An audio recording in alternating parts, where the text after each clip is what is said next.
Hello. I'm just making coffee. I was going to let the intro run a bit, but I can see there's people in. Brian, how's it going? Yeah, I reckon it's time for a new coffee then. Kettle's boiling at the minute. I'll go fill it up and I have to give it the 4 minutes. So, talk amongst yourselves.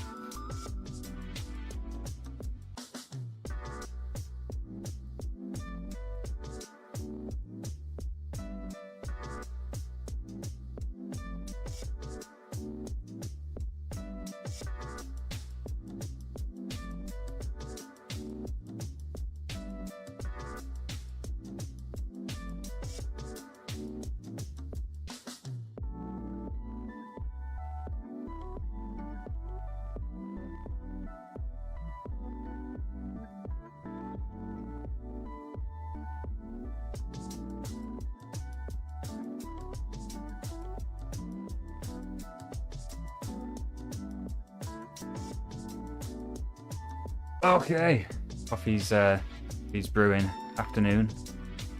How's it going? I'm out of focus because I've got not my best camera as the camera which is pointing at me here. Oh dear, it's warm today, isn't it? This room gets really toasty when I've got all my bits on. So that's going to be fun. What are we doing today? I've bought a gizmo that I'm going to play with, so that's going to be the first job, is to get the smart card up and running. One of those Retrolium ones for the Spectrum. Cat's here. Yeah. Everyone say hi. Does she have a emoji on Twitch? That's what I'd like to know. I'm going to have a look. Can't remember if I made her one or not. It would be rude not to have. Cat, is she here? Yeah, there she is. Go on, Cat, you can go. Yeah, hang on a minute.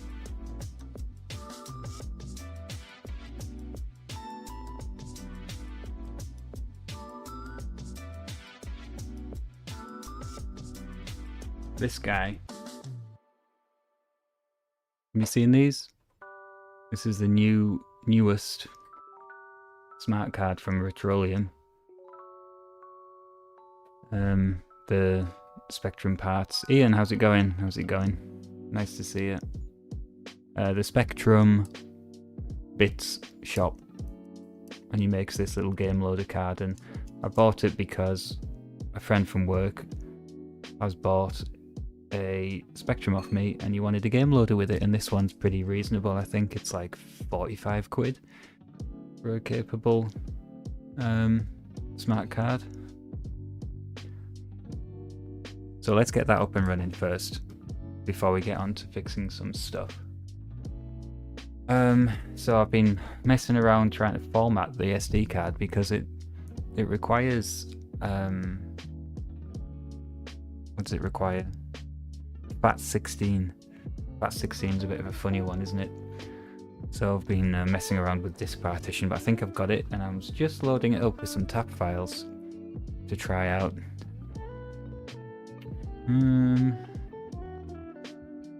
Is this a safe window to share? I think it is. Let's share this window.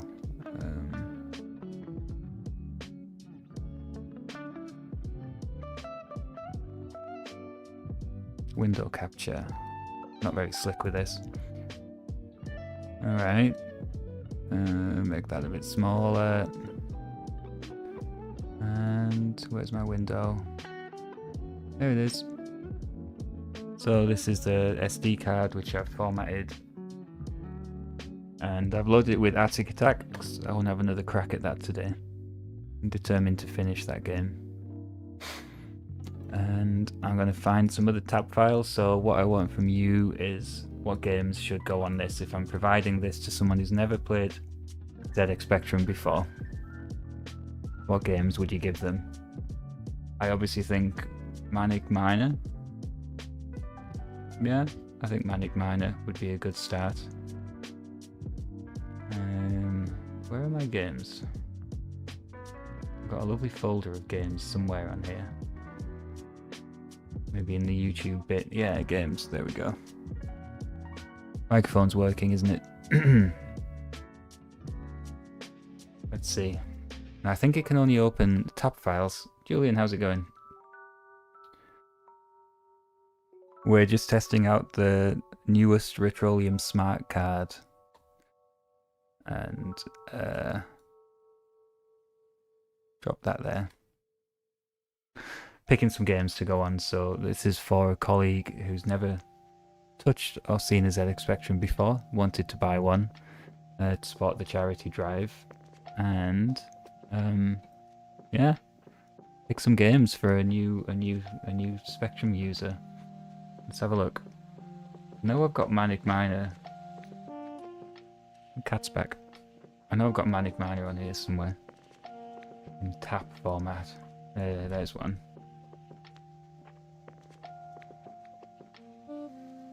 Manic Miner.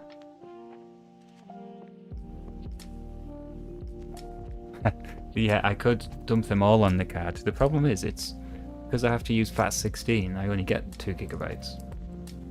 But I'm conscious of putting too much on because that's, you know, nuts. So maybe in like, yeah, Jetpack. Ah, Magic Mike Smith. My dad's in chat. How's it going? I've got that Sinclair QL for you, Dad, and there's a card in the post. What was the suggestion? Jetpack, of course. Let's have a look.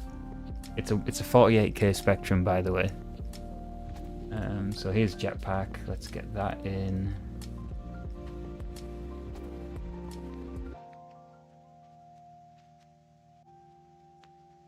Horace.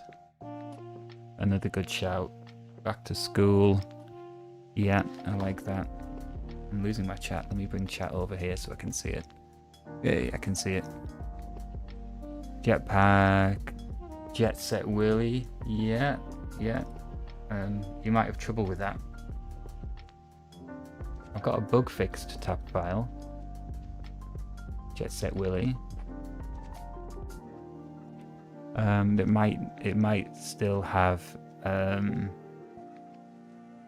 problem with the unlock, the security codes thing, you know. Oh, I think Treasure Island Dizzy needs to go on too, doesn't it? But those I've only got those in TZX format, unfortunately.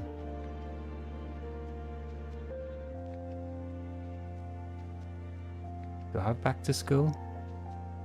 I honestly am a bit clueless on the ultimate. I don't know which ones are ultimate. Feel free to tell me what I have to delete. Chaos. Let's have Chaos. That's a good shout.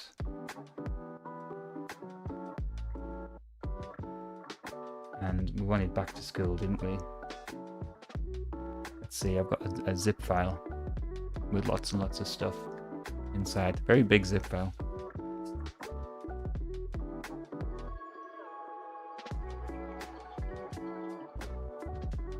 Oh yeah, this is good. This is a mix of TZXs and tapes. Back to School. .tap. There's a good one. I think it's nice to have the dates in.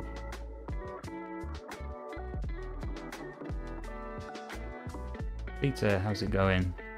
It was lovely, thanks. The first half was rubbish because I was working. But then yeah, it was really nice to get out into the mountains, go and see the Neuschwanstein Castle and have a nice hike. We got some nice weather, which was super nice. Let's see. Coffee break. Hi, Dals. That's it. Lovely, thanks. Fantastic. You having one? Oh, I forgot to get milk. Guys, I forgot to get milk.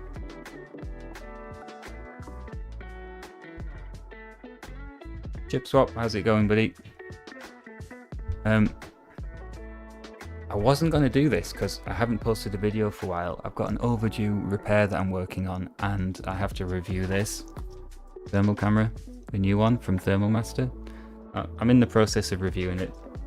Videos in progress. So I thought, no, let's have the stream. So where were we? Games. Give me some more games. Panic Miner, got that.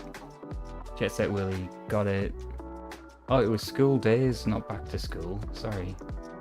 Where did I get Back to School from? Games M to Z. Shows how much I've played that game.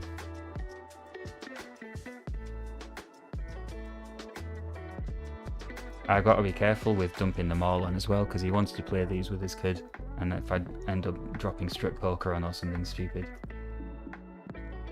I could get in trouble.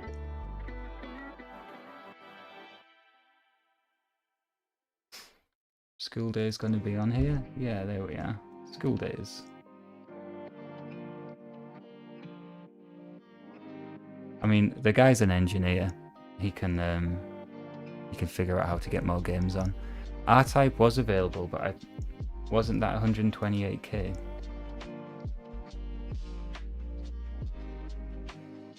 Let's have a look. Yeah, 128k. 1 plus 3. I don't know if there was a 48k version of R-Type. Sentinel? Let's see if I got Sentinel.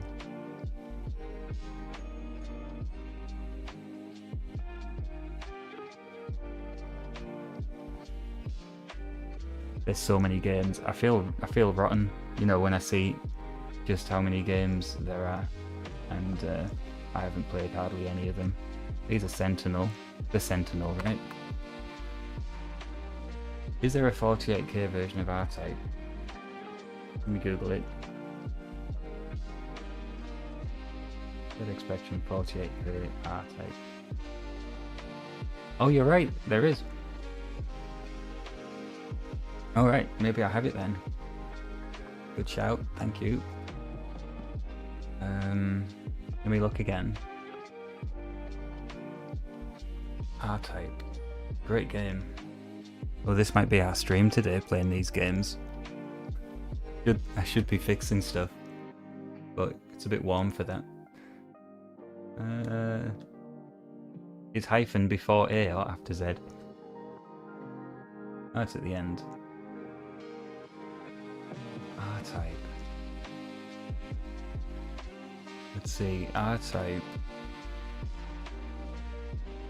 Okay. Was it Electric Dreams? Not tapped. That's 73 kilobytes. 73.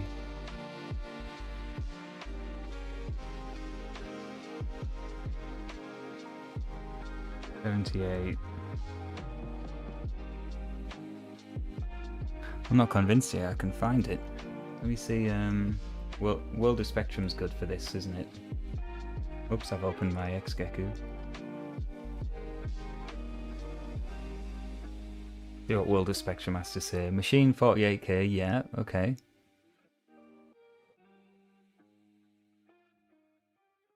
TZX. Why don't we just try some? Let's just try some, see if it works.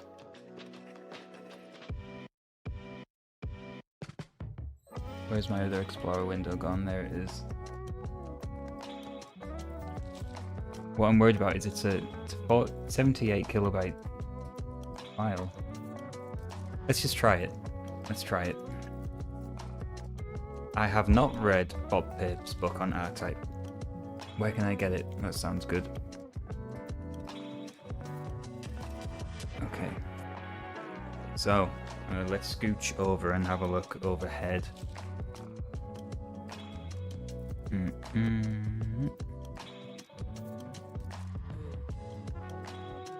bringing my coffee with me.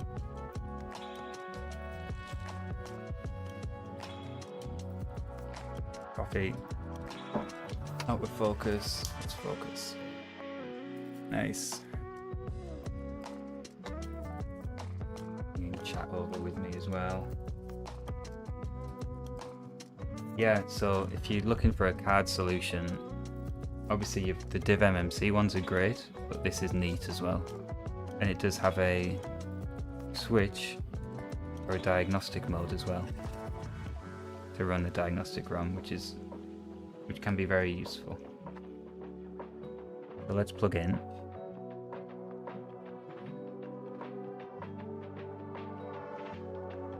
A little bit awkward to get this out sometimes because you got to get your fingers behind it.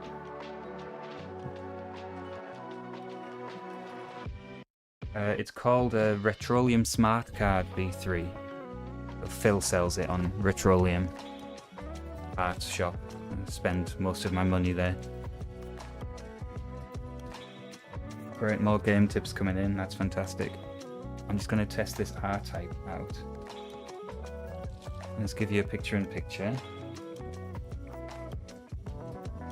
for the RetroTink, and this is going to look bad because RetroTink is on the wrong mode. Hang on a sec.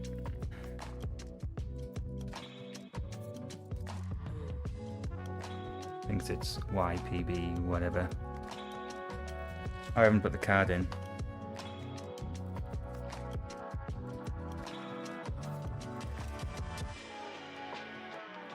Oh, cool. He's behind you. That sounds fantastic. I will have a look at that. Let's see if this is going to work. Maybe I can swap these pictures around.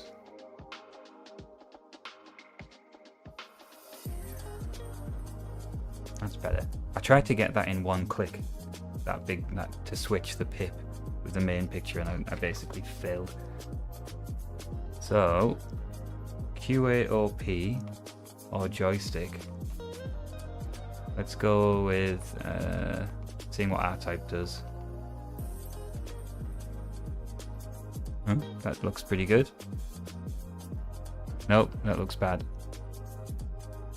Oh, is it cracked? It said poke. Maybe that was just a cracked version. Bob Pape. Let me move my pip out of the way. I'll just turn it off. Hang on a sec. Do we have to watch all this? We probably do. Seems to be working. I don't know if it would pack in later on in the game. I haven't heard of Hunchback, if I'm honest. Oh, we've gone black screen now. I don't think it's happy. I got the wrong version. Maybe I've got the wrong version. Do we just check that other things work? Let's try the Sentinel.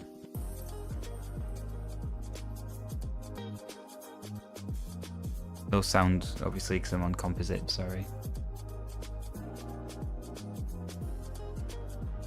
Some things I think will load, so this will load snapshot files as well, SNA files, as well as tab files, but you can have TZX files as well.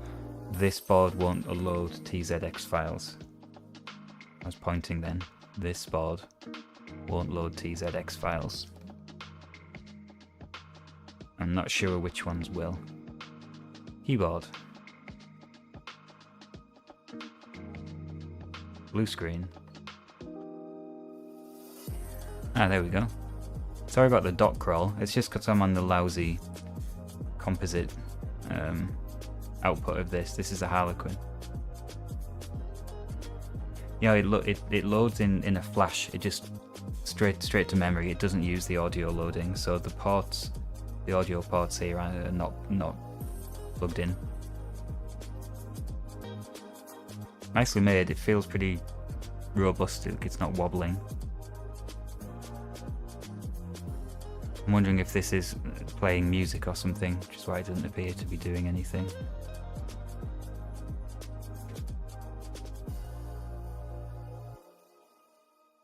Alright. Don't know how to play it, if I'm honest.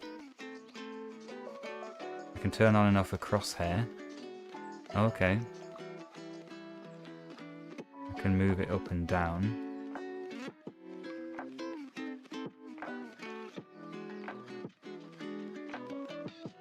I think there's a pause button. I should read the instructions. Oh. What did I press there? H. You really need to read the instructions on these games, don't you?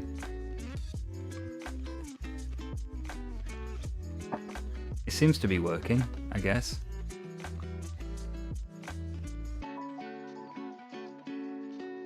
I should have gone with joystick. Maybe that would be a bit more intuitive. Oh, okay, I'm turning. That's good. That's scrolling, wow.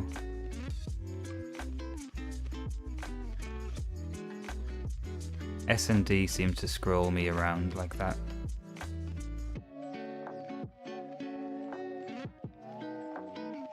Left and right.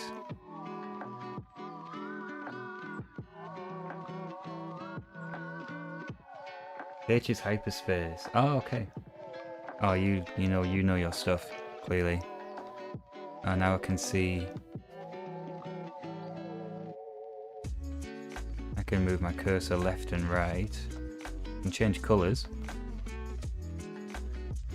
I'm going to say it's working. We don't need to mess around with that because you'll end up having to watch me read the instructions, which is no fun. I think Manic Miner shouldn't be an issue. Yeah, we're all good on Manic Miner.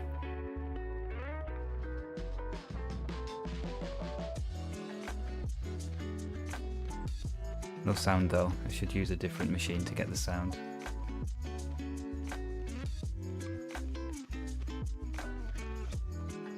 I should probably be testing this on the machine I'm going to give him, but I need to fit a new keyboard member into that one.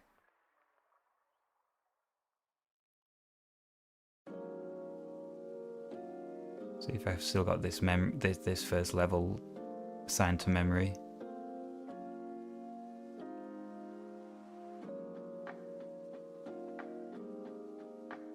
Quite a while ago I did work through Manic Miner and finish it without cheating. I suppose I did load snapshots to practice some of the later levels. You could say that's cheating. But good to finish it from start to finish in a wanna.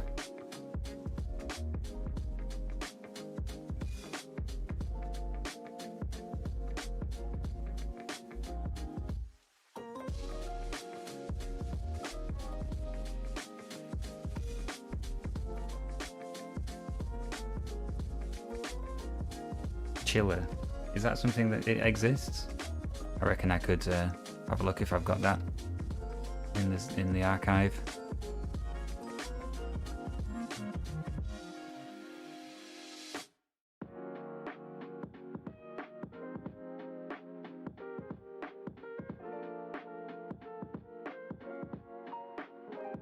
Do you know what? I've just had a thought. The R-Type we tried might have been a 128K version, but this is a 128K machine, so it should have worked. I think there's something up with this Harlequin. Something subtle is wrong with it. So we should test on the other machine once I finish this go on Manic Miner.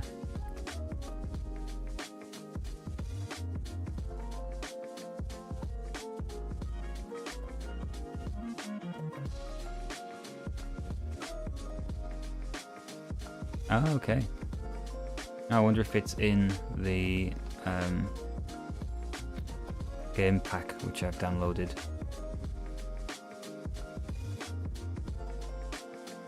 What is that game about?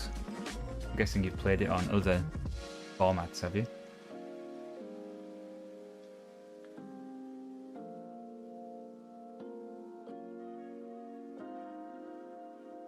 What I want to see is a Spectrum port of Another World.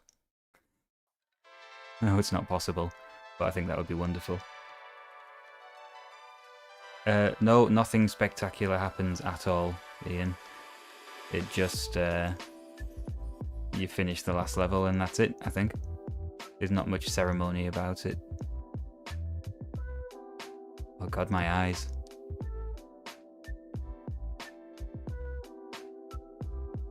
Now we have to wait. This is a chance to sip your coffee.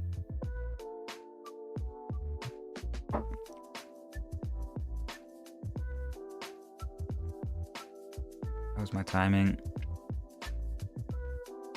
Yeah, not so bad. Yeah, this really suffers from dot crawl. There's something going on with this machine.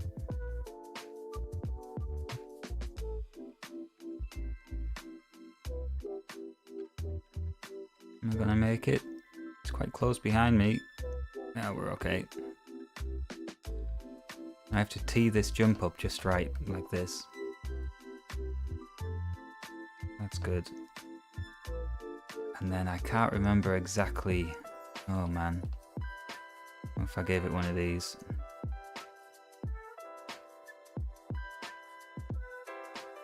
There's another trick with this level, which is that the Eugene will suddenly accelerate down when you get the last piece.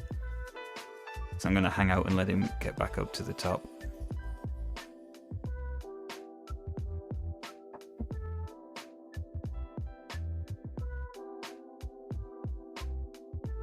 Like that.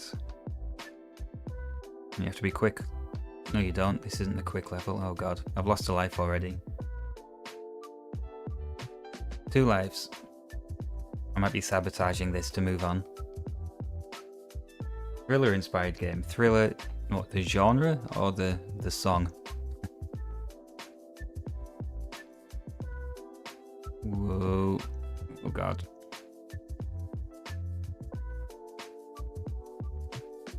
I think I remember this. The strategy here was to hop left and right over purple guy. Yeah. Oh really, the song? Oh god, my girlfriend will love that. Oh, I've cocked it up. Okay, it's working, that's good. So, I need another session of just loading this with some games. We see what the diagnostic ROM does, see if it finds out what's wrong with my Harlequin. So I flick that little switch down. Let's see what happens.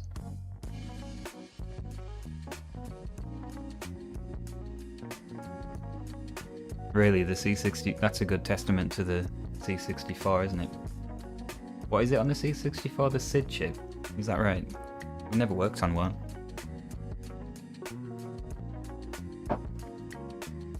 Well, it's past the 48K tests. Let's try the 128K tests.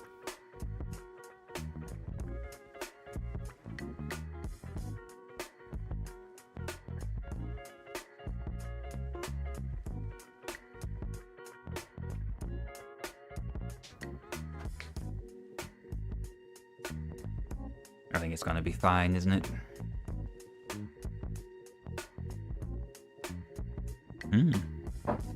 This is new.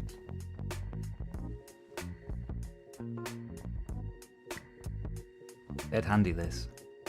Maybe I'll get one for myself. Lovely. Okay. Unplug that and let the capacitors discharge a little bit.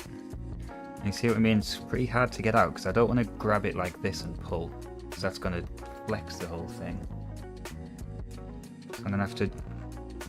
It's quite a snug fit as well on this Harlequin board. Right. He's out.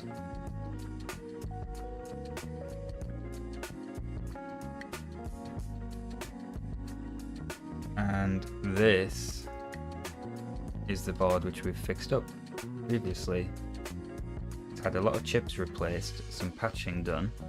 Patch on the back there, which we UV solder masked down, although looking at it now from this angle, it's standing quite high, that wire, and I put a big blob of solder mask on, so it's not the neatest job ever, but it'll do.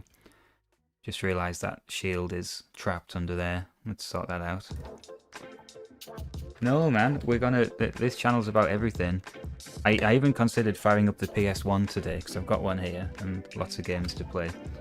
And I've been meaning to make a video about my Tony Hawk's Pro Skater 2 story, and I was thinking of trying to practice a bit in the game before making the video.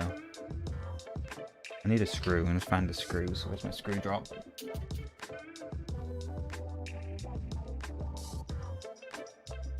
Oh, it's not the most ergonomic setup in here. Screws.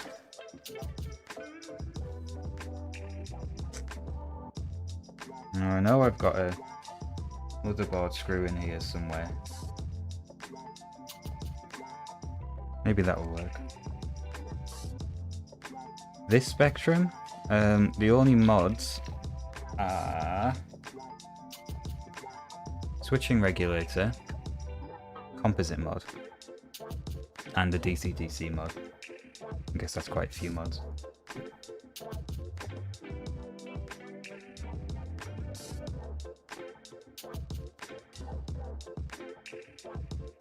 No, that's too big. It's got no chance. I need a smaller screw. I don't really have an organised box of all the different types of screw I need, but here's one. Oh, that'll be fun. I like that guy, he's fun. It's a good, good crack. Alright, we're on. The next job then, this is where we left it, was I'd taken this cover plate off.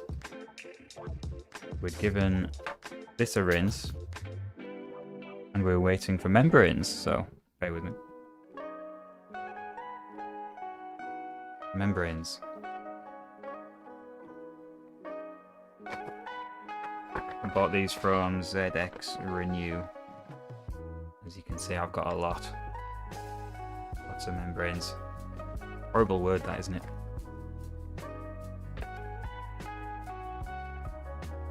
Yeah, it's up to you about the regulator, really. You don't have to do it.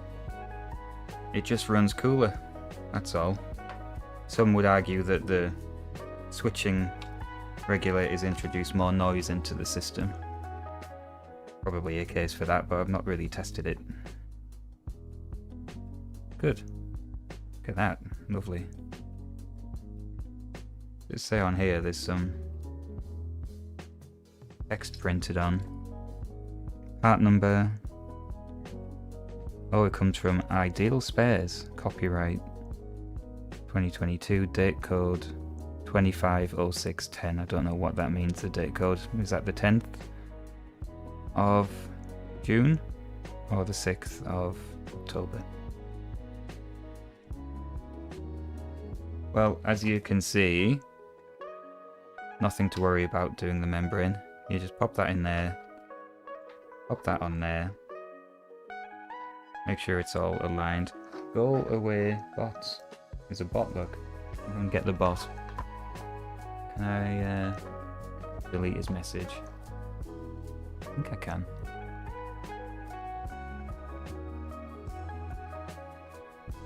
I had this figured out at one point, how to delete these messages. I've forgotten. I need a mod.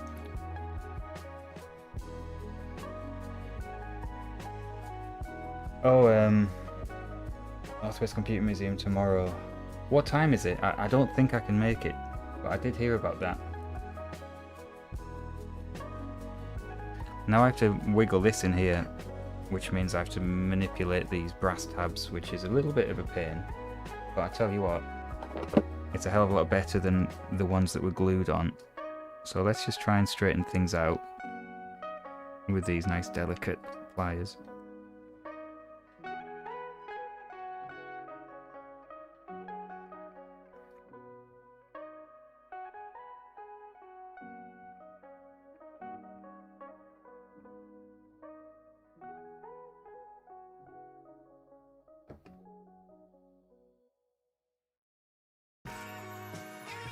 Oh, that's a good idea, thanks, about the domain name. Yeah, I need to put a bit more time into Twitch because I'm not really too hot on Twitch moderation. So, are these tabs good? There are 4 holes. 1, 2, 3, 4. We need to get these tabs through. And this is a time where brute force doesn't work. Don't even think about it.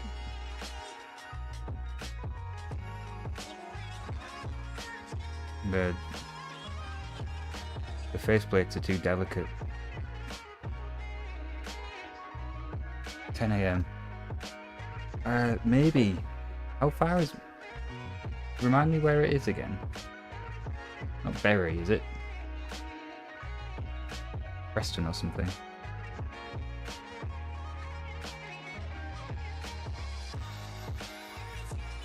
Not playing ball, guys, hang on. I've just hung a mirror on the wall, so I've gone from a fairly brutal task to this delicate task.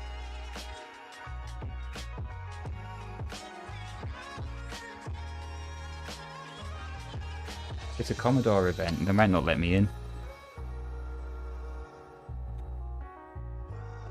Yay. So the tabs are through. Now we have to bend them over. And we can sort of get them going a bit just by hand. Lee.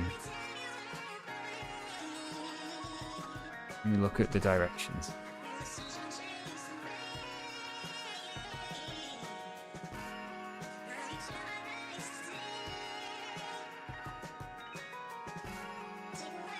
Oh, hang on. Slight distraction. Sometimes I get sponsorship opportunities sent through from advertisers, and I've just had your content draws a detail-oriented crowd who value performance. That's you guys. Our Herbal RX anti-aging pillow combines memory foam tech with herbal infusion to reduce sleep lines and boost scalp circulation. Perfect for your viewers. What do you think, guys? Should I do it? I think it certainly will be nearer than Swindon. Spinners Mill. Lee.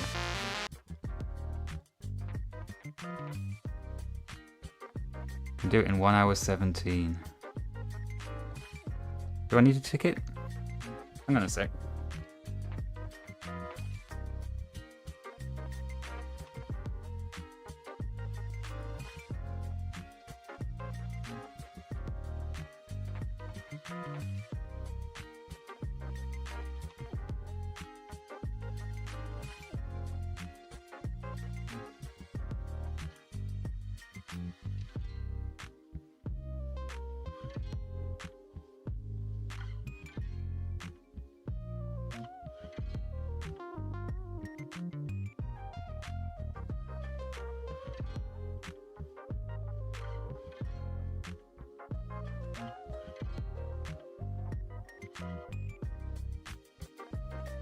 Might be able to make that, you know.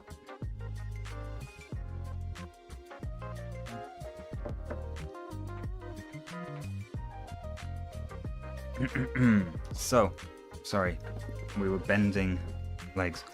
I don't really like to grab something like this to bend these in, but really these are the best thing for it, aren't they? Just have to be careful not to make a dog's dinner of it. That's fine, isn't it?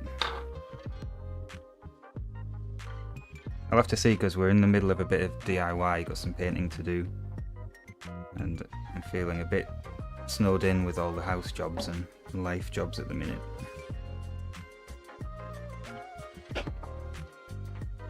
On. Very nice. There, we can test it now. Let's bung this in here.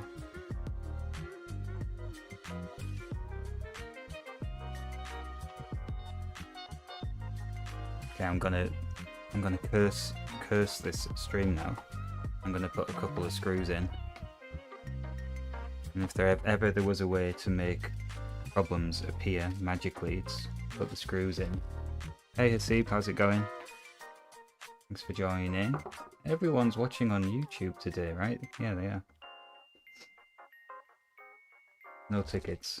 Alright, cool. Let's see. I am a free agent tomorrow.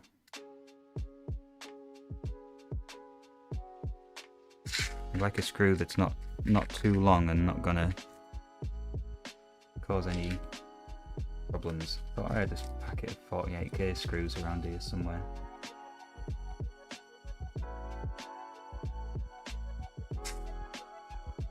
This'll do. I'm very well, thank you. Thanks for coming in. What are you up to today? Are we all fixing things? That's what we like to do.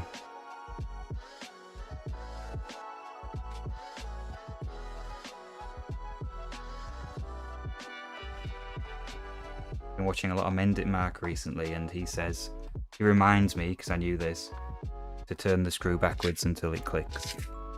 So everyone must remember that. Let's go again. Turning backwards. Click. Very nice.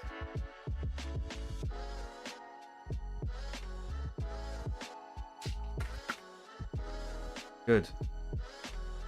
So, how about testing this now? In the machine. This is the machine that I'm selling to the guy. Well, I'm not selling it, he's donated to the charity drive for it. I'll plug the joypad in as well, shall I? Or a joystick. I think I've got a joystick in here.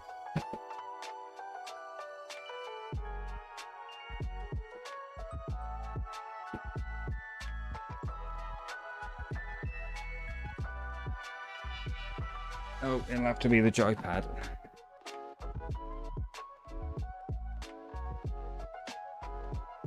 Alan, how's it going? Oh god, which one did you buy?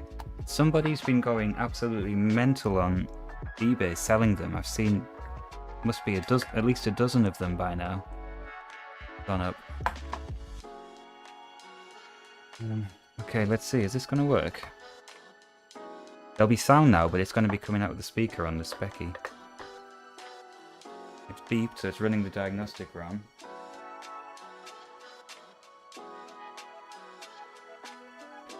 Yeah, that's looking good. I also want to know if it works. Does it work? Oh, sorry, Chip Swap, yeah. Let me run the diagnostic test, and then let's have a look if I've got chiller. So that's worked. I get it now, thriller, chiller. That's quite clever. Let's scoot back over.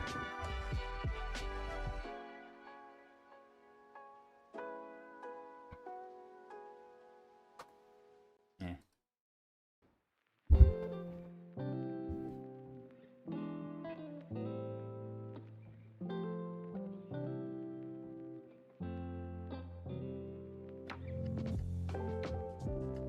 And I'm just battling with my SD card slot. Hey, it's in. So, what are we looking for? We're looking for chiller. Maybe it's here. Or maybe we can just download it directly. I'll have a look on World of Spectrum.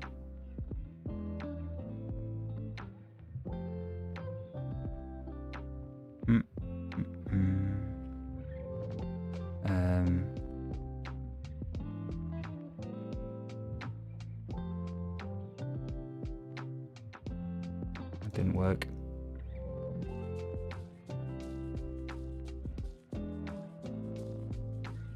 Here we go. So, we're in here now.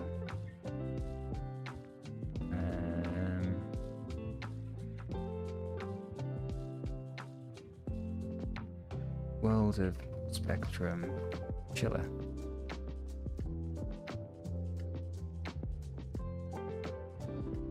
Chiller. Mastertronic. I've not seen this. There's a tab file. That's good.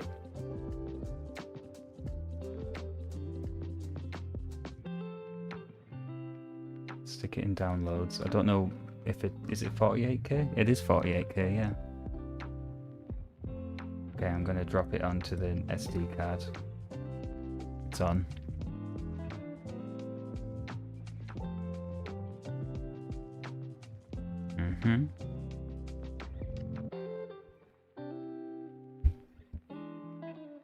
I'm getting better at sliding across to the workbench without smashing into everything. Suncar, a vintage Soviet-era home computer produced starting in 91. Awesome. Okay, but that'll be a bit of a challenge to fix up. 30 quid's fantastic though. Oh, that's not a useful picture-in-picture, is it? I'm also not interested in the diagnostic ROM, we know that works. Let's flick it back to normal mode. Oh, it makes like a laser sound when it starts up. That's nice.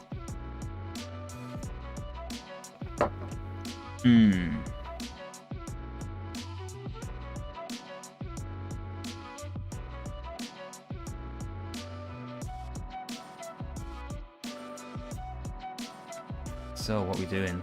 There's Chiller, it's made it into the list. Ha! Cool. And we can use Kempston, that's great. Oh, cool, yeah. Yeah, I'm gonna try and make it to Crash this year. Hopefully I can do it. Hopefully by then I'll have cleared the decks a bit, because I've got so much on. I'm on the back foot a bit with all the work. Normal work and specky work. But I'm glad to get this out the way. I've got the toast rack repair, which has taken me too long because I've had travel and work trips and everything and had to order things. And then, don't even ask about this one. If anyone can tell me what that is, I'll buy you a pint. Okay, Chiller. Can't see. Where am I? Press P to play. Hey, fantastic. Oh, it's a very slow jump animation. The cat's here. I can't fire anything. I can jump. Can I jump? Yeah, I can jump while running. Am I going over or under this guy? Oh no. Oh good, I survived. I would say there's no music.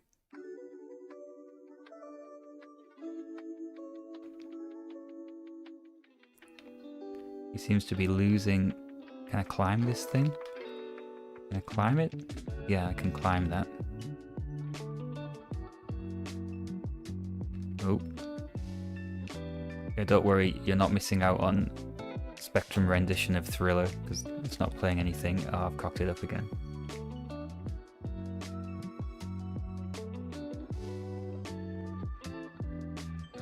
don't know if there's a button I have to press to enable it, maybe not.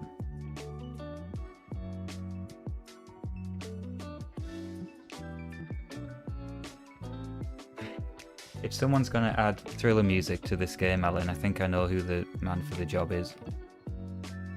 Oh, he's dead. Pressing any key from A to G turns the sounds on or off. Yeah. No, there's only like clicks while he moves around. Oh, I can make that jump. The pitch of the clicks is changing as I get closer to the top of the screen. I can sort of climb up these yellow things somehow. Oh, nuts. I'm guessing I can't... Oh, I can go over here. There's a Pac-Man ghost.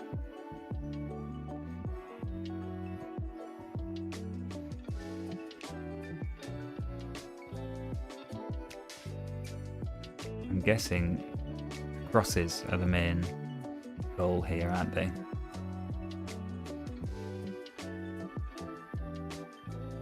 And the arrows just replenish energy. Oh no, I got distracted, sorry.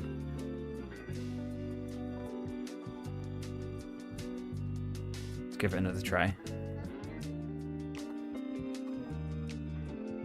E to play.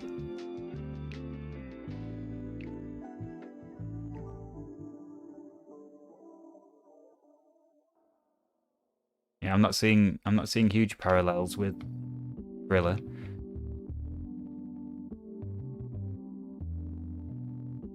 I can't jump down apparently.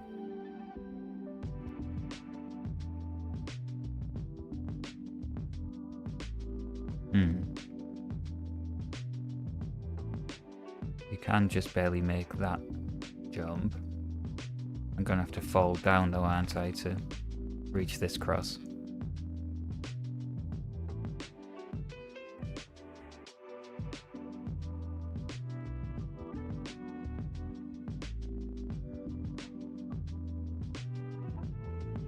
Oh, sorry. Oh no.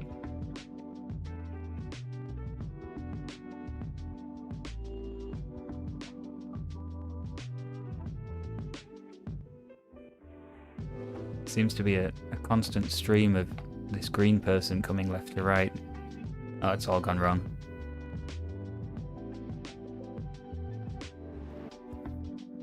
I can't see me finishing this.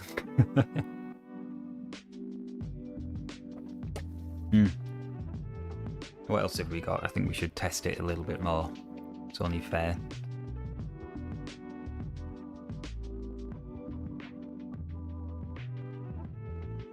This is another case of I need to read the instructions, but let's see what Back to School's saying.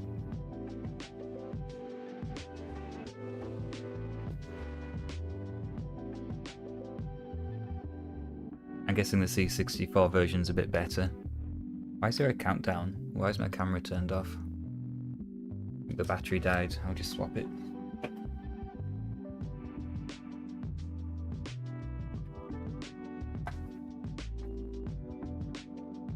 Oh, this music.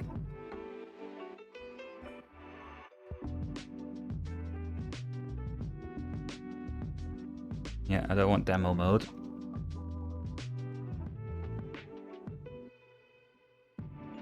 If anyone remembers the music, I can only apologize. Is this the sequel? Oh god, it's not Kempston, wait. I think that's me on the ground, is it? I don't know how to get up. Wait. It's School Days I wanted, isn't it? There he is.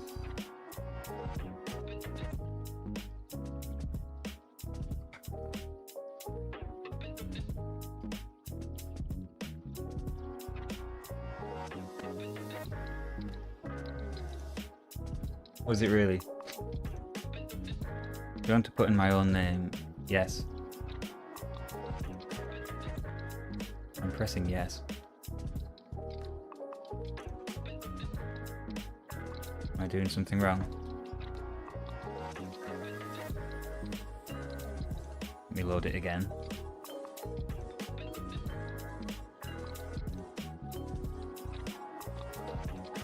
I remember drawing that little guy with a long nose in school.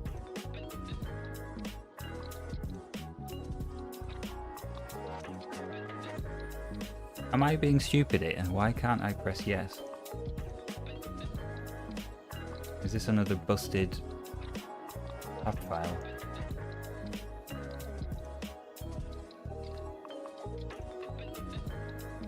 Hang on, I'll prove it. I'm pressing yes.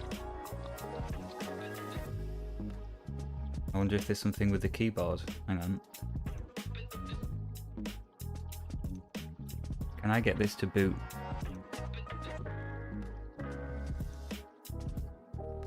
How do I get this to boot?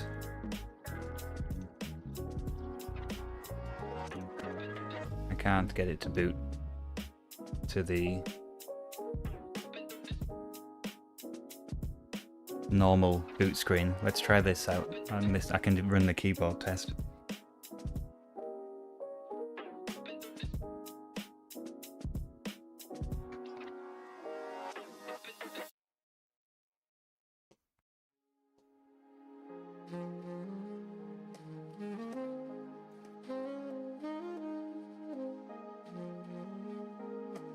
Hang on a minute.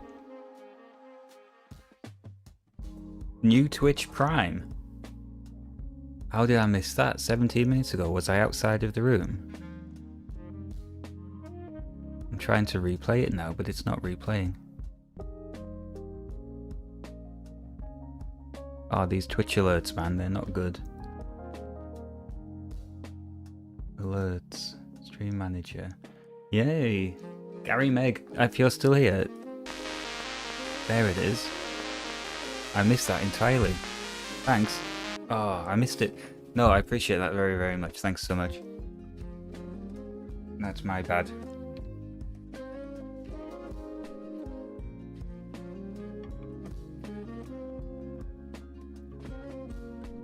You are my second ever subscriber on Twitch. Congratulations.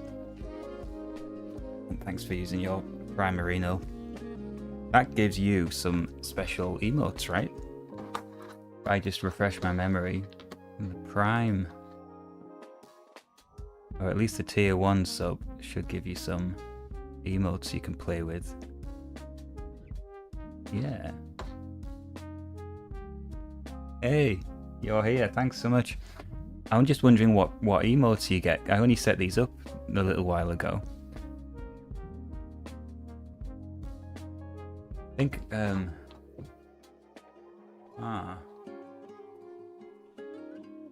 oh yeah, I can see the viewer rewards, so let's see. There are free 5 emotes, and then tier 1 gets some. And Bits gets something, yeah, so there's nothing special for Prime, but I think you should get the tier 1 emotes. Cool. Amazing. That helps me just in terms of testing that everything's working as well. It looks like the keyboard's working, right? So, I don't know if I'm misusing it, or maybe the joystick was interfering.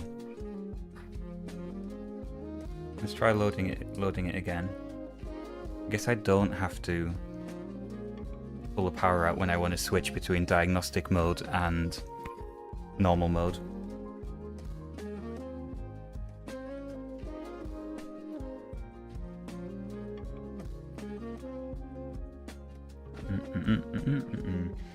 So you chaps up in the northwest then, do you ever go to Arcade Club?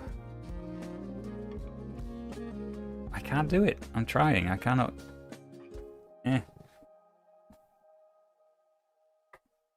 I'm going back over to the computer. I'm going to try a different image.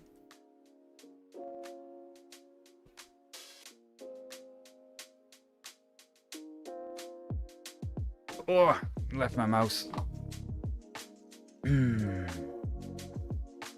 Alright, so apparently having trouble with the school days tab file.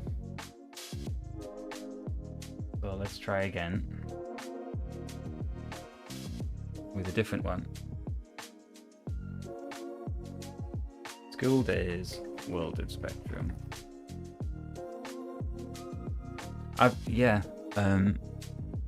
Neil, oh, they have yours there. Is that your own thing? I've been there a couple of times, and well, my friend just messaged me inviting me to go again, so I might end up there sometimes soon. So here's the original release of School Days.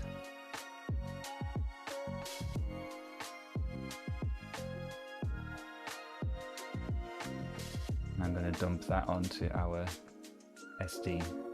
Hang on, that's a TAP file. TZX file. We can't work with TZX files. We need the TAP files.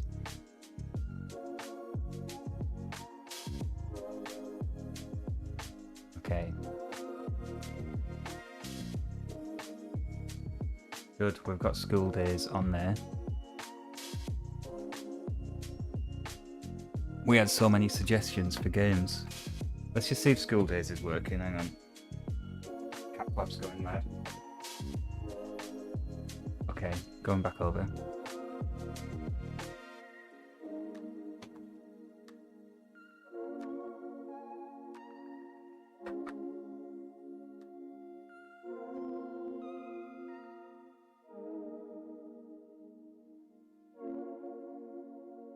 Is this stable enough for me to plug in the joystick? Yes.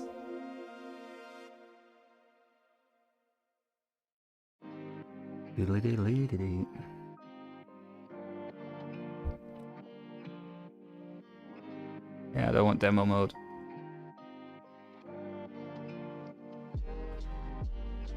Am I being stupid?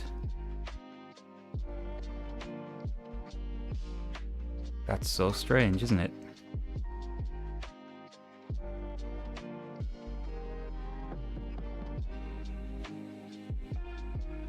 Not too sure what to do about that.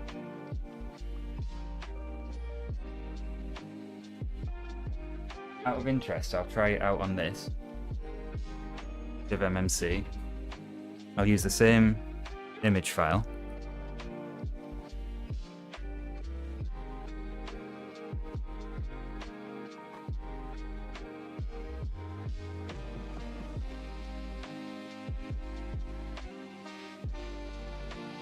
Okay. So the image file is now on this.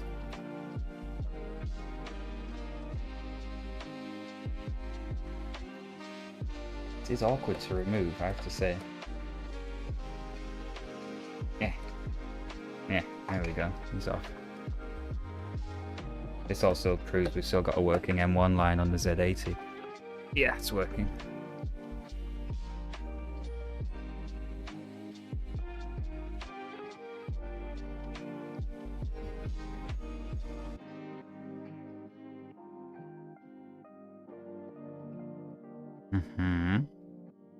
Good. No, same thing. Same. Oh, hang on. No, it's worked. It's worked. Oh god. Let me start again.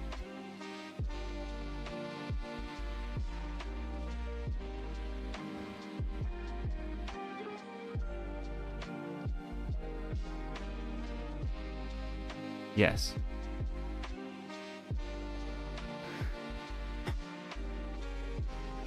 Yes.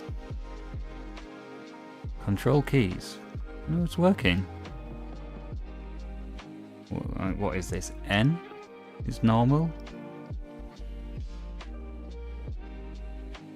But it's working on the DivMMC.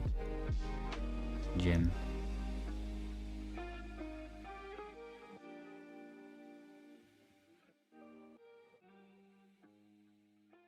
Okay, how many characters are there? We'll have Gary Meg.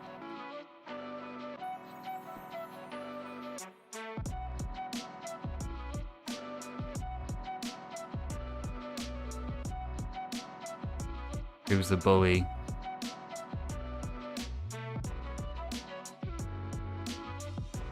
Who's a bully in our chat right now? Who's the biggest bully? Let's put Brian, he can take a job.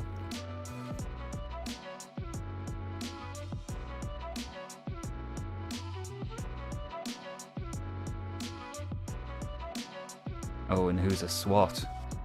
Well, our resident coding guru is Alan. Forgive me if it's AN. In my mind it's AN for some reason.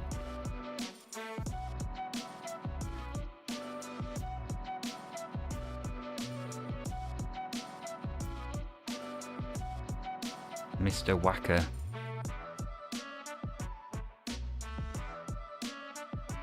Oops. Can't delete. Oh, I've got a C in. Okay, it's gonna have to be chip swap.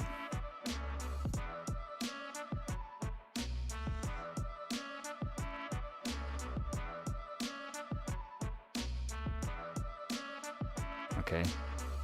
Running through them all. I hope you don't have to go through this every time. We have Hasib.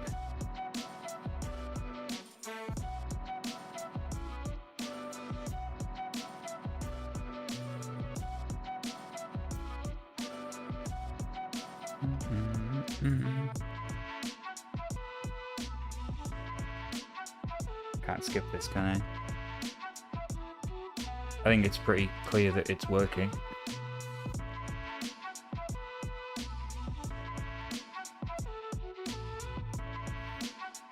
Oh, it's playing the Daft song again.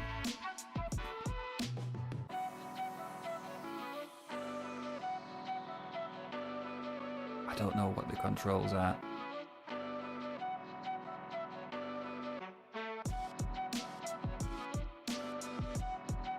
Okay, I can walk around.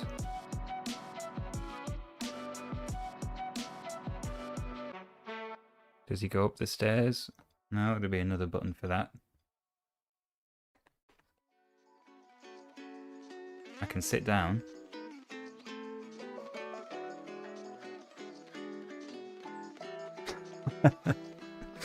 I can jump. Look at the arm. That is a fantastic bit of art. 200 lines for jumping. L and J, jump. Oh, H is punch. Got a catapult. That's fun.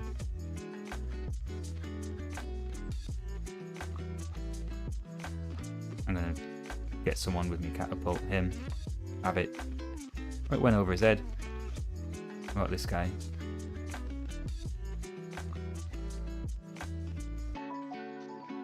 Come here, I'm gonna lamp you. Yeah. Have it. Got him. Do I get points for that? I'm guessing not. You know what I started playing last night? Disco Elysium. Has anyone played that?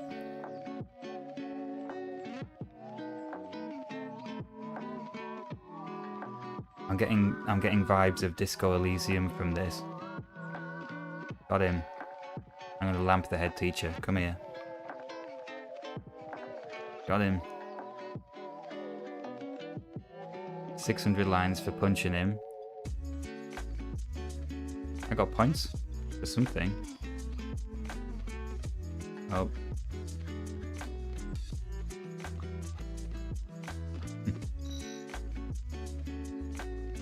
100 lines for punching someone. That's not a bad deal.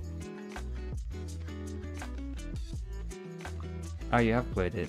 Yeah, I started it last night and I'll be honest, I spent 10 minutes walking around in circles trying to figure out how to interact with objects, but I've got that figured out now. And yeah, lots and lots and lots of dialogue, and I think I'm into that. I think I want to play something that makes me slow down and read things carefully. And you know, if you get tired from reading dialogue rather than starting to skip everything, then you know it's time to just turn it off and do something else until you want to return to it. Right, this is working. So let's jump back. Oh, don't tell me that there's a political story behind it. All I know about it is lots of people recommended it to me specifically. I've started having a go with it. I like it so far. I've had a few laughs out of it. Not very far in though, so no spoilers.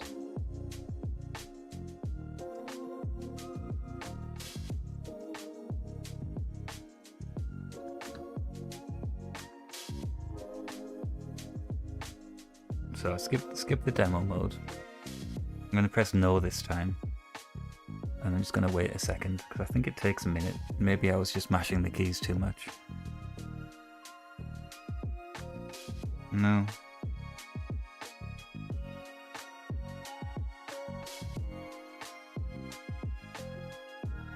So there's something about... Oh, what could it possibly be? They must do the same thing, the two interfaces. They must load the game code into memory and execute it. So unless the game is looking for key presses with some specific timing thing that the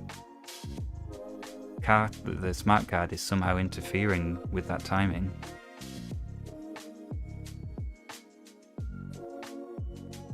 Anybody have any theories? But for now, I think anyway, we'll just have to do without School Days on there. But that's not super important right now. Oh, don't like taking this out. What's important is it's working. Keyboard membrane is working.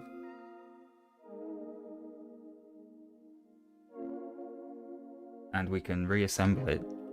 Maybe I can find some feet to go on. Hunchback! Yeah, hang on, yeah. I did say I wanted to try that. Let's have a look. How about this? Little me. You don't need big me all the time.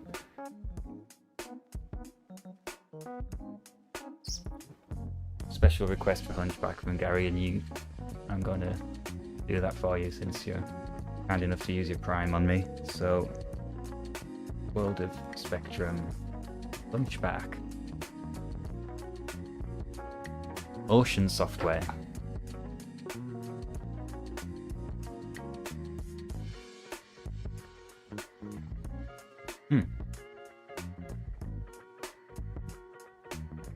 Good, there's a tap file. That's what we like to see.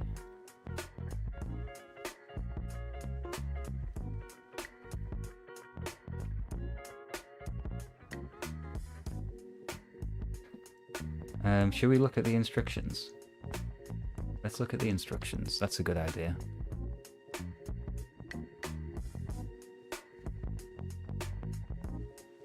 The object of the game is to rescue Esmeralda from her castle keep, avoiding all obstacles in Quasimodo's path. Program runs on the 48 KZX Spectrum. Quasimodo must rescue the imprisoned Esmeralda from the castle stronghold. It's a castle keep a minute ago.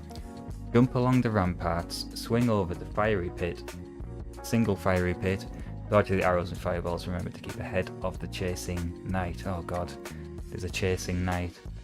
15 screens, and there's a demo mode. Okay, left, right, and jump.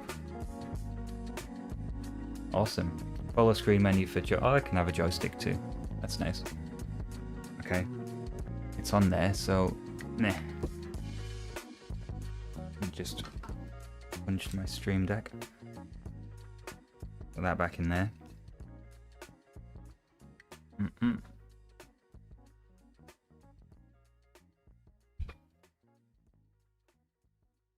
Don't need the webcam on either, do you? Alright. One more game.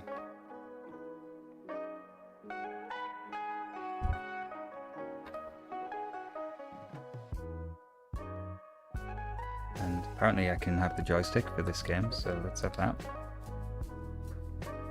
Good to understand what's wrong with School Days.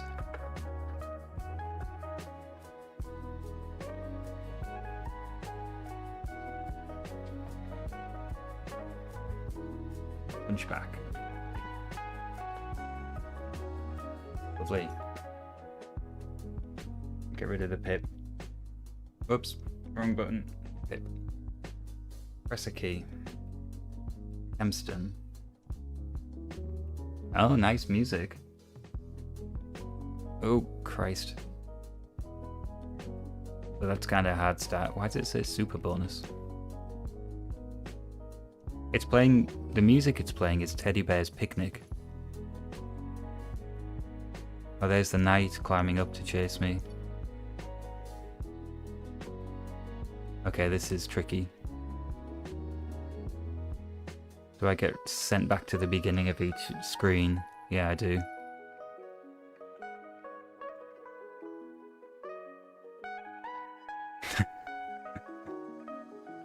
Oh no. They made these games so hard.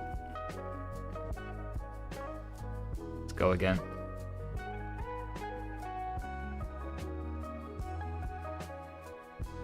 You know what I'm going to do? I'm being lazy here. I'm going to get the right cable out and hopefully you'll have some music.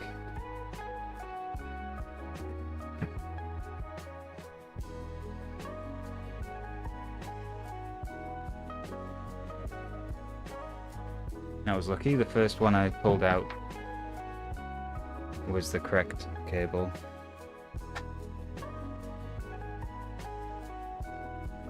Let's have a look then. Try and do this without shorting anything. Ah, wrong machine. Right, I have to swap the machine.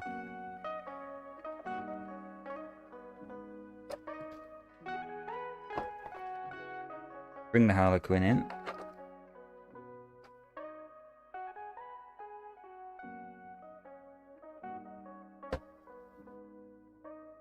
Plug this in, DIN connector.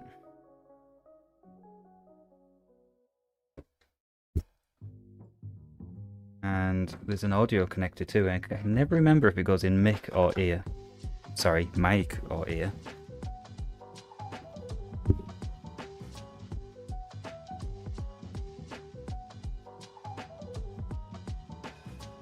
Alright, place your bets. Is this gonna work?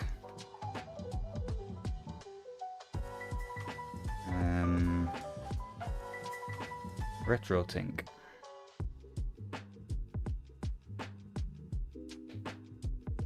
That looks good so far.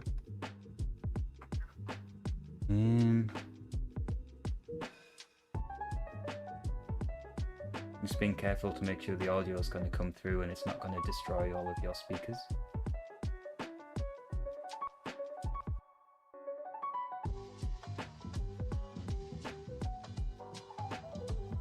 Okay, so I don't know what's going to happen here. Let's try it.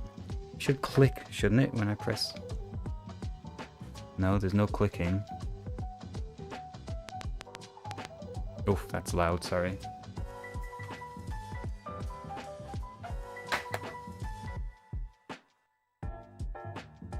No, there's no sound yet. Hang on. Yes. Okay.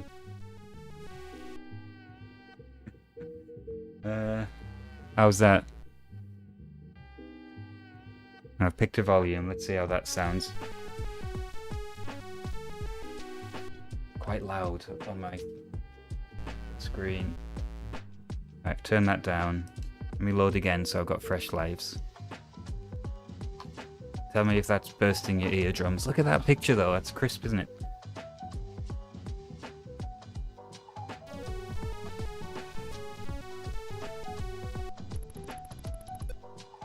Now you're talking.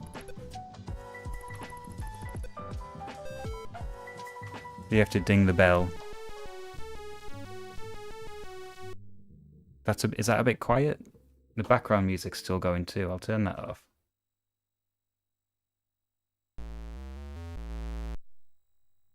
I've turned that up a bit. No, he's got me with his big, long, pointy sword. Yeah, the picture is miles better, isn't it? This is Eh? Oh, he fell off. Yeah, this is with the RGB from the Harlequin. Yes. Oh. How's it going, Rob?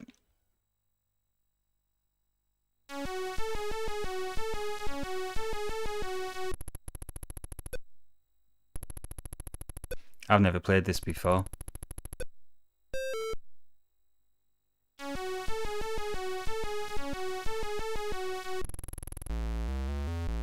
It's a little bit annoying how it decides you've died before you've fallen. You feel like it's crashed. Oh, I've done it again. I'm guessing I can go immediately to jump onto the rope. Yeah. And don't jump off again afterwards. Noted.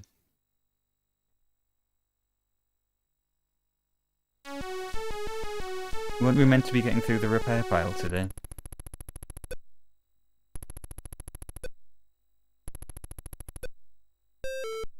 Got it. Hey, Mark. Oh, not Mark. Oh god. Yeah, they are. You're correct. They are brutally hard. And hard games are popular, aren't they? Think of like Dark Souls and Elden Ring.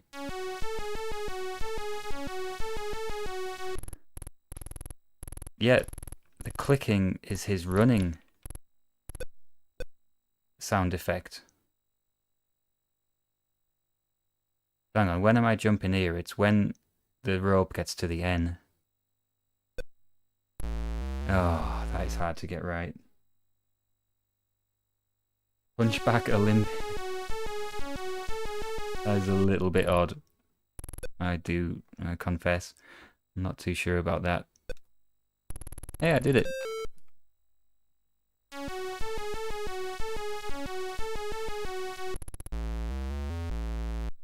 Oh, that's a bit tight. That kills you.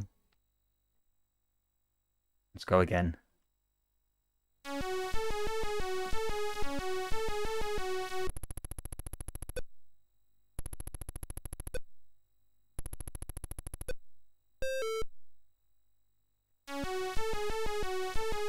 Alright, first one's pretty on lock. Oh god, the knight's coming. Good. Yeah. Getting this down.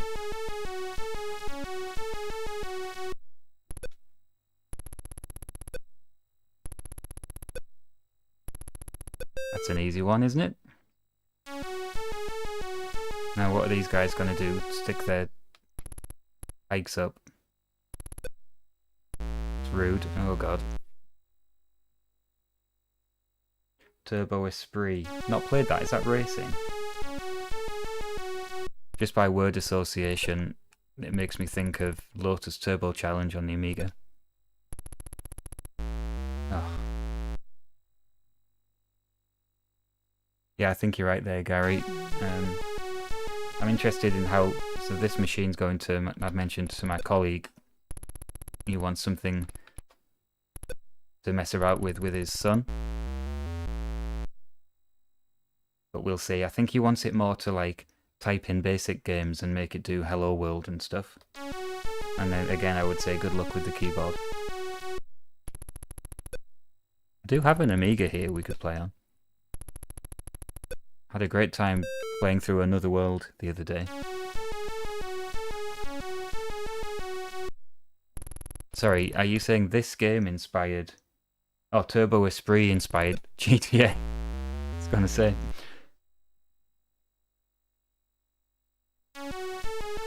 Hey, that was cool that Mike Daly turned up at Retrofest. I like talking to him.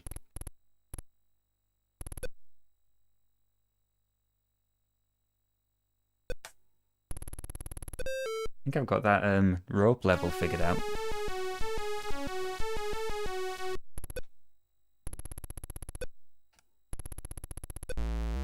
Oh.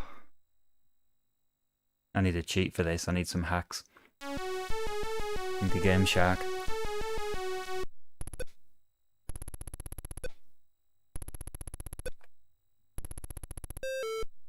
Yeah, Lemmings is fantastic. Quite embarrassed actually. I was talking to him for ages. Didn't realise who he was. Yay, you've done it. PB.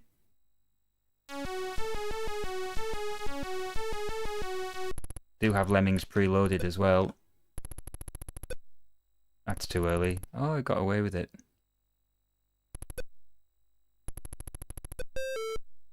Yeah, pinball. Anything to show off the glitter. Oh. Unavoidable pitfall. That's very Tomb Raider.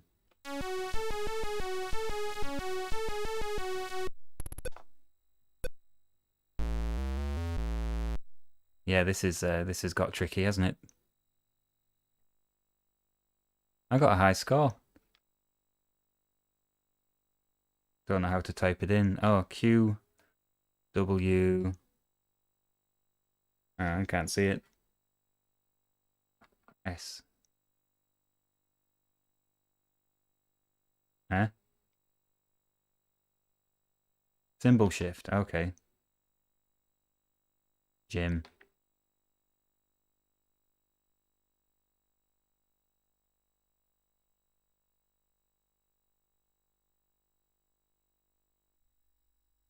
Let's play that again.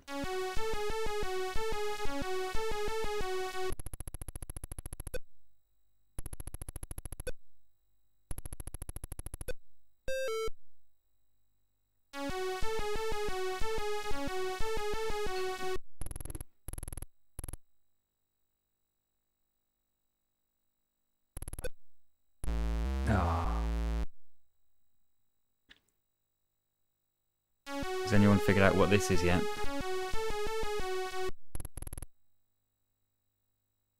And I'm not trying to repair it. If anything, I'm trying to break it further.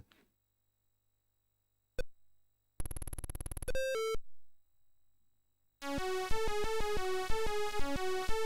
can see how this would make a good arcade game because it's sort of tantalizingly good sort of progression with it. Once you get each level figured out. I like their faces.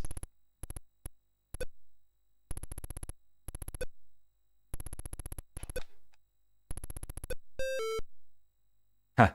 I wish. It's probably got enough processing power to do that, though.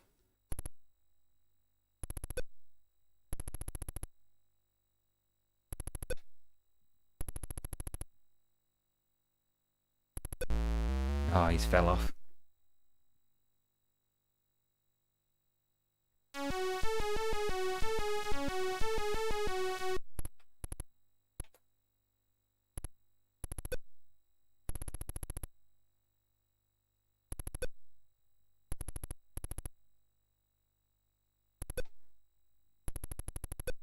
Still waiting for the 1200. Oh, okay. How is the Spectrum? I've not really had to go on it myself. I wasn't prepared for that arrow then. Ah, that's really hard to miss. Okay, well I'm happy that's working. So, that was a distraction, sorry, what were we doing? This, by the way, is a Samsung Galaxy S10 motherboard. What a crazy shape for a motherboard.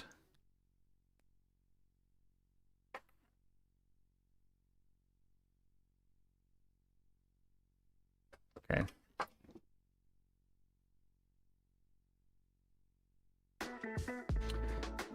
So, what was I doing?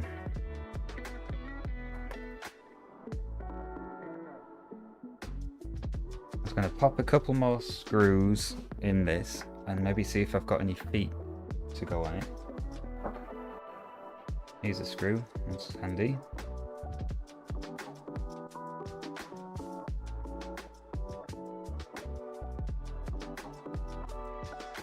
What is a Tang20K? You might need to explain that to me. Some kind of microcontroller development board thing.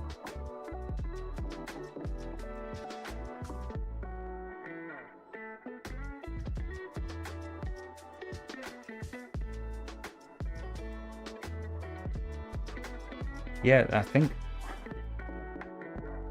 I mean, yeah, this is relatively sparsely populated when you look at the newer phones. They're insanely dense. But yeah, I think it's mostly for the battery, isn't it? And then there's probably other boards as well which piggyback on.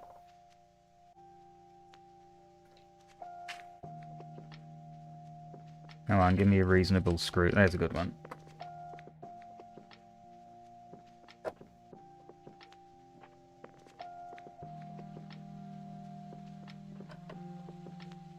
Alright, looking good. So have I got any spare screws? Oh, an FPGA development board. Okay, so what does that include? Is that a board with a socket on it to stick your FPGA chip on to flash, or is it just like a one-shot FPGA thing? Oh, it runs a Next Core, okay. Oh, hey, how's it going, by the way? Just putting some of your products to the test. Working fine.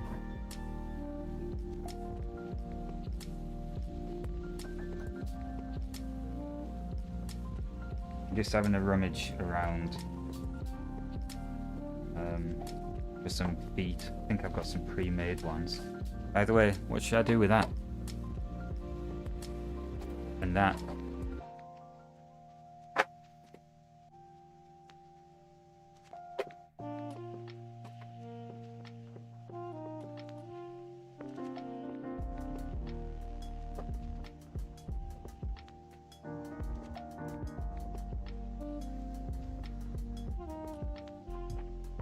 I would love a HEA Amiga, you know. I get FOMO when I'm playing with the Amiga that I've got, and I can't play the HEA games. Oh, I was looking for screws. I've got bags and bags and bags of them here.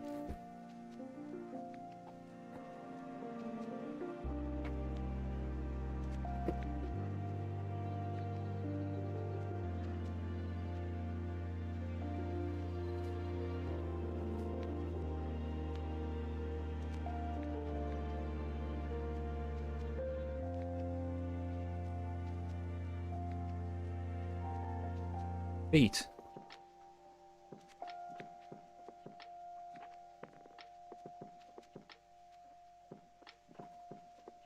You have a few issue 1 boards. Are we back on ZX Spectrums there? I've got one. I don't know what I've done with it. I think it's safely tucked away in a box. Yeah, I've got this Harlequin Rev G board here. Don't know what to do with. Maybe a giveaway. Oh, cool, yeah. There's one on eBay right now. Go have a look. That someone's listed, you know, my old ZX Spectrum found in the loft, and it's an issue 1, serial number 2000. Is pretty early. So I'm hoping people aren't trying to backdoor offer that. Oh, unpopulated. An original one? Really? How was that? Did they come in kits? I don't think they came in kits, did they? These aren't feet. These are the felt things for the bottom of the stilts.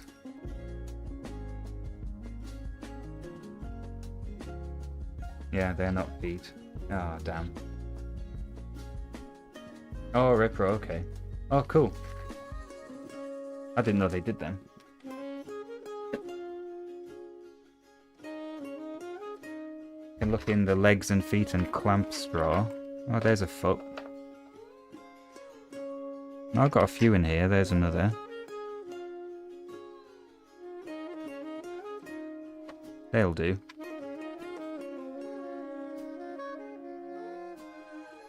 They must have been tricky to reproduce. Oh, I see. So what is it for, like a display installation or something? Tricky to do that. How do you'd have to scan the original board. Quite hard to root traces in that hand-drawn way these days, isn't it?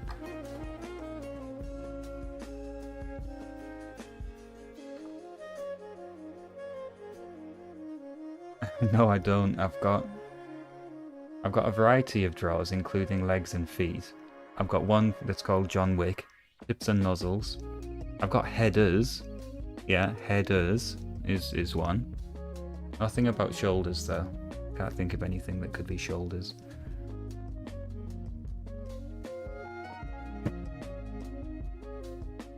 Oh, the long thin daughter board.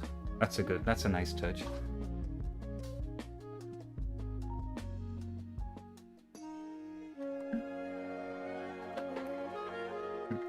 So I want to... You're all going to scowl at me for doing that. Don't worry, this bottle is gone. It's already contaminated.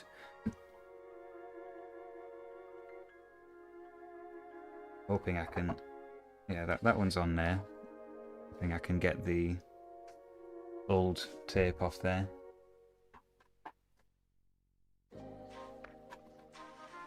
This board has got scrapey things in, I think. Oh, we know how to have a good time, Mark.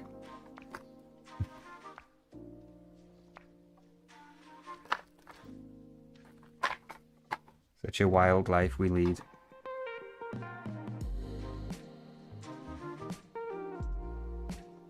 I spent this morning driving over to Buxton to hand in a book at the bookbinders, and now I'm repairing 80s computers. Kind of an old-fashioned day, I guess.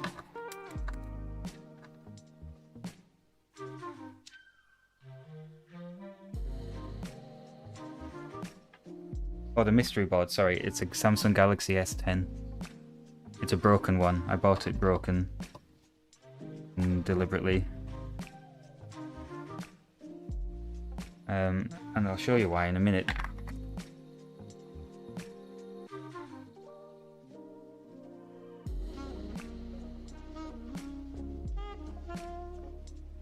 Oof, this glue's horrible, isn't it?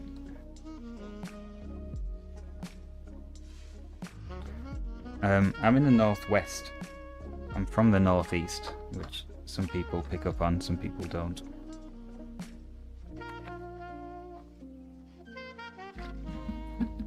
Don't make me get the WD-40 out. Doombrain, how's it going? Congratulations. You're nearly there. Join me in the dark side of the 4-day week. I highly recommend it.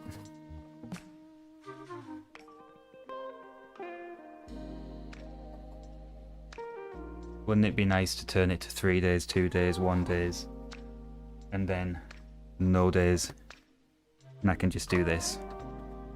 That would be nice.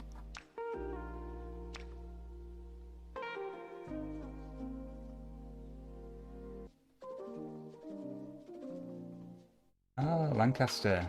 I'm south of Manchester. I'm near Macclesfield. So, I don't know. Doesn't feel very north to me, being from the northeast, but yeah, it gets called the northwest. Cheshire. This'll do. Right, where's my...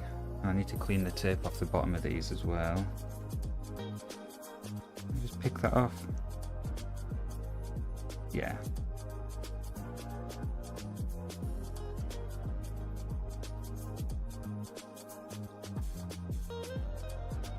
The old north-south debate. I just get snooty about it because I'm from Teesside, which I don't think anyone would argue is north. Or is not north. You used to live on the grounds of Jodrell Bank. How did you manage that? Did you get free tickets to Blue Dart?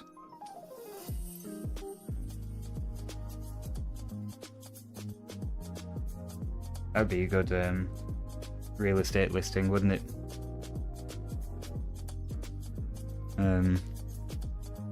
Come live here and you get to see Bjork for free. Barrow, as in Barrow in Furness.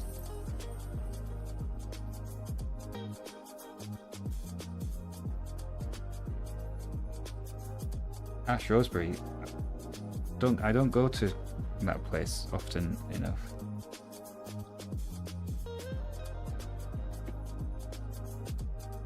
I like going to Jodrell Bank for the lectures and things like that they do. Just realised I don't know where my thermal tape is. I don't need it for this, but it'd be good to know where it is. Right, let's just bung a bit of double-sided tape on these.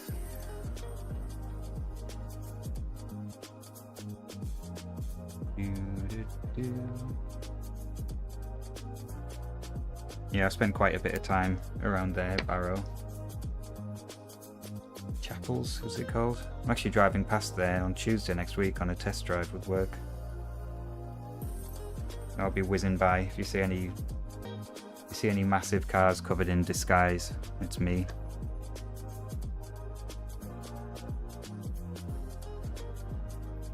Gary, what original computers do you have? Originals? Huh? What sound effects? Is there something going on with my audio that I'm missing? I've got some background music, I can turn them down. Let me know if something's up. Original computers.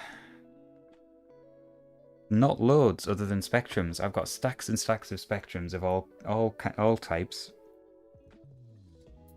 Including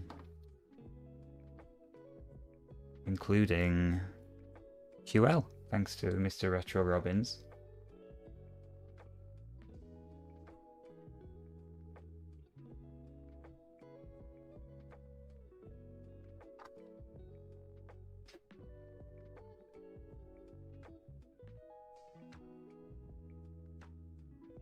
Really loud Spectrum game music? What, just now? How's that? I don't know how that's possible. Or are you... No, you're not lagging behind. Okay, I don't know where that came from. That's strange. Twitch alerts, video feed. I can't see anything that would be causing those sounds. Oh, okay. Thanks. I was panicking then. Yeah, sorry, Gary. I've got lots of Spectrum, Sinclair stuff. I've got an Amiga, but that's only original custom chips. It's a reproduction board that I built. I've had a couple of Commodore PETs I've worked on, but they've gone now. Same with the Trans Am Triton, that's gone now. ZX81, Z8, ZX80s. I do have a Toshiba thing in the loft, which I actually forgot that I had. I was selling an old PC motherboard, and I didn't have a good box for it, so I went rummaging around in the loft and I found a Toshiba up there, which I should really get down and have a play with, to be honest. Might be an MSX. I'll be honest, it was just a box that said Toshiba and it had a computer in it. And loads of games. So I don't know when the hell that's turned up. I think it must have been, part of a bundle that I bought. Because there was something in the bundle that I wanted. And I launched the rest of it in the loft. In the loft. So there's our new feet. That's nice, isn't it? Don't know what's happened here. If someone's painted it or what, but I'm not the man to fix that. So let's just leave that as it is. Oh, I wonder what it is then. I can't be asked going up there now to get it, but I will dig it out. I think this is ready. He's already paid for it, and that money's already gone to the charity pot on Just Giving, so everyone's happy. Let's put this down on the pile.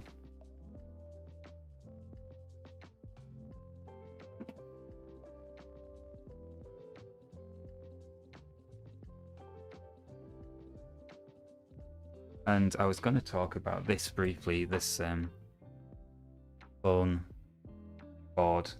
and why I've got it. Yes, the games are on cassette. But the reason for this is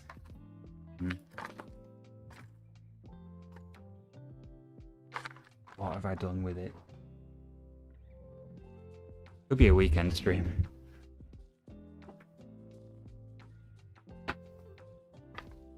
You know when everything you want goes missing?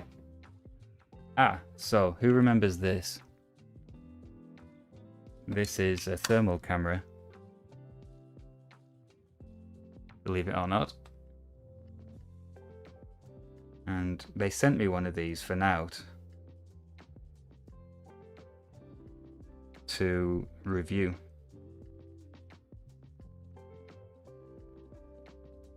And maybe it'll work first time. There we go. Good, eh? This isn't warm, it's just a reflection. My hand is warm.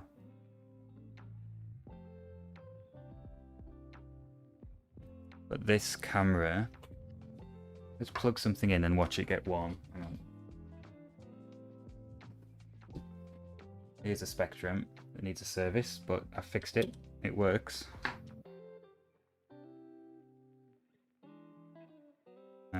Oh, that's my hand, sorry. So look, we've got a warm capacitor.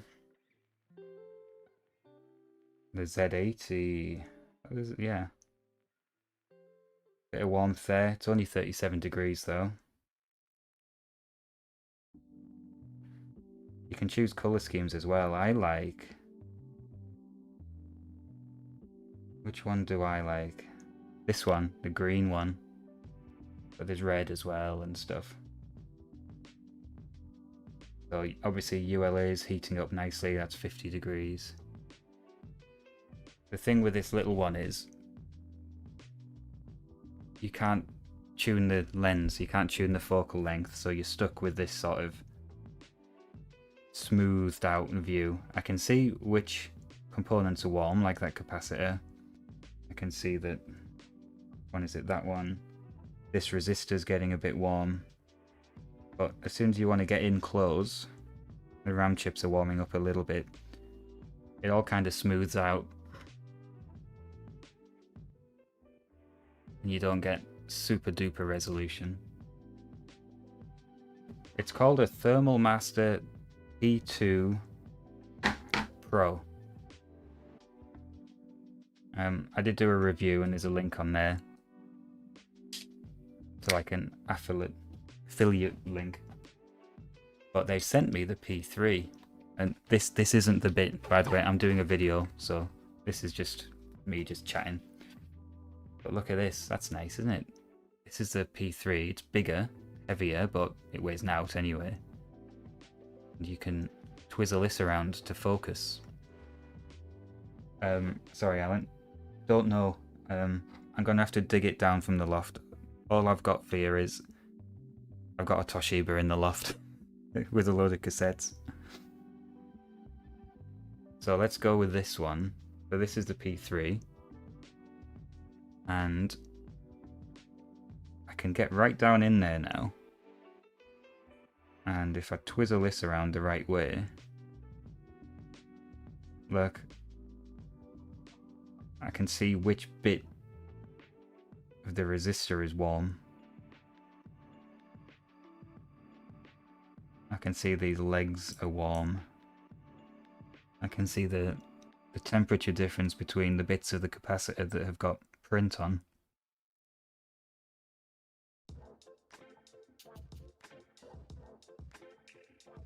Let's look at our RAM chips. Let me get right in there.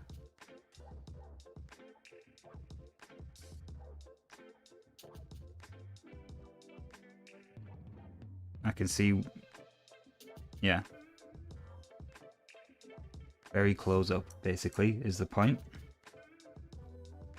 And what I kind of would like to do is get one of these RAM chips that's failing and see if I can see the path of the short through it, kind of thing. And like see which leg of it is getting hot. This whole heatsink should be pretty warm.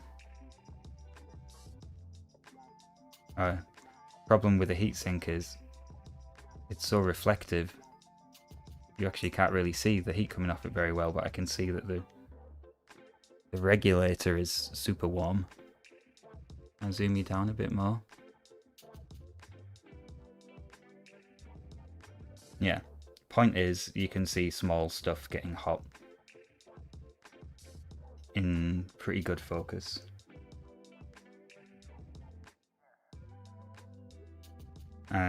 So that's why I bought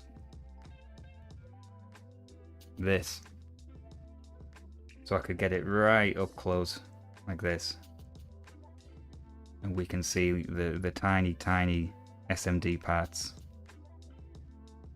just to show off the range of this thing.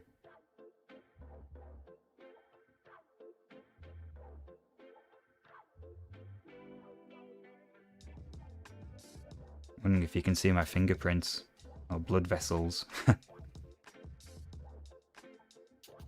Yeah, it's fun anyway, it's a fun toy. And it comes with a nice little case.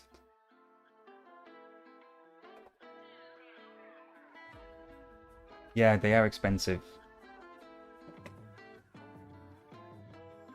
They are expensive. I wouldn't have one if they hadn't fired one my way. So, what are we doing? I'm going to tidy up a little bit, because it's becoming a bit of a mess.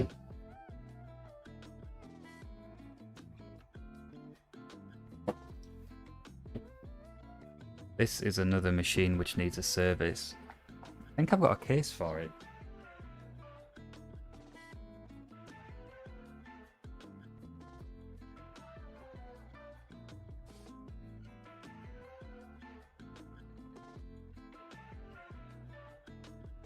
No, that's a lie. I don't have a case for this one. Tidy these screws up.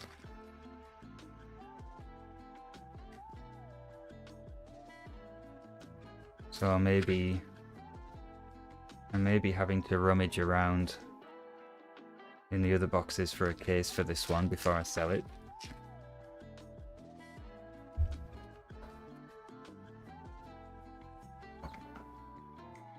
But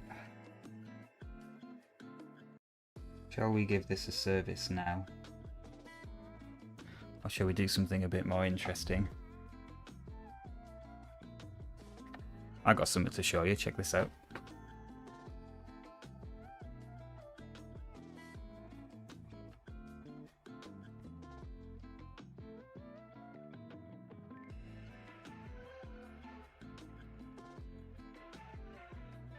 Hey Alan, look what I just stumbled across. A review of Strider 2 on the PlayStation. Ha, that's funny.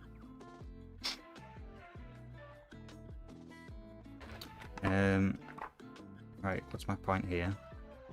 Is this the one with the... Yeah. Tony Hawk competition.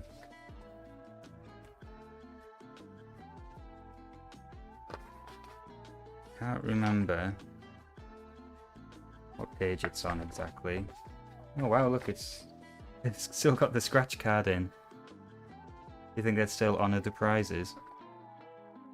Imagine if that was the grand prize one.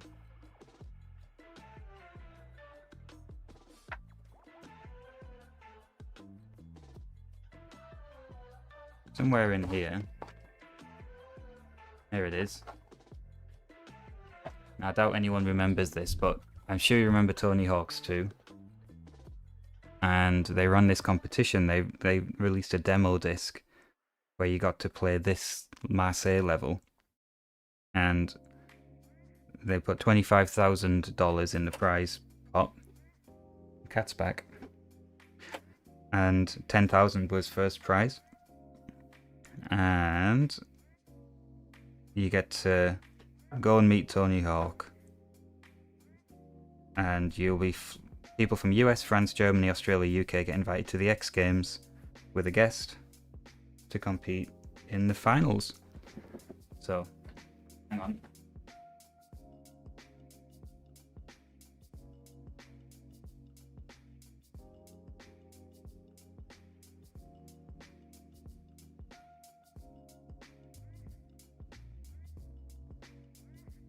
Fast forward, so this is the June edition. Fast forward to issue 64, November.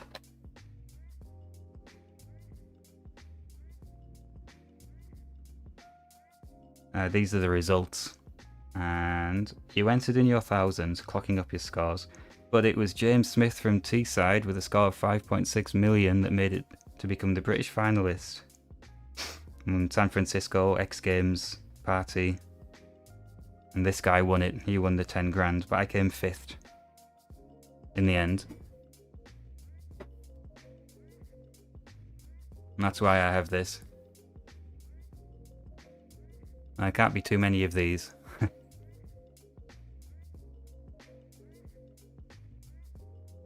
And I do have some old pictures and videos of it, so I was thinking that could be worth doing a little video about telling that story.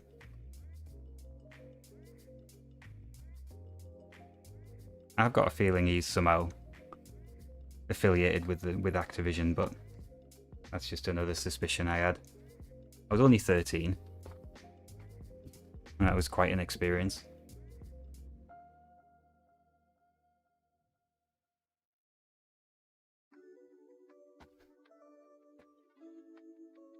Okay, so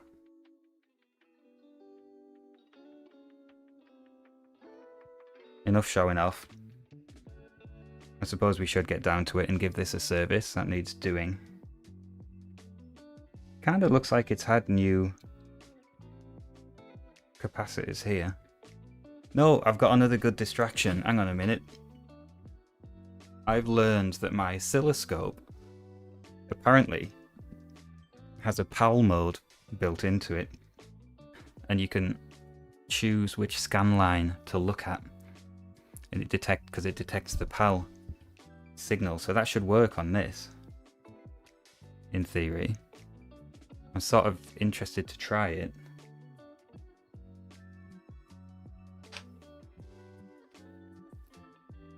Squirrel? Is that what this says? Squirrel.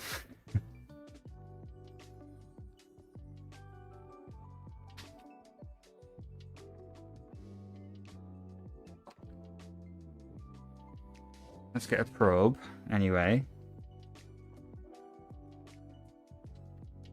Why not give it a try?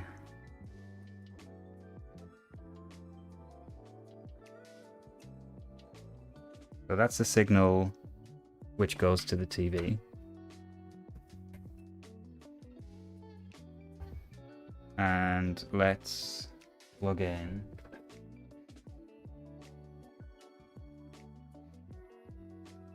the Dandanator. Yeah. Cat. Plug that in, plug that in. So we should have... Oh yeah, I can see the signal, but... Hang on. Oh, I see.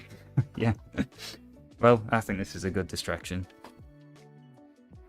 Very Bill Bailey, that. Oh, look, a squirrel. So this is a screen we've got. And what am I going to show you here?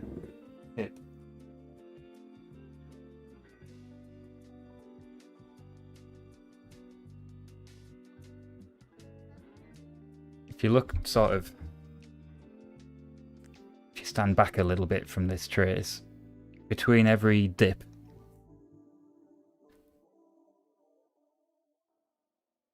let me choose a good cursor.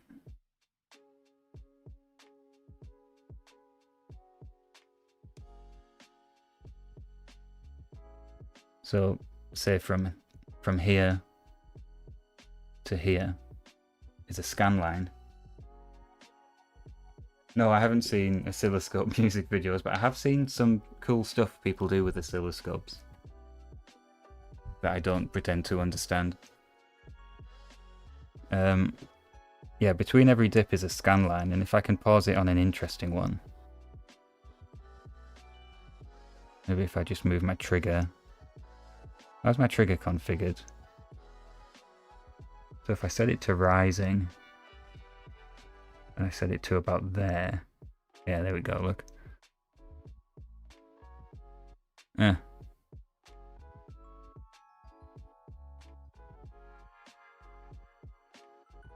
Still not high enough. Let's put it there.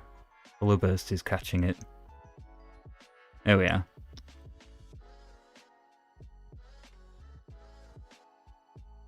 No, that's still a bad one.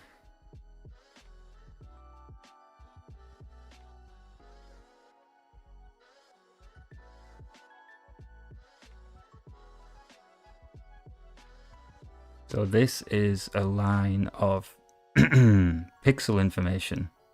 This big squiggly bit here. So chances are this particular scan line is one of the blue or white bars you can see across there, because the whole thing from left to right is populated with pixel information. If I can turn my trigger down a little bit.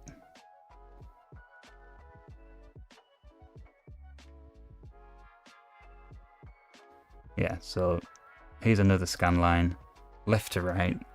This is just the color burst. And then we've got a few pixels. There's only 1, 2, 3, 4 pixels in that whole scan line. Or at least 4 clusters of pixels. And you could probably identify it by just looking around on the screen until you see something that matches that. But that's not what I'm trying to do. I'm told that there's a mode in here, a measurement mode that lets me see, or to recognize PAL. I don't know where to look. I'm gonna have to Google it. Unless anyone's good with these Rigol scopes.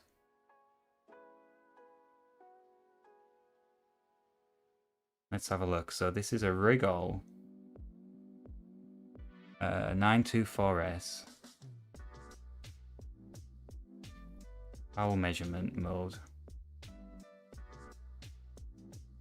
I'm a little bit annoyed that they don't do a physical manual for this. I have to configure a trigger, okay, a video trigger system. So I need to go to here and go type. Oh yeah. No, hang on, this touchscreen's a bit fiddly. Video. PAL. Yeah. Yeah, okay. Trigger type video, input source should be channel 1, yeah, that's right.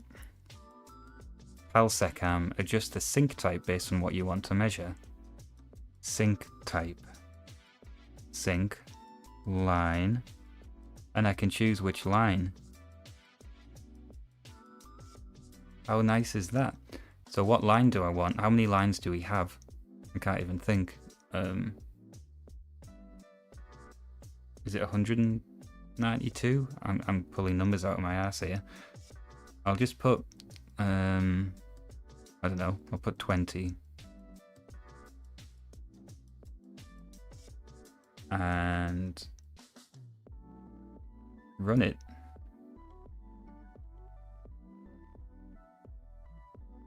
It's this, look at that, it's the same every time. So if I stop it, line 20. Hang on.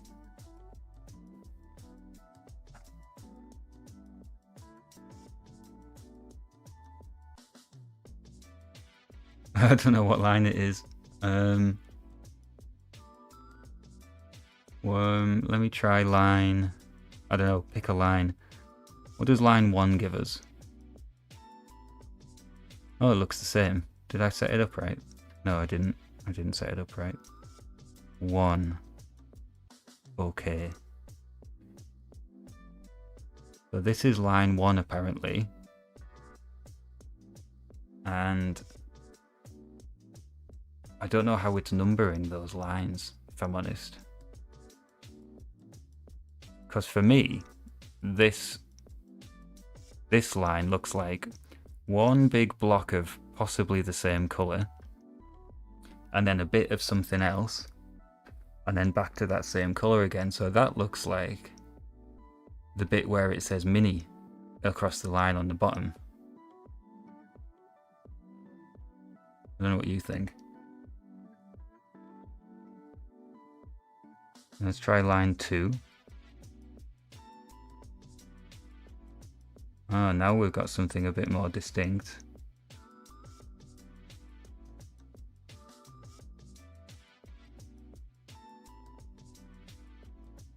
Line 2.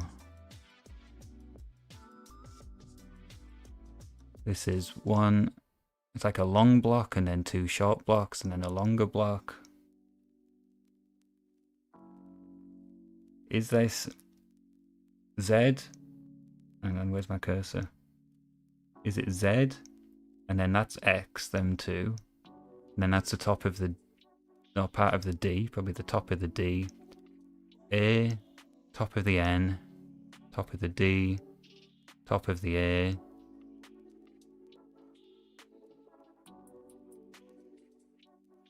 Could be. Let's try a different, let's try the next line. Don't really understand how these lines work, if I'm honest. Oh, that's great though, isn't it?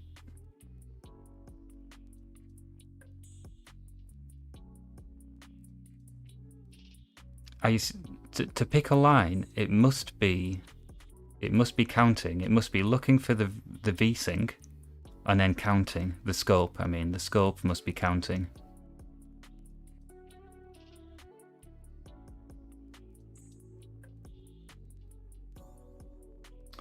$625 lines interlaced though, right?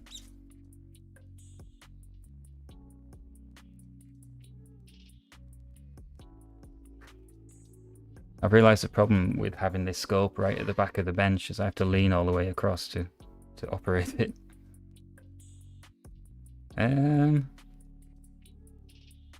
Trigger. If I put 600, is it going to fall over? Oh, it's picked something. What? Maybe it just keeps looping round. If I put 6,000, yeah, it's still... Oh, 625 is the upper limit, okay.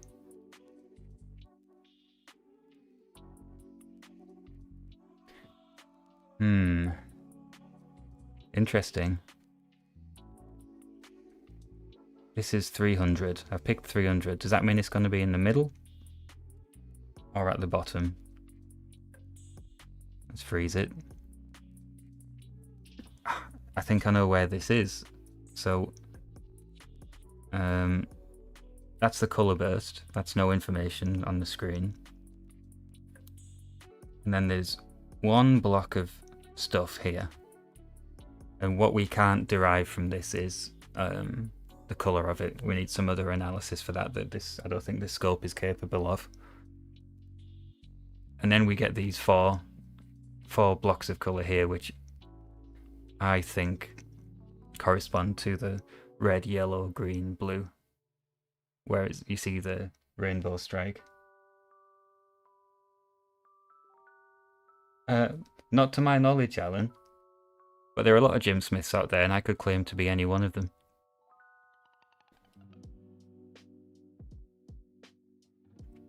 So if line 300 is given as that line there, where it's just catching the D and then those 4 colours. I wonder what line 301 gives us. Okay, that looks the same. That makes sense if it's just 1 down. What I'm expecting is we'll get one where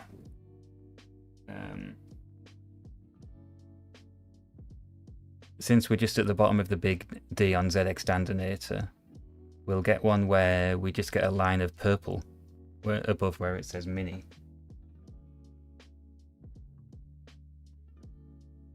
Theoretically. So let's go to the next line. 302. So that's, again, we're getting the 4 colours at the end. I don't know if you're having me on or not here, Alan. But the Cat by Jimmy Smith, I'd listen to that. Isn't Jim Smith the name of the singer from Yard Act?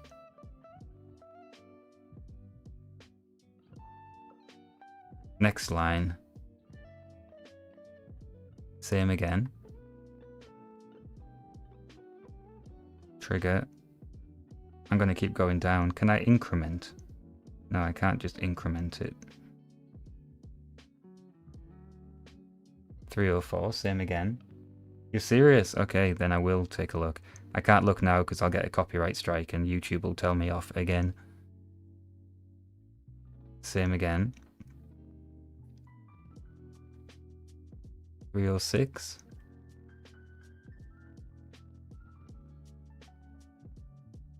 Well, we're getting still the same.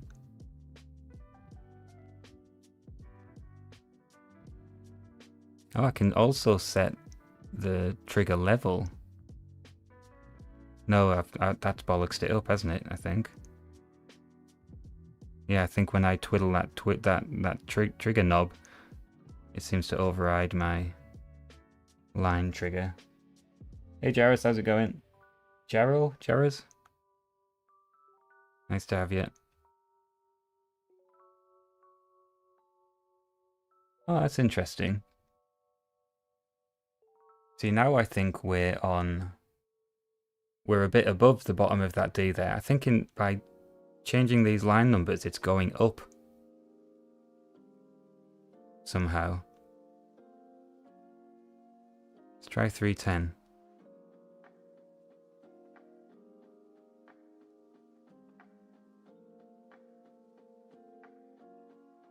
Yeah, I don't really know how this works exactly, but I'll try 320. I need to understand this because this is dead interesting.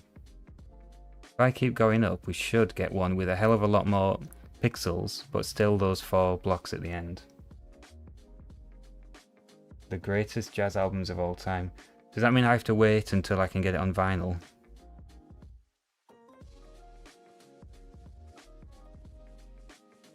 $330 still giving the same. Let's jump to 350. That's the same again. 380. Same.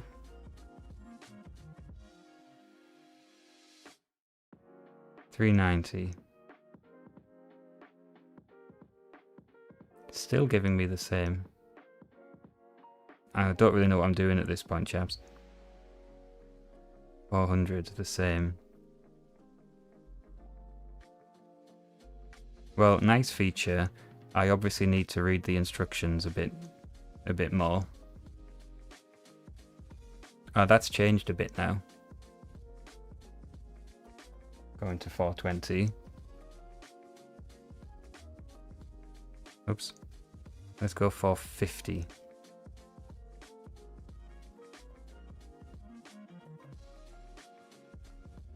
I don't understand what changing this trigger level is doing if I have a video trigger set up.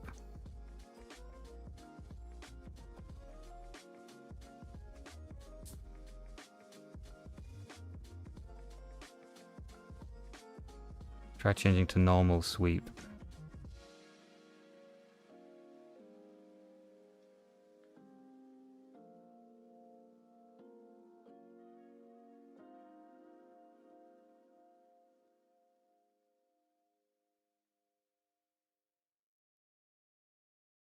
Anyone's got any bright ideas about what this is doing?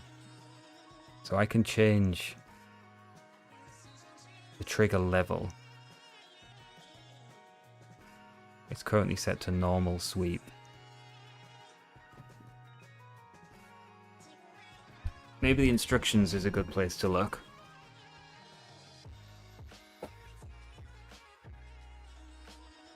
And I can get them.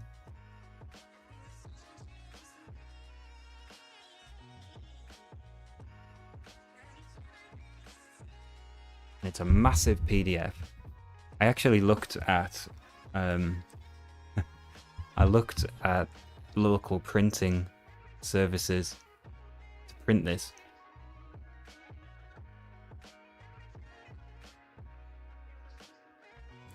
Now we're talking. Now we're looking at oscilloscope instruction manuals. Let's see what it says about video trigger. The video signal can include information, image timing. Yeah. Yeah, I know. This is a cop-out. I probably apologise.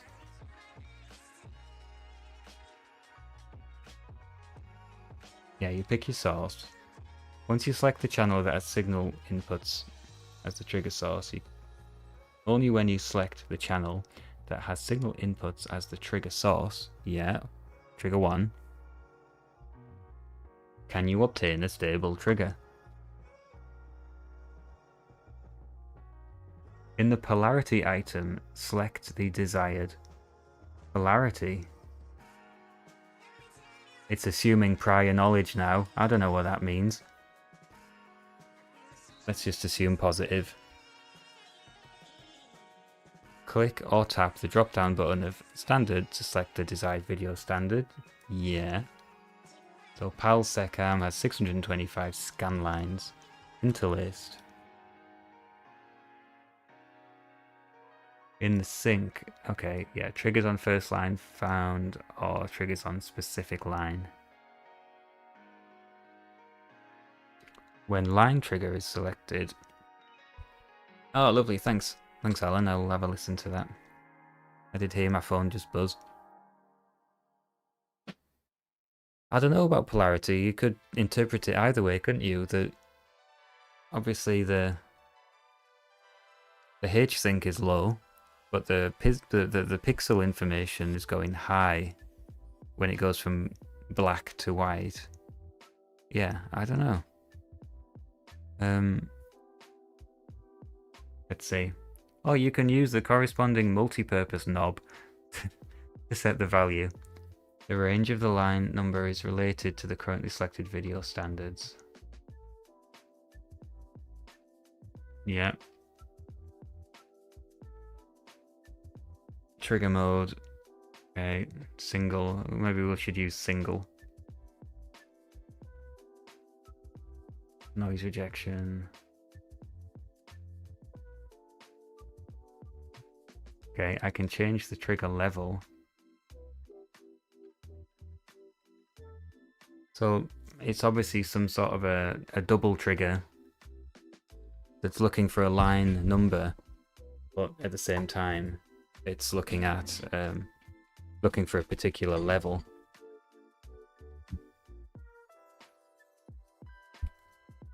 So what knob am I turning here to? That's the level knob. No, that doesn't do anything. It doesn't do anything. That just lets me scroll around. No, I don't think I can change the line number by twiddling a knob. Unfortunately.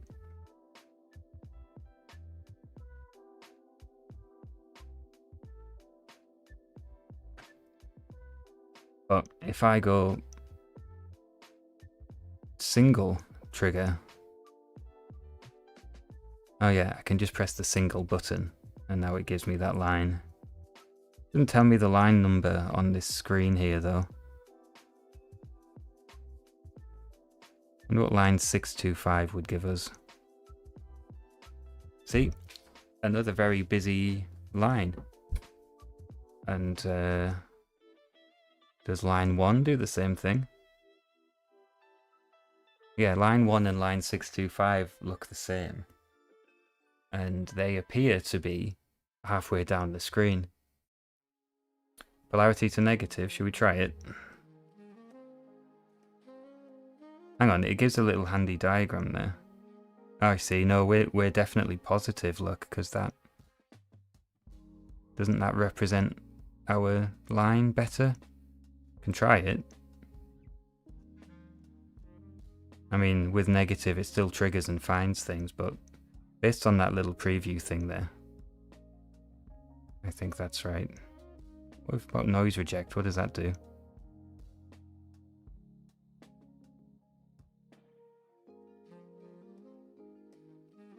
Interesting, it seems to be finding a different line with noise reject on compared to off.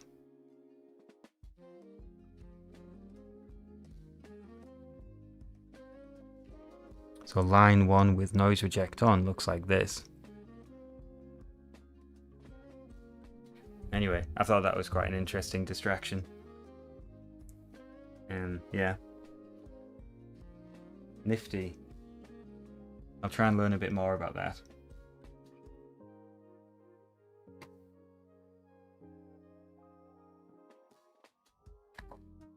So this is an issue 6A in need of a service. That's a good one to do, isn't it? Because it's a simple one. I don't need to do a DC-DC mod. Nothing like that. So all this service is going to look like, really, is changing the capacitors.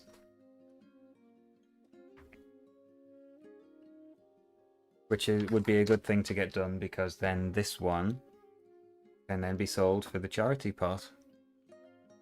Because this is another machine from the donation pile. And all of that is going to charity, ultimately. Shall we do it then?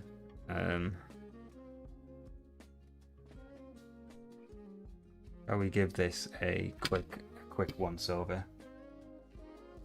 Yeah, look, it's a Zilog. And it works. Still got a box of them upstairs. Let's chop these out.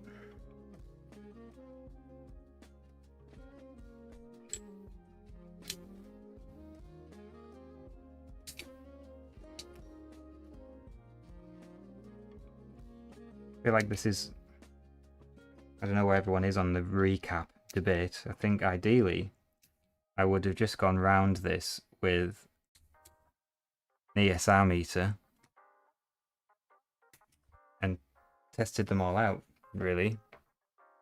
And if they checked out okay, I don't think I would have changed them, but I don't have an ESR meter, unfortunately. And yeah, I can check the values of them, see how accurate they are. That might be interesting to do.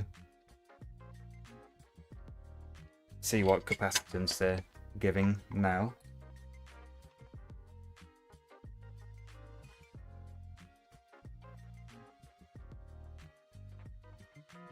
Don't wince with the vice, this is normal behaviour for me.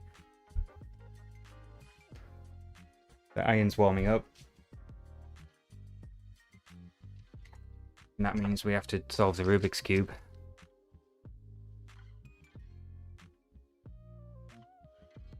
Let's jumble it up. Alright, let's go. First one to pick a colour. Pick a colour. Orange, yellow, green, blue, red, or white. And I will start with that side. Could do with another coffee.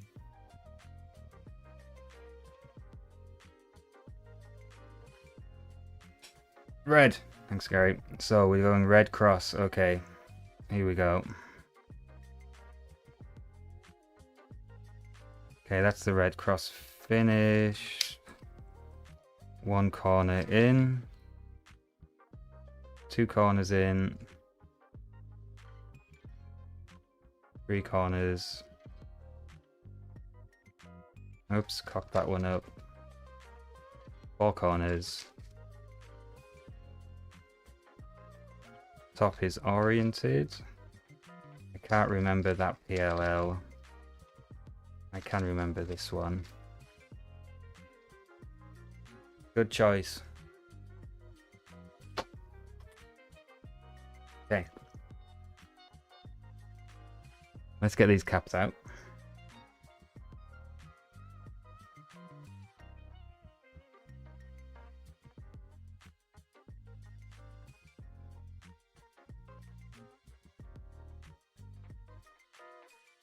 That one's always a bit of a bugger. I'm going to keep these handy because we're going to measure them in a second.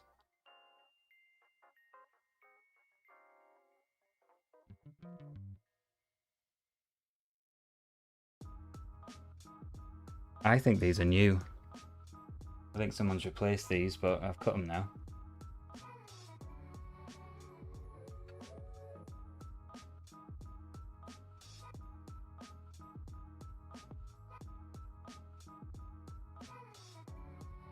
I was heating the wrong joint there.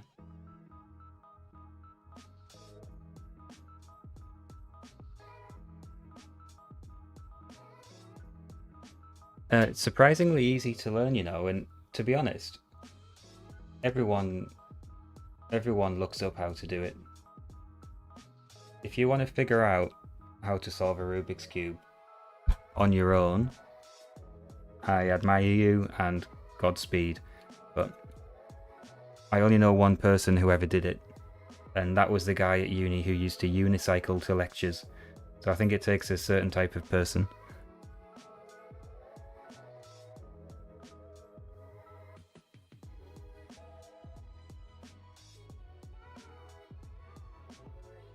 And these old solder joints aren't getting very melty for me.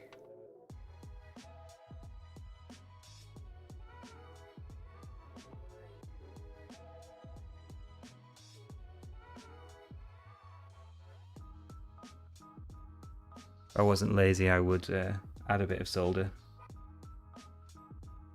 But they're going.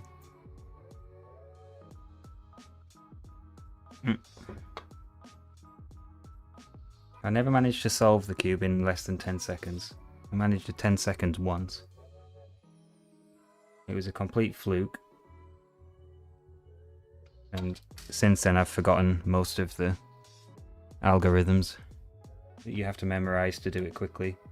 The faster you want to do it, the more algorithms you need to unlock.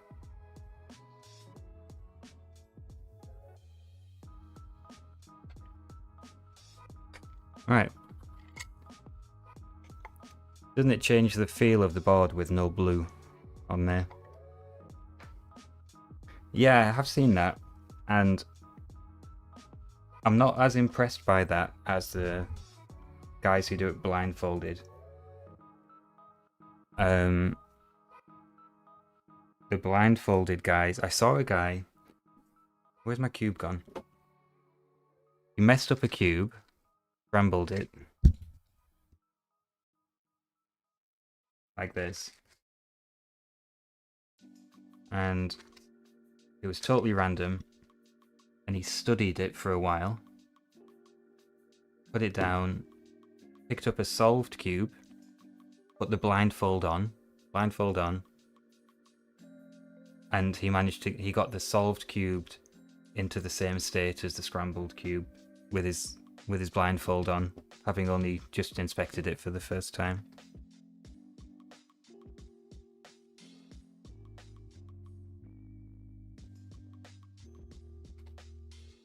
Shall we time one?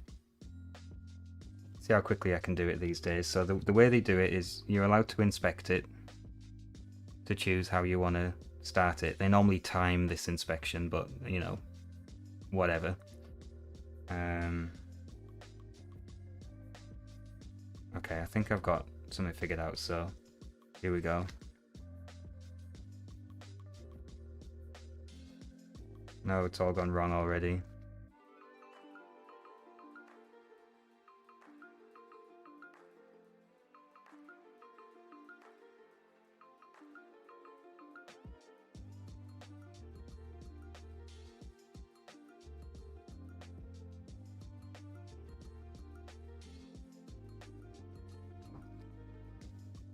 Not too bad.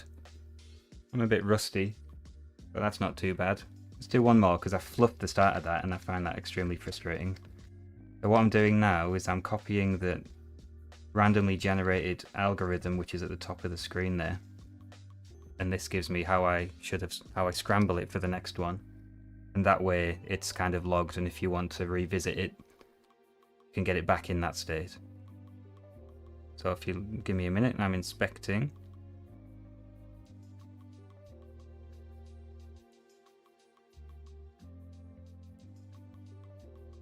Okay, here we go.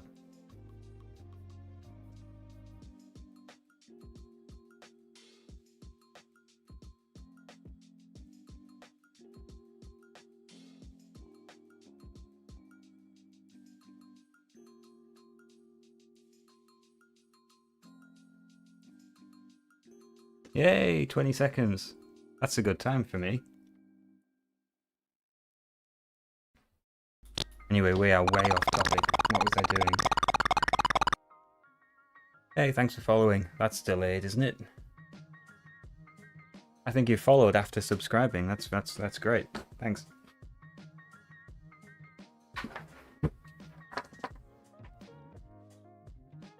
Okay, let's go. I'm gonna see.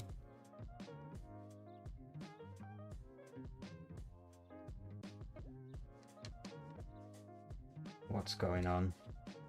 The world record, it's getting daft now because the world records are the when they get lucky and they get a scramble which solves itself basically after a couple of steps. So the world record is under 4 seconds now. So let's see what we get here. This should be 22 microfarads.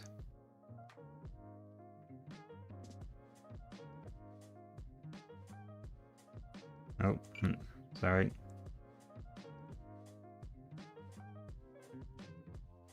Now, is that wrong because I'm touching it with my skin? Am I a capacitor? Oh, we're on 38 microfarads for that one. What's this one? This is another 22.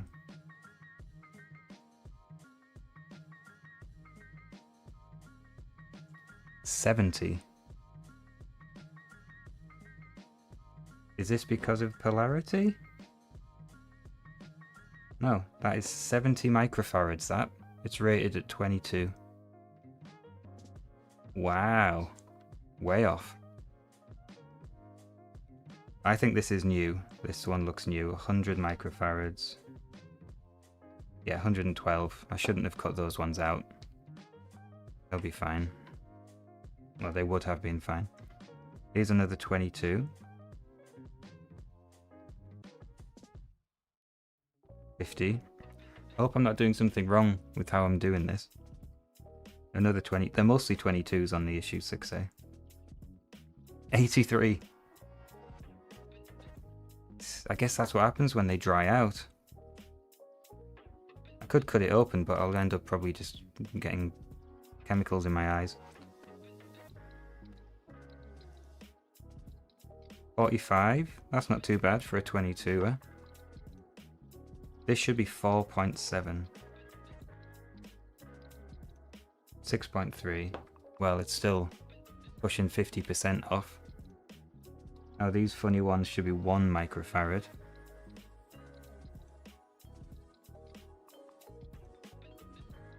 Can't get a reading. 2. So only 100% out. This is another 1er. 1.8. This is a 22er. 22. So these ones in this package apparently are a bit better at keeping their values. And this is a 1er. 1.5. Okay, tell you what, I'm going to keep this out because I'm getting new capacitors down now.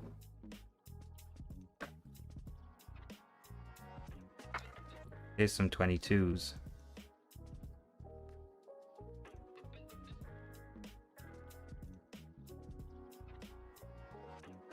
$24. That's more like it. I do feel better about doing this recap job.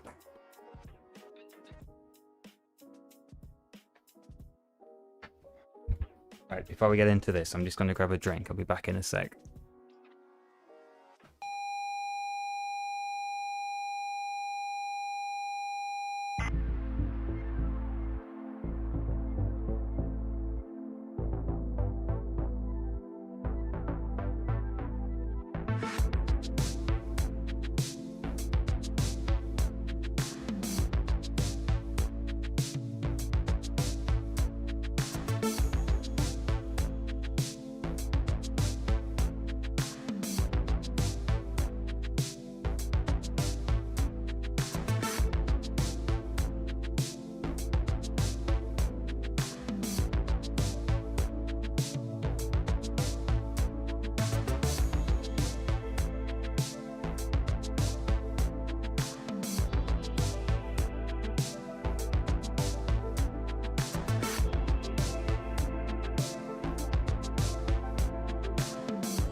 I'm back. What happened? Does the video not loop on Be Right Back? I need to fix that. So, what are we doing? I need to clear the joints, don't I? I do have a moo gun here for that purpose. However,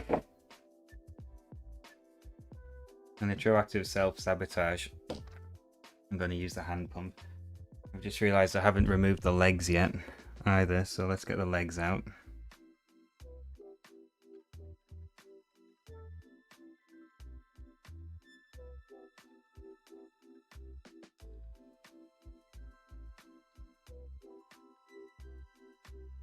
I tend to use the side cutters for this, not my good ones.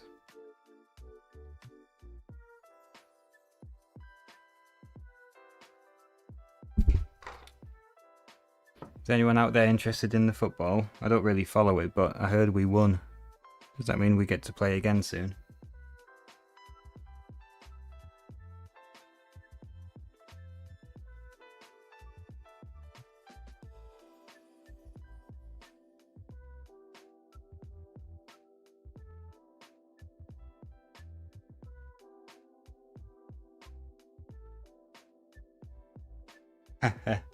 No, that's right. When I turn the soldering iron on to heat up, I tend to grab the Rubik's Cube as a little distraction. Sometimes try to race the iron in heating up. Yeah, football. And I know I'm not really into it, but it's sort of good conversation starter, isn't it? Hey Chips, well, we managed to solve the cube in, how long was it? 20 seconds? I'm pleased with that. That was a good sort of, they called it the sub 20 second club. I'm glad to still be part of it.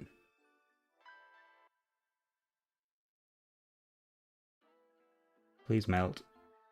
Don't make me re-tin the tip.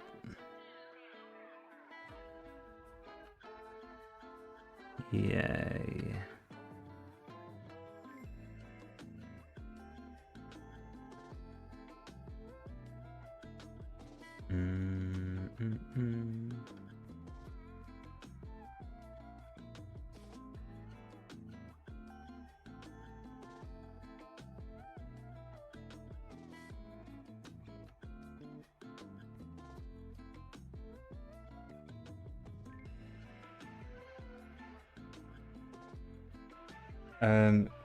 You mean to try and sound like a convincing football fan? Yeah? Yeah. Maybe if you swear, it'll sound more convincing. Steve, how's it going? Oh look, I bought a new tip. I got a big fat one. I'm hoping that with this, I can like desolder transistors and things in one go. I couldn't get a big spade one like Mendit Mark uses for my iron, but this is like 5.5mm wide. Anyway. Oh, it's IT Crowd. I love IT Crowd, but I haven't got it on. I haven't got it in the memory banks quite like I have with other things like Futurama.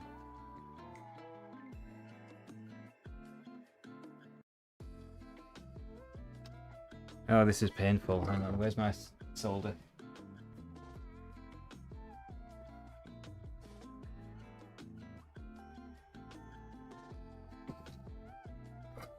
Half a kilogram of solder here. Should help. Smoky. Right, where was I? This one, maybe.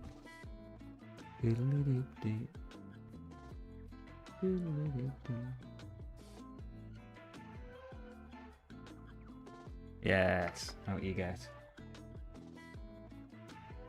Oh, I think I remember that one, yeah.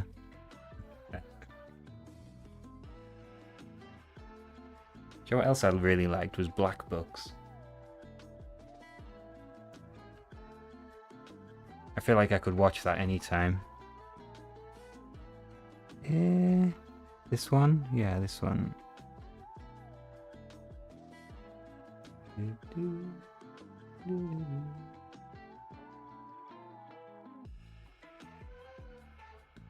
Oh god, this is a really long, mangled looking leg. It's not going to come out very willingly.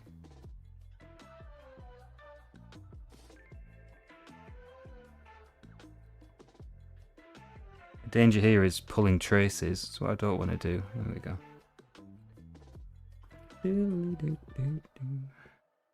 Have I got them all? I always miss one. No, I think I got them.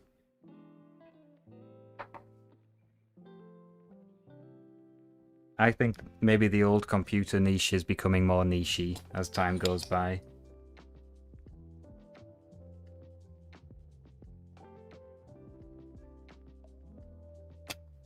I'm a little bit worried about what's going to happen to it in a generation or two.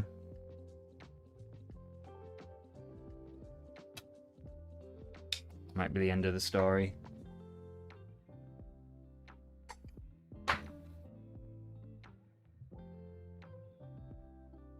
I'm going to start from this side actually and I'll work over there. Yeah, the Book of Calm episode was legendary, wasn't it? Bill Bailey's just great. We went to see him live last year.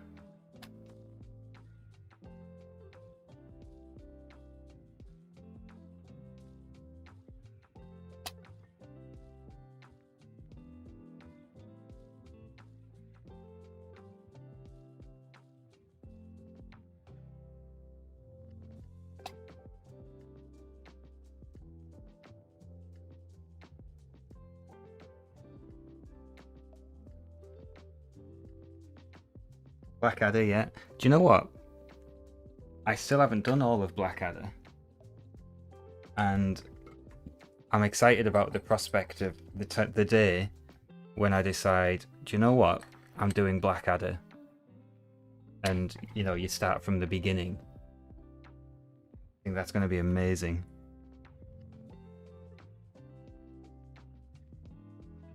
I'm kind of in that situation with a few things.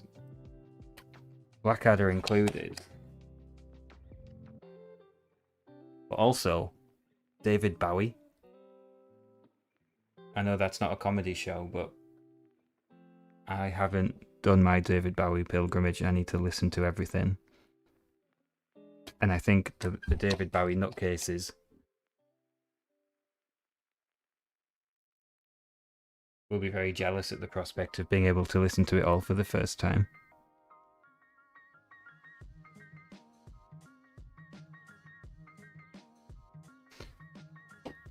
This one doesn't want to melt.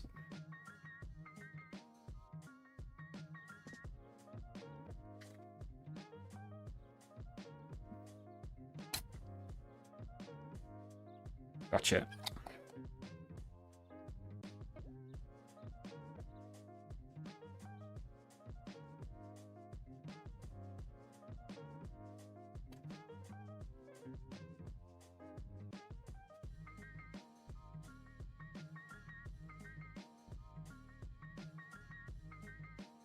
I wonder if I've seen the last episode, because I've seen it like here and there over the years. Oh yeah, Portal. That's a good shout.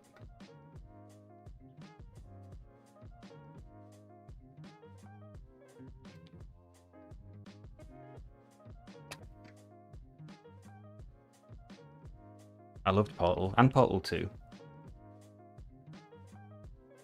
I mean, my friend absolutely nailed Portal 2 online co-op, did all of the levels, like all the hardest ones. I really enjoyed that.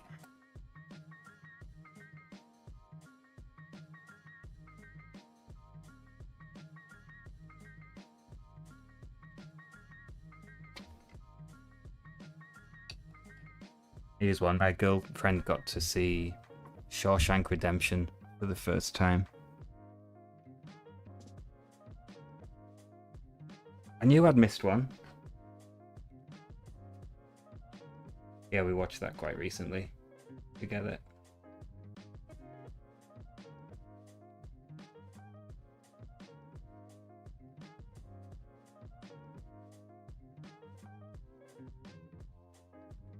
Does anyone argue that Shawshank's a great film?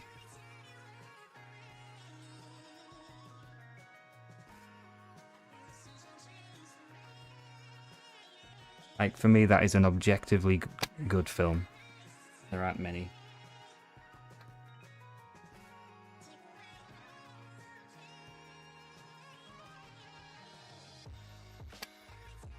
Part of the magic of it is, I honestly cannot name another movie with the guy who plays Andy Dufresne in. So for me, that guy, that actor, is just Andy Dufresne. He's not an actor.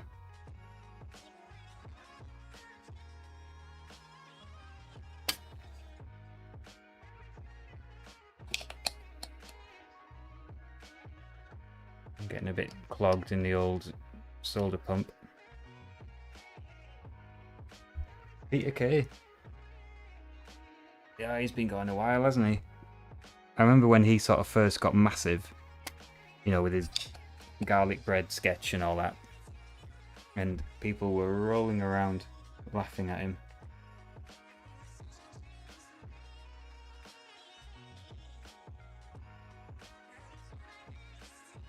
My favourite Peter Kay moment when is a clip going around when he was presenting some awards ceremony.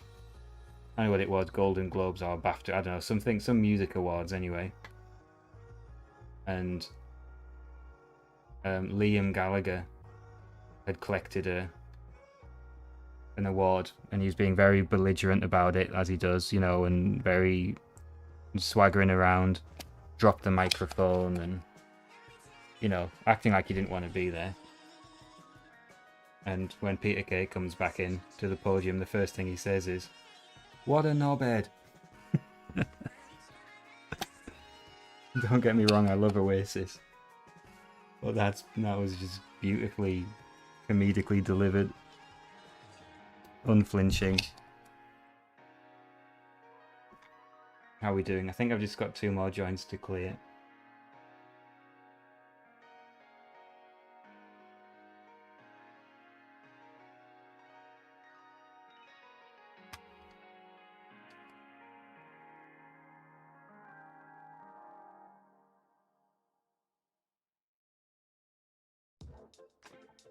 Bit of a thick trace on this one by the ULA.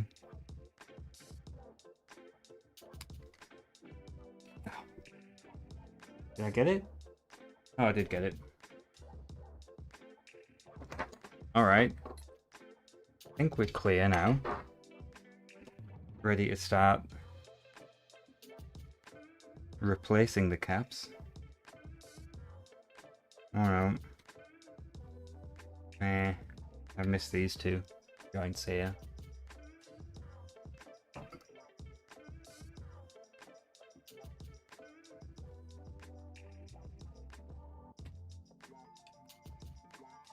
One down.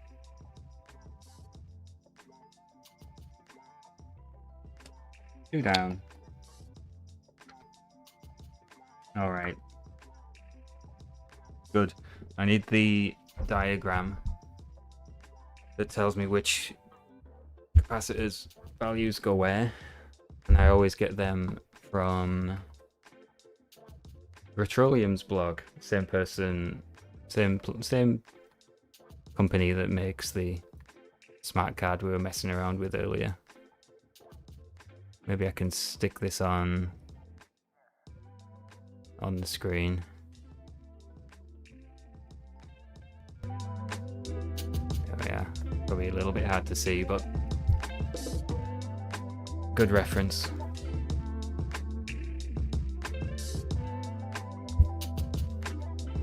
So lots of 22s anyway, so here's my 22s. 1, 2, 3, 4, 5, 6. 1, 2, 3. Yeah, 6 of them. That's good because there's 7 here. 1, 2, 3, 4, 5, 6.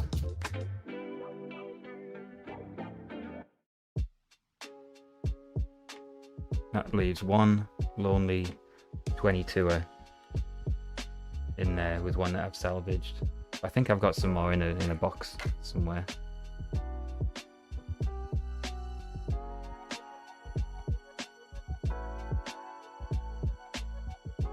I'm gonna measure them.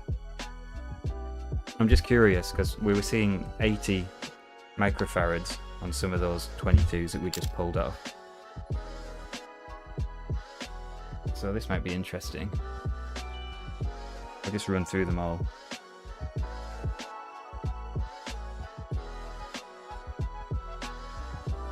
$23.6,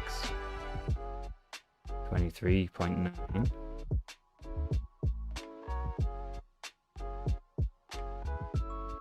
$23.7, $23.6. They're all about the same.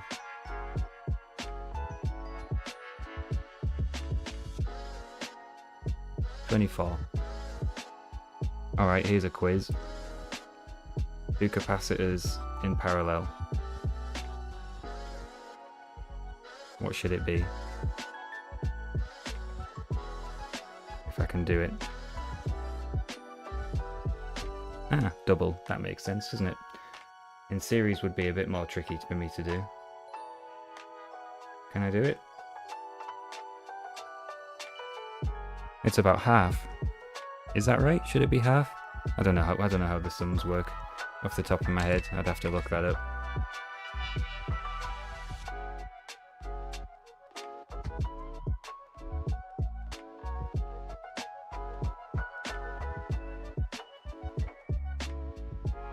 Right, let's pop them in. Gaps in parallel sum. When I think about that, that makes perfect sense.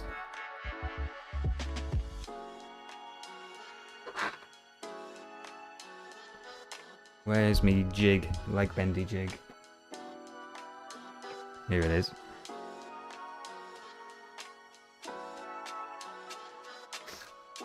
So, 22's in the top right with positive on the left. Positive is the side with a little dimple on, and these negative arrows point to the negative side. I'm sure you all know that. Okay, so that's, yeah, it's a little bit more complicated, isn't it, with series? You gotta add them up and divide by something or other.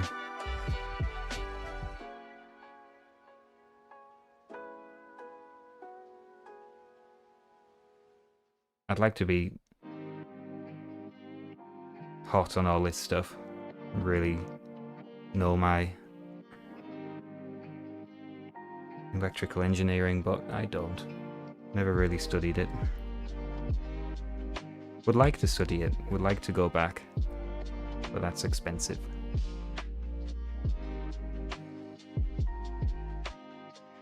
Nothing stopping me doing it in my own time.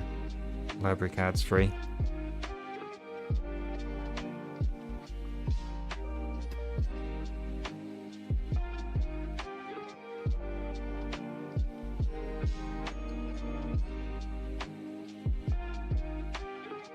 Now what you mustn't do while recapping, or what you should do while recapping I should say, is change one at a time and turn it on in between each one to make sure you haven't buggered anything. What you definitely shouldn't do is do them all at the same time and turn it on halfway through to check if you haven't broken anything. Because then the smoke comes out, you don't have all your capacitors in.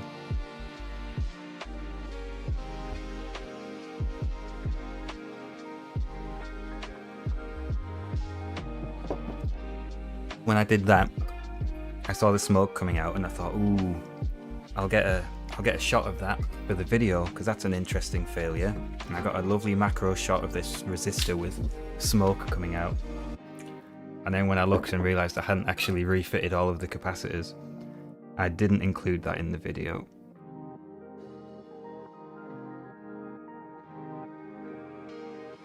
Yeah, so you're absolutely right. I think maybe a little part of me just misses academia a little bit.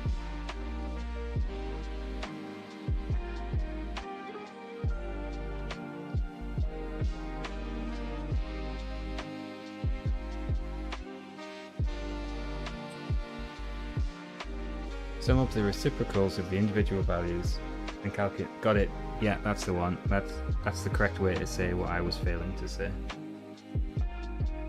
Now give me a sec. One of these is on a huge ground plane. it's this one.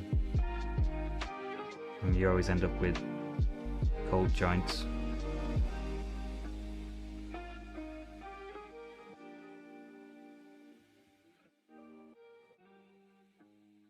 That should be enough. Alright, let's tidy up these ones.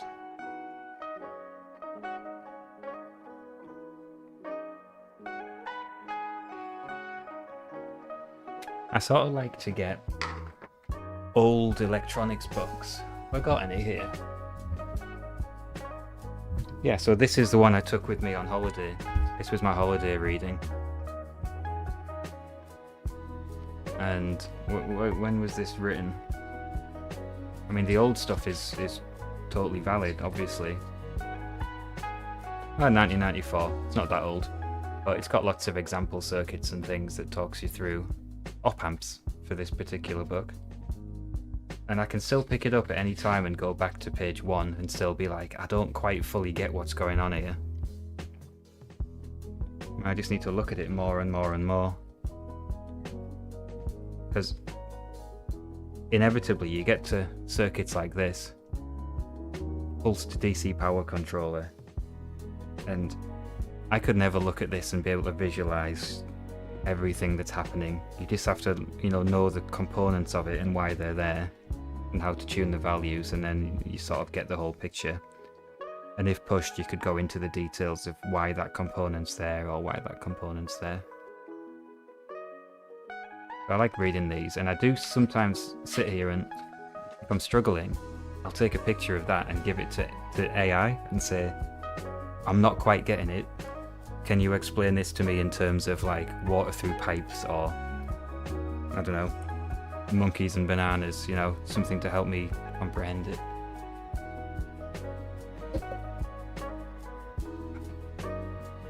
This one too, quite nice. All about coils, everything you could want to know. Haven't so much got into this one yet, but I do intend to. When's this one from? 1960. This is an 85 reprint. Art of Electronics. Okay. Yeah, I'll keep an eye out for that.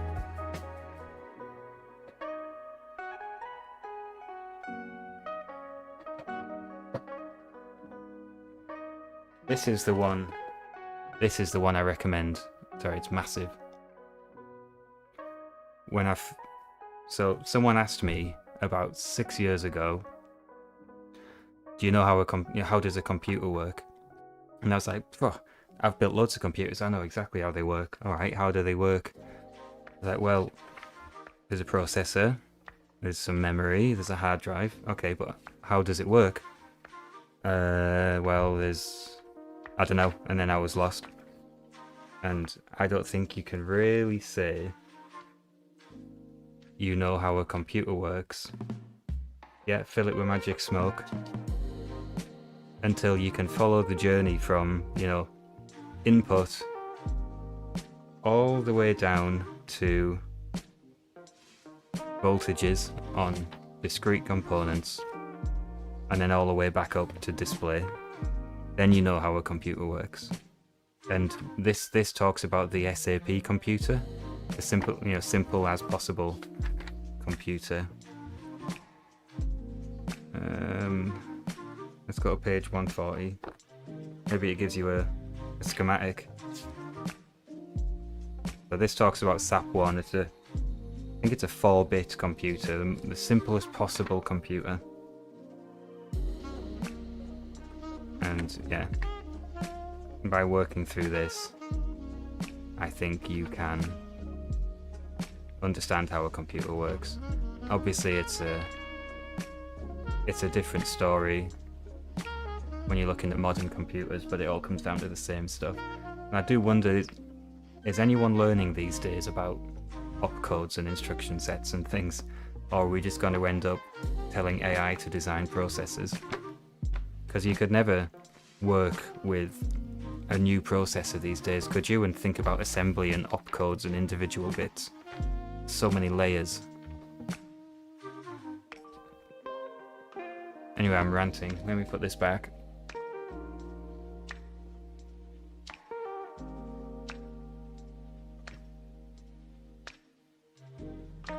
I think you're right, sir. It's all about, I don't know, repairing things, and I was never really satisfied repairing something knowing that I'll replace this chip and it'll work. It's like, okay, but why?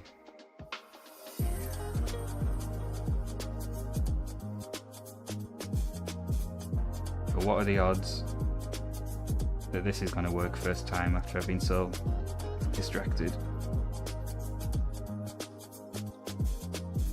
Oh, with Risk. Okay, yeah.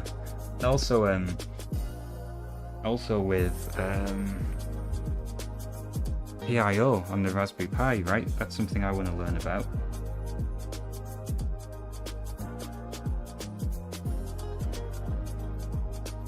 Yeah, I think this is what I'm getting at. I think Teddy Bear. It's about I don't know, finding your niche where you want to be, and I like to exist here in the 8-bit world.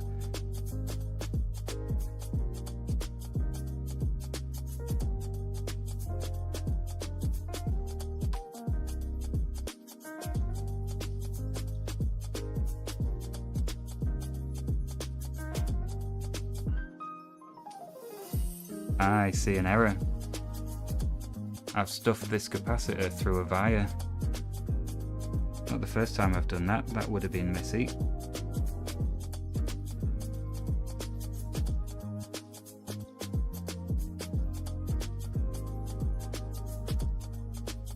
Yeah, I quite like 8-bit. I like that if I'm making a video about how something works on an 8-bit computer, I can quite literally talk about ones and zeros without the video running over, in most cases, half an hour.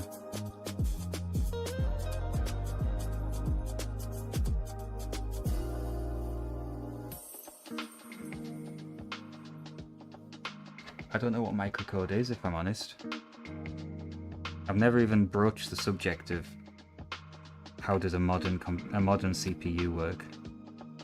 I dread to think what the schematic of that looks like. Does it even exist? Can you get a single schematic for a modern CPU?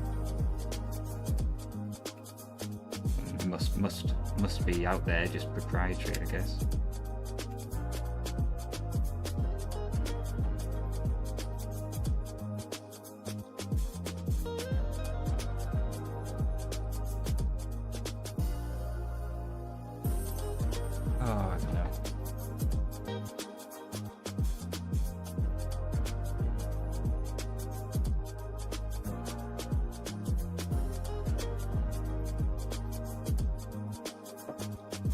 It would be encouraging to know that they're still teaching this stuff on electronics courses. They must be.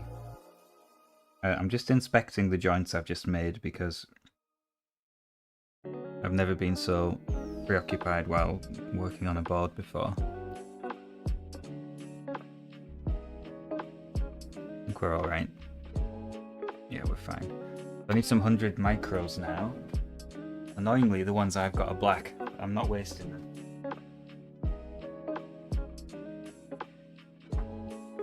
Oh, I spoke too soon. There were capacitors in the charity donation box, and they're getting a bit mixed up. They were in kits, but I don't really work in kits because I do too many things. I'm gonna say that's probably 100, but it's massive. Yeah. And this one.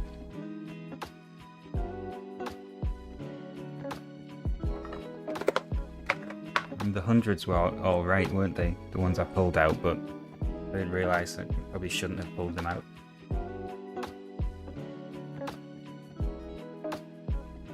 I'm still gonna measure it because I'm taking my time because I'm with you guys. Whatever this track is on this royalty-free playlist, it makes a little sound in this one. It sounds like a notification. I always glance up. Okay.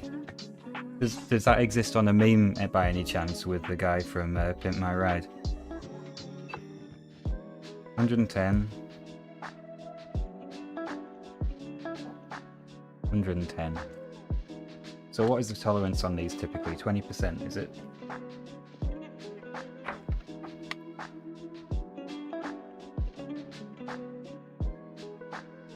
Well, these are massive. I'm not going to use the jig because I think I'm at the limit with the package.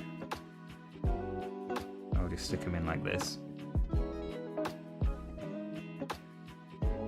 It sounds a bit like PIO really, doesn't it? You've got this microcontroller on the Raspberry Pi and you have to learn another instruction set with a parallel input-output.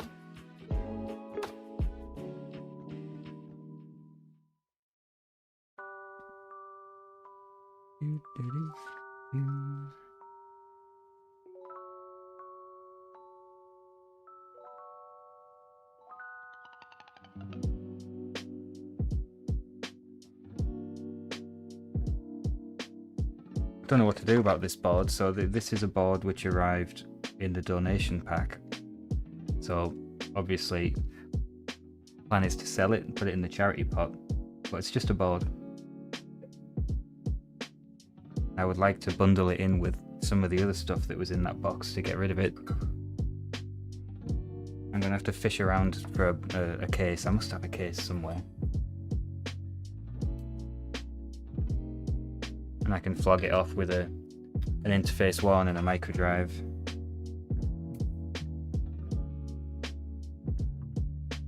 Good. There's the hundreds in. There's 4 left.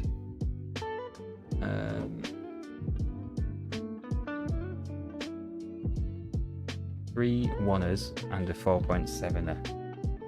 I might as well keep fishing in this box here. Get these ones used up. And where's the 1ers? Do this thin one, will it? And there's 1 1er. There's a 4.7er. There's a 1er. 2 1ers. I've got 2 1ers? 2 1ers. Wait.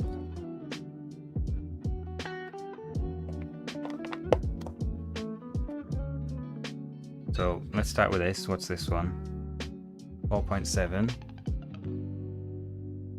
I'm going to measure it.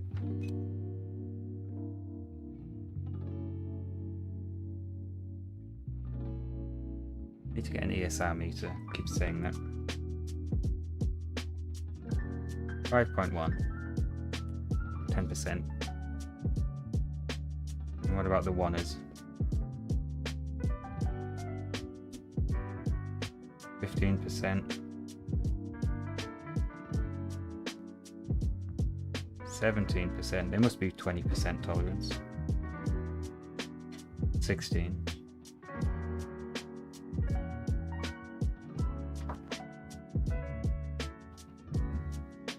I got a new toy.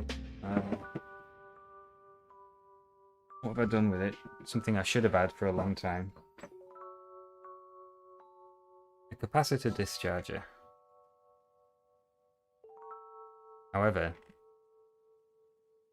I'm sure some of you lot have got this exact one. I'm not too impressed with the construction of it.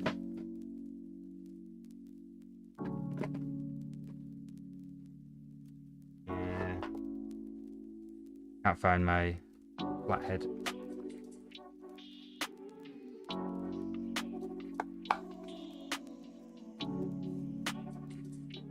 The board isn't the right size. Oh, I should say the mounting holes don't line up. So, can't really demonstrate this very well, but it's not fixed on one side. The mounting holes are there, but they don't line up. The board's too small. There's just these 2 screws in. And then just this little wire sort of blobbed onto this massive lug. Seems a bit, I don't know, a bit weird to me.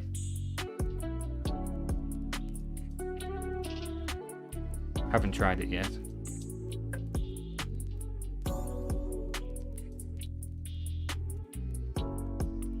I'm sure it'll work. Better than what I have been doing, which is to just stuff that on it.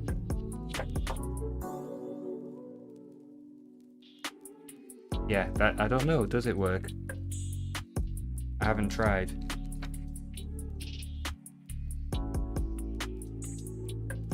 I have been messing around with some switch mode power supplies that obviously have big caps on.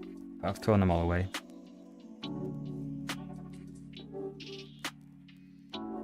I'll get around to trying it. I should take this to the repair cafe, because I'd say once every couple of months someone gets a jolt.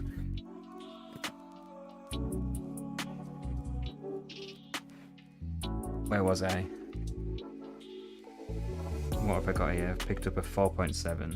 Okay. And that's C74.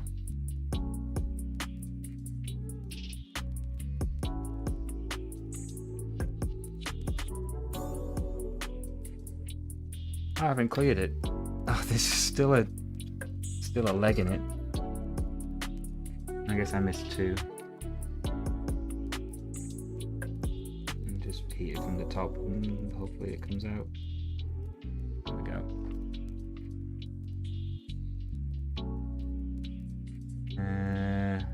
Down here by the transistors, that's the one.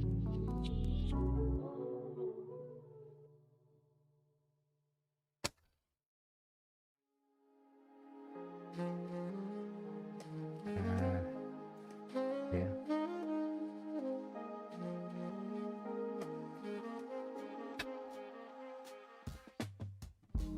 You won't miss one. Hi Peter, how are you doing?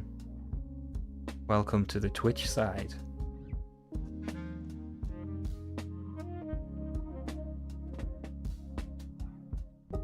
C74, wasn't it? Yeah. We're just servicing this issue 6A while getting periodically sidetracked. How is Twitch doing? Let me just check on the stats. You can see YouTube's ticking along nicely. You've got a little gang of 12 people watching. Twitch is fluctuating. Yeah. Twitch fluctuates. I think we're in a funny niche for Twitch here. But Twitch, guys, Twitch is better. I know that YouTube's more familiar, but Twitch, there's less latency, and there's more ways to interact and join in. More Spectrum-related emotes you can use in the chat if you're so inclined.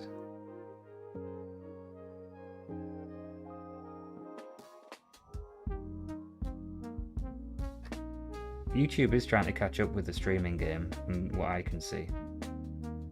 But it's like anything, isn't it? I think Twitch just beat them to it.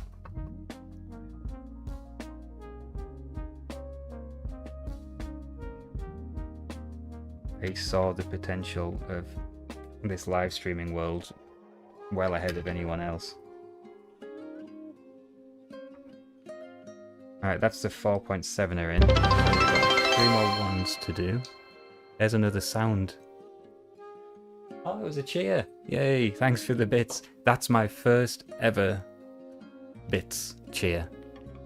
Thanks for that.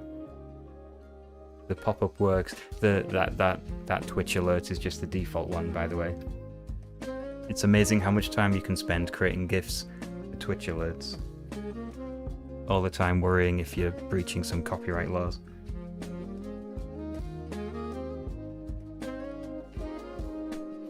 I'm going to stuff all 3 of these in. Justin TV?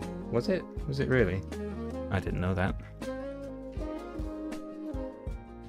Anyone who doesn't know about Twitch, what Gary did there was if you can cheer, and by doing a cheer, Twitch alerts, you get a little pop-up comes up and I get a few pence or something, which is very kind.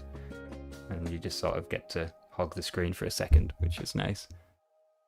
Ah, Mr. Venture, Urban Venture, guys. It's weird for me not to call you by your name.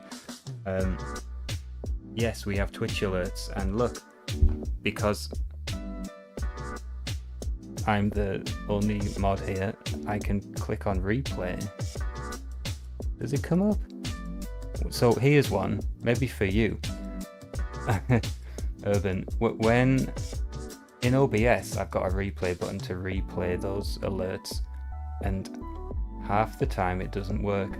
However, I've already clicked it. If I go into the Twitch dashboard and hit replay, there it is. Very quiet, isn't it? Oh no, it's quiet for me. Twitch it's not quiet alerts, for you. say? Ah, did it play the audio as well?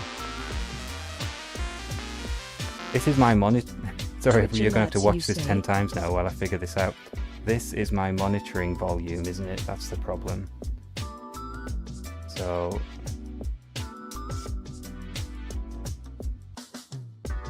there must be a separate setting inside OBS Studio for the monitor volume. Or maybe it's just my mixer. Maybe it's just my mixer. Yeah, OBS wasn't on maximum, so you get to watch it again now. Very quiet. Twitch alerts, you say? Hey, it did read it out. Okay, I obviously need to sort out my levels. Yeah, sorry, I probably just turned it up a bit as well. I'll turn it down again. Thanks for resubscribing. That's a world record on my channel, 1 month streak.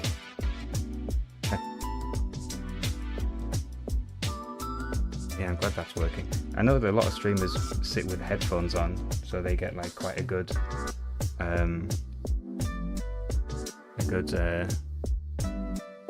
sense of what's happening with the audio on the stream, but I don't have the headphones on because I'm always scooting around and running around going through cupboards and stuff. First time chat from Teddy Bear. Cool. Look, it's a Furby. Look, it's Uncle Clive. Cool. We did test run the cat emoji as well, which is important. There she is, because she made an appearance earlier on. Yeah, I did miss a subscription earlier because it was too quiet for me, so something with my settings. Anyway, let's solder this together before I make another mistake. I should also say, everyone watching, go and check out Urban Venture on Twitch. It's right up our street, what he plays. Physicsy, geeky, space exploration game, which you probably know about, called Kerbal Space Program. A game I'd love to get into, but I'm scared of it. I'd be rubbish. It would take too long to get any good, and I'd lose patience. And no, I still don't have Stream Deck hotkeys for shoutouts yet.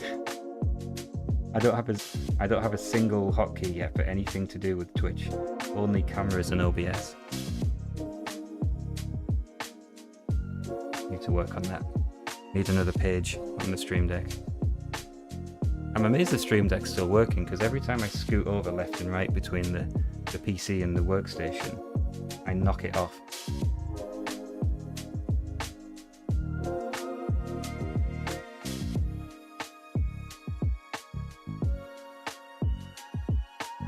Wicked.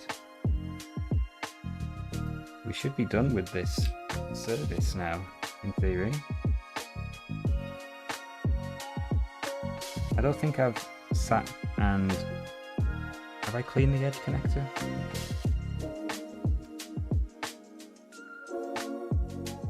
Maybe I haven't. So let's grab a fiberglass pen. I can get rid of this schematic now. Not schematic, diagram. Sorry Wade if you're watching. You're on team eraser, aren't you? I'm on team fiberglass pen.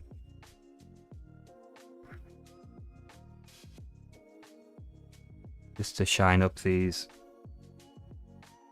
edge connector contacts, or card connector contacts if you like. does leave a lot of fiberglass dust around, little shards. Kitten Space Agency, I haven't heard of that. And I would have thought this sort of thing that would be right up Mr. Ventures street. Kitten Space Agency. The last thing I need right now is a new game to get into. I'm currently trying to finish Tomb Raider 1, 2 and 3. And I've just started playing Disco Elysium. Elysium? Which I get the feeling is going to take quite a lot of my time. With all the dialogue in it, and I'm determined not to start like skipping it all and rushing through it. Seems like a great game. Oh, Scott Manley, I do subscribe to him.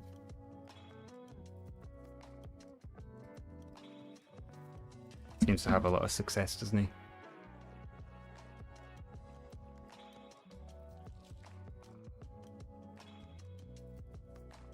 Oh, really?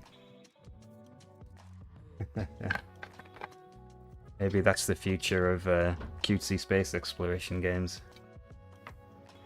Right, Specky people, please shout if you see anything terribly wrong here.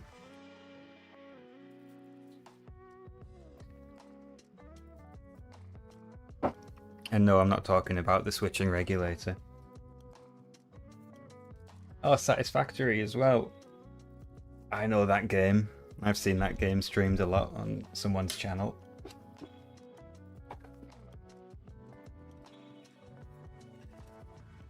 This is my newly upgraded wire. I get a round of applause. You'll see in the video where I'm repairing the toast rack that this wire gets a bit flaky, so I've stuck a new end on it. And we've also upgraded the banana plugs with some proper ones that cost money, not ones from AliExpress.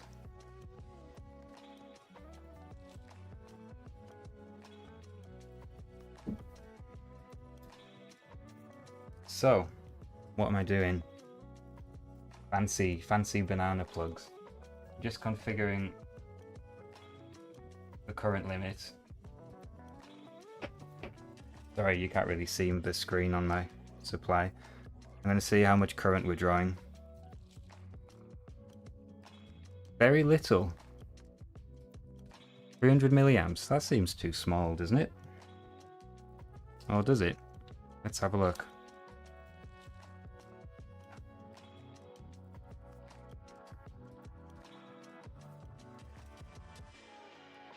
No, it's alright. Nice long memory test as well. That looked like about 48 kilobytes, didn't it? Oh, my battery's died again. On the camera over there, but that shows my face, unfortunately, sometimes. I've got a fake battery in that plugs into the mains, but I don't want that here because there's too much going on here anyway in my face. So I have to keep changing the battery. Yeah, it definitely is down to the Traco, yeah. Just seemed a bit low. Maybe because I'm used to having a diagnostic card in. Let's try the diagnostic card.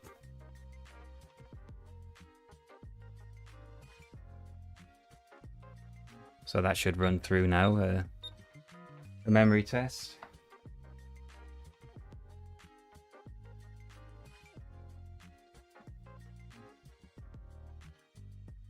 I should have done a prediction in Twitch. Never mind.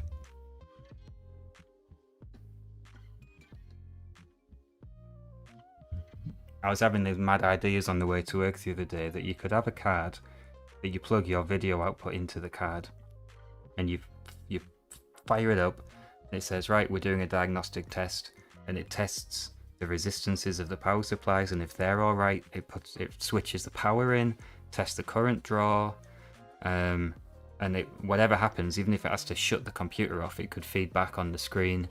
You know, current limit exceeded, check this or that. And if it passes that test, then it could start testing for shorts. It could quickly, you know, with a series of relays, go around, putting everything to everything, looking for shorts, and say, oh, short detected between D3 and A12 or something. That would be a good idea, wouldn't it? Would that be possible? And then, you know, eventually it hands over to one of these memory tests. I'm just trying to think, there must be components you can just stick on a board that give you a resistance reading or a voltage reading, things like that. Alright, yeah, I've not seen that. I know that Dave Briggs has a really good tester that I should have, but I don't. I should get one of them. So with the Dandinator in, we're drawing 380 milliamps. It's not much more. Nice bright picture. I would like to run that again. Just see what the current draw does during the soak test or the memory test. With the memory all on firing on all cylinders, it's actually still only 380 milliamps. 430.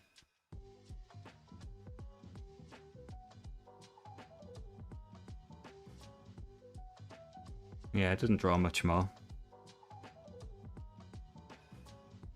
Cool. Okay, good to know it passes. ULA is nice and toasty. I guess that's normal. Should we see how hot it is? With the new Thermal Master P3 Pro. This isn't the sponsored segment, but there's a sponsored segment coming in a video soon about this. Oh, take a look at that. Yeah, thanks for the link.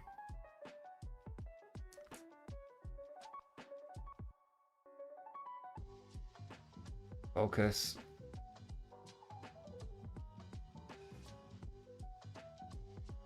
No prizes for guessing where the ULA is.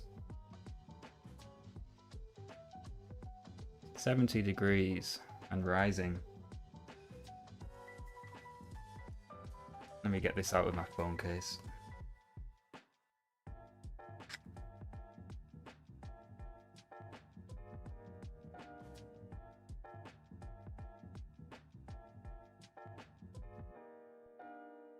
Let's see what this camera can do on a hot ULA.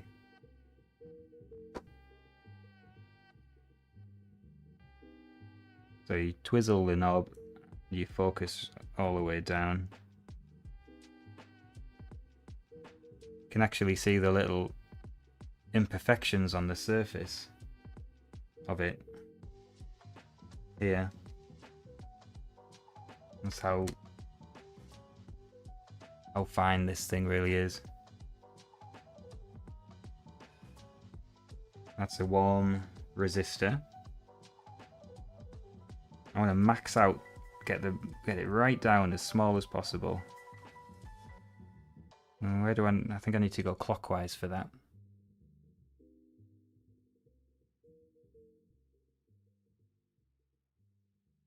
You can see that the band at where the resistor is painted is cooler. Or at least reflective.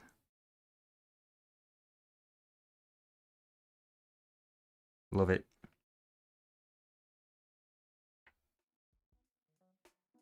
What else have we got to look at? These are the RAM chips.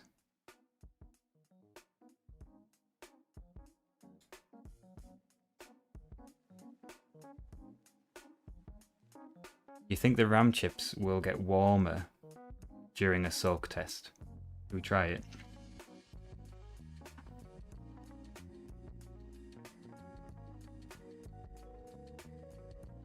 Let's see.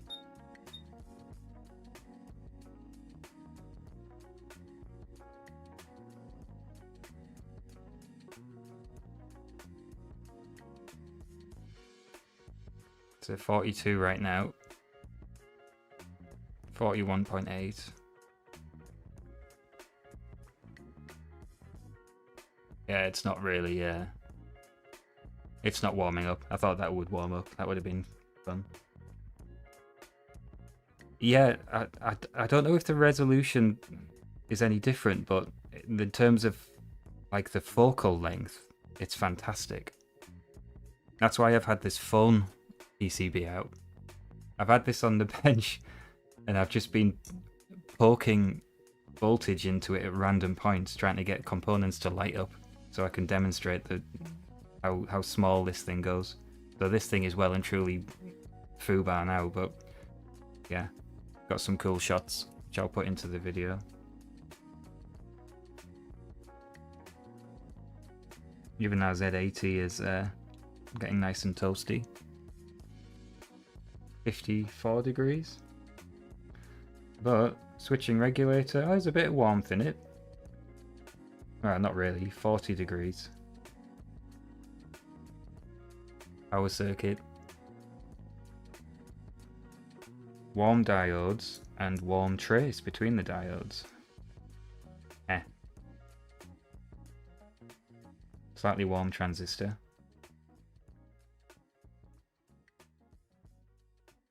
Super duper.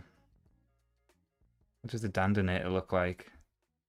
Oh, this GAL chip has a bit of warmth about it.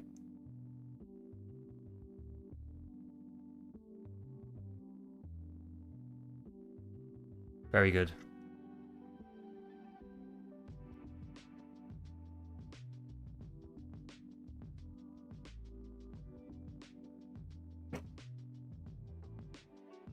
It's a snug fit with that new barrel connector.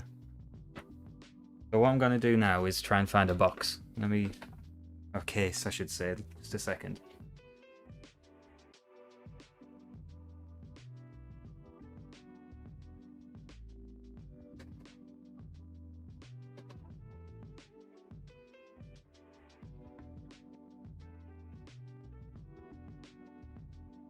You think I should use this one?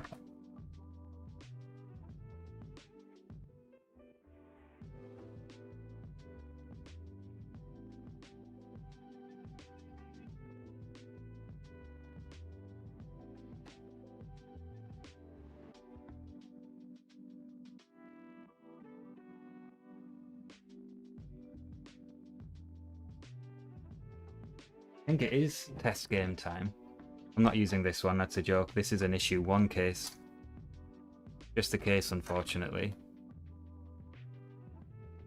22,921.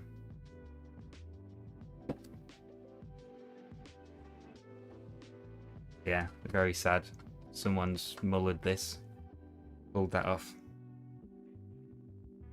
And this is an original issue 1 mat as well. Yeah, well spotted. Hi Cat, the cat's here. Kitty cat. And the faceplate is mullered as well. Anyway, I'm not using that. I'm going to use this.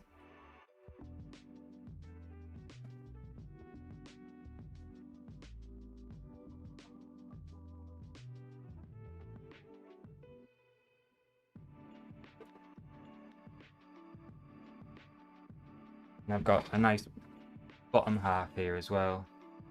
It needs a clean, but that's a bit boring. Boring you watching my desktop while I'm in the kitchen cleaning a case. So what we'll do is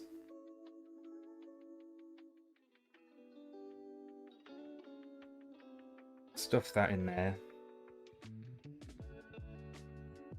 I'm not even going to put screws in yet, we're just testing. Shall we test it with the smart card again? Since I'm selling this to my mate, give it a good test. The smart card, that is. I'm not selling this board to him. This is going to go on eBay for charity. Or to whoever wants it.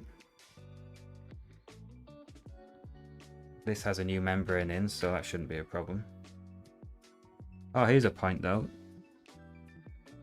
This board doesn't have the modifications for a Spectrum Plus case upgrade. It needs an extra resistor and stuff like that, I think. So we might have some trouble with the keys. So maybe this one will end up in a rubber case at the end. But for testing, let's just go with this. Any requests for games, get them in chat. Here we go. Let's plug that in. And we can get R-Type it is, if it works. It didn't work earlier.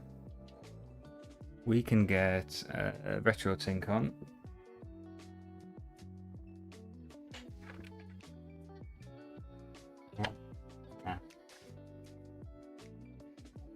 Alright. Again, you won't be able to hear the sound, I'm afraid, on this because it's just composite out and it's a little speaker down here. The noise cancellation gets the better of it. Let's try this R-Type then. I'm a bit worried about R-Type being knackered. It didn't work earlier. And is this a cracked copy? Why does it say poke? Doesn't look right.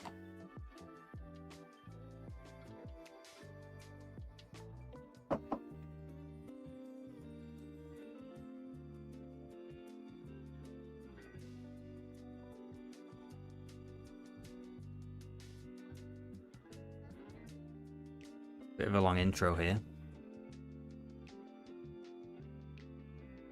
And give my eyeballs a rest and turn these lights off.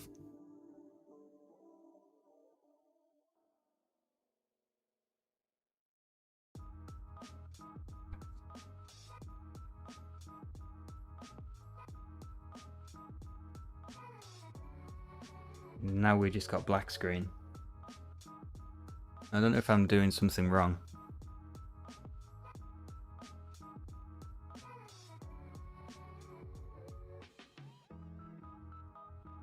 Doesn't seem right.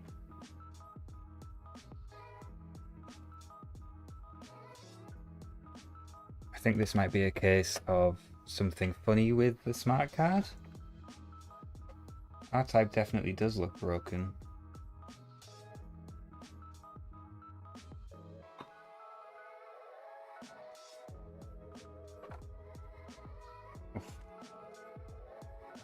Doesn't like to come out this.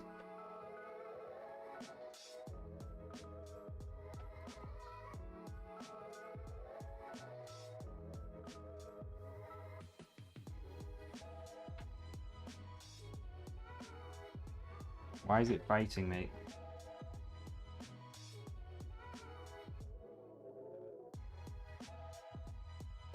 There we go. I think I'm going to try that same image on this thing, on this SD card. So let's just stuff this in the PC.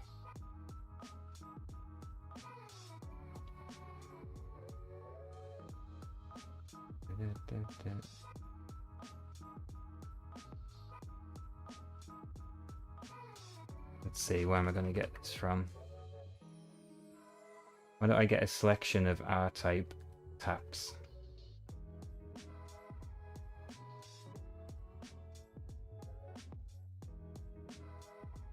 Okay, there's 3 different R-Types. And tell you what, I'll put them on the smart card SD card while I'm at it.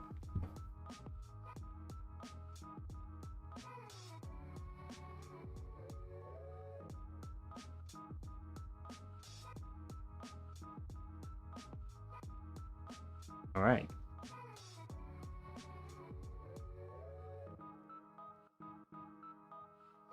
Give it another blast. Try those other tab files first on Smart Card. I want to believe Smart Card didn't have these compatibility errors.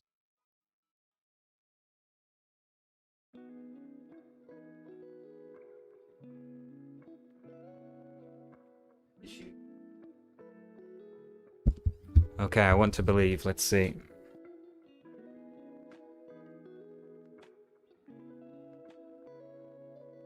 Nice to get the full file names.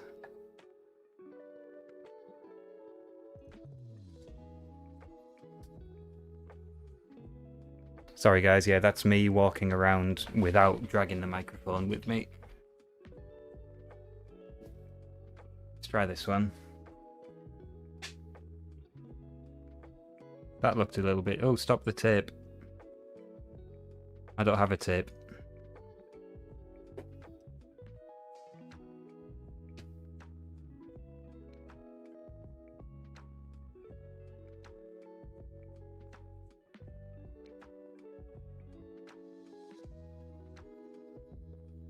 Hoping that the Chemstone's going to work for us.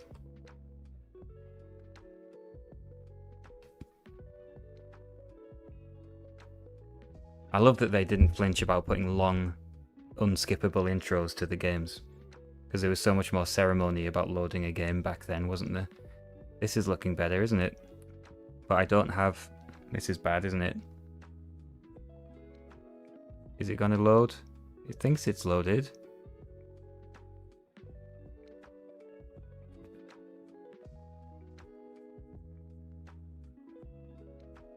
Ooh. Yeah. Sorry you can't hear the sound.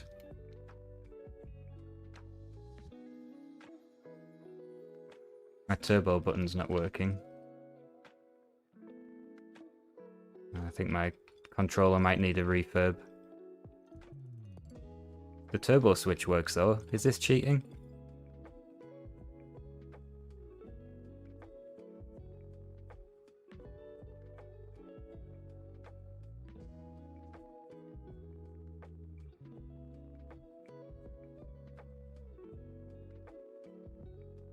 Cool, I've got a little dude orbiting. Oops. My bad. This was the game I used to tune the turbo circuit on this controller. If you get it right, it doesn't charge up any beams. So there's an oscillator in here for the turbo circuit with a bunch of transistors and stuff. And yeah, I got it pretty good for Spectrum, I'd say. It does sometimes charge up a beam, it's probably just to do with jitter or whatever. That's the guy who got me previously.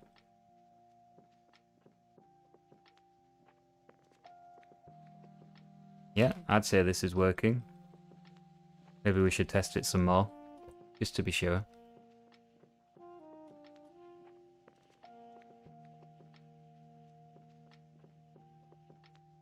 Bugger off. I'm impressed that they could scroll so smoothly on these games on Speccy. I'd like to understand that.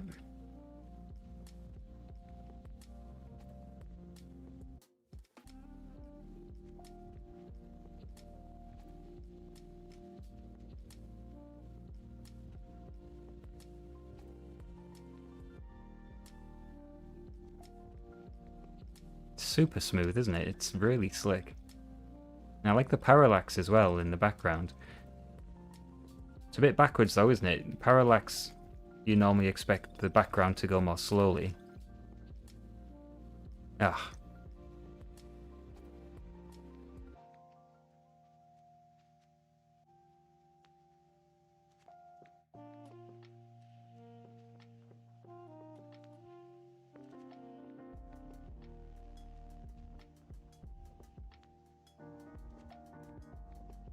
Oh, did he really?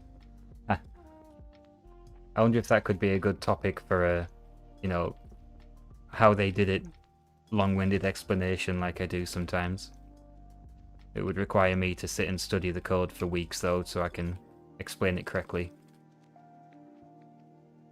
It was complicated enough talking about just how to make how the Spectrum bloody beeps. Never mind this.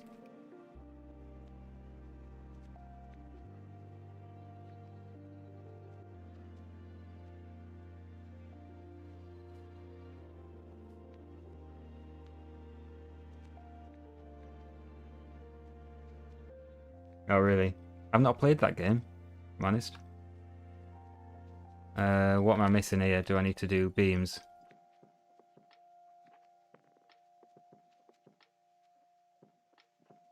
Oh, he's weaker on the inside, I think. Oh, he's invincible. I just need to dodge my way through.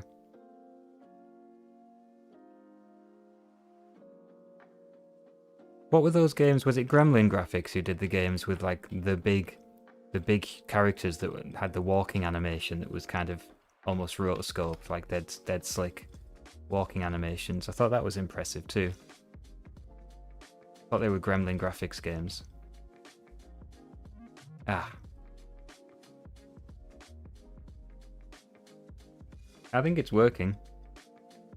Whoops. That's my name now.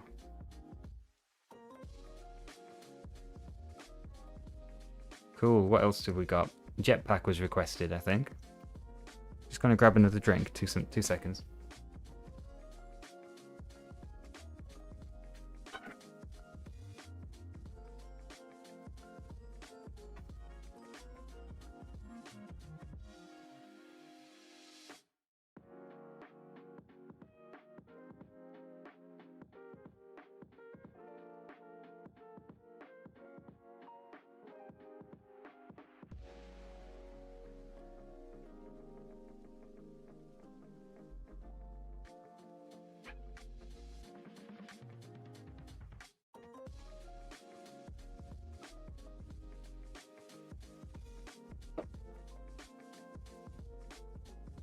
Alright.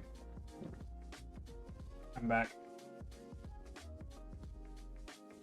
Let's have a blast on Jetpack. Make sure Jetpack's working. I think that's an important test. Diddle-diddly. Kempston, please.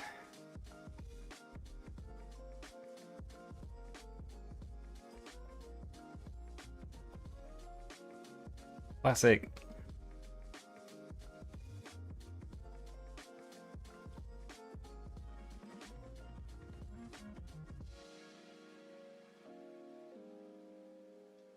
Ah, what? I was well on that. This game works quite well with the Rumble Pack add-on, if I do say so myself.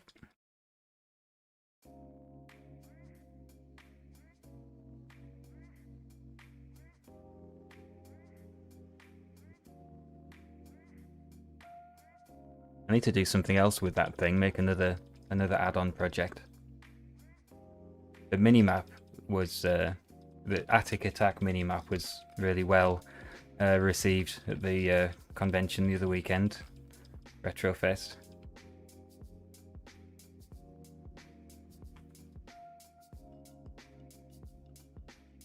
I was feeling quite smug when the Retro Collective crowd came walking over saying they specifically wanted to have a go with it.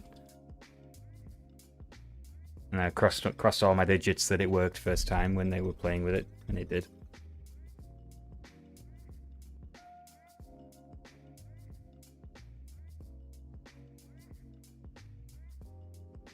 Oh, another good couple of games. Wave the Exploding Fist is one that my boss remembers specifically about his days on the Specky.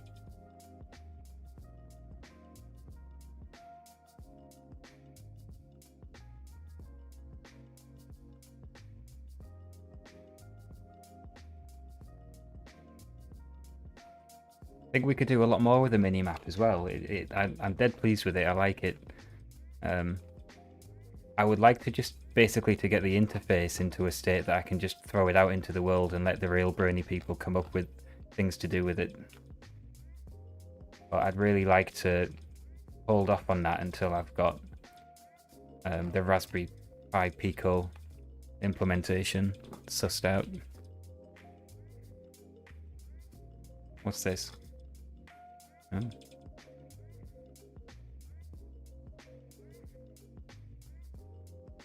And that's just another thing that's on the list of stuff I want to do, which I haven't got around to yet, is to start breadboarding that together.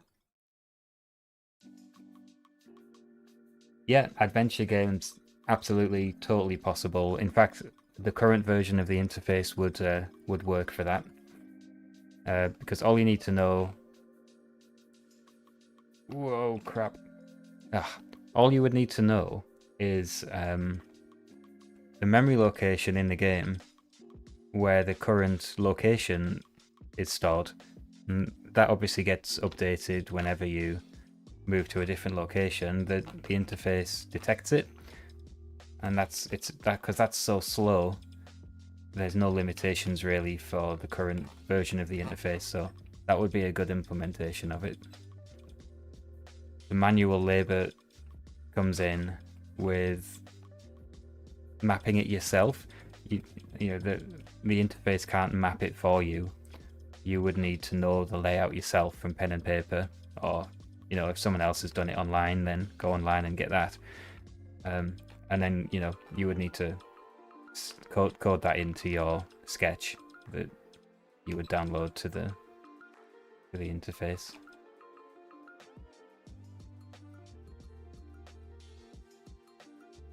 Yeah, it's not a slick process to come up with one. There's a lot of head scratching involved at the minute, but yeah, it's possible.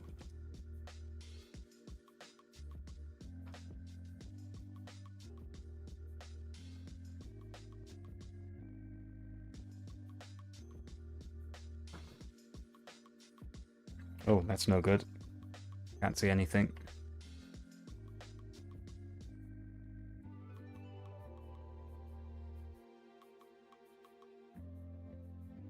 Okay, I think I'm happy this is working.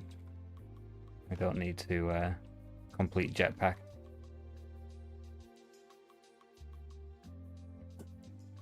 So, another job done. I wonder, should we do a keyboard test?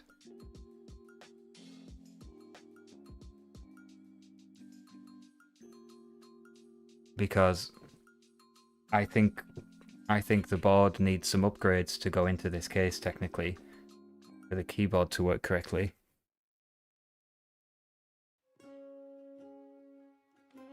Let's have a look. So let's see. Yeah. I don't know if that's working correctly. Extend mode. Should be toggling extend mode. Like that. It should be a double press, caps and shift. Oh, it worked that time. It worked that time. Yeah. No good. And I think what they do is they stick an extra resistor on something to make the double key press happen with the right timing. So that's no good. Through video, yeah, you see it's glitchy. Same for inverted video. All the other ones will be fine. Graph? Oof, God. Yeah, no good. Okay. Well, never mind. I've got some rubber key cases kicking about I can rip into.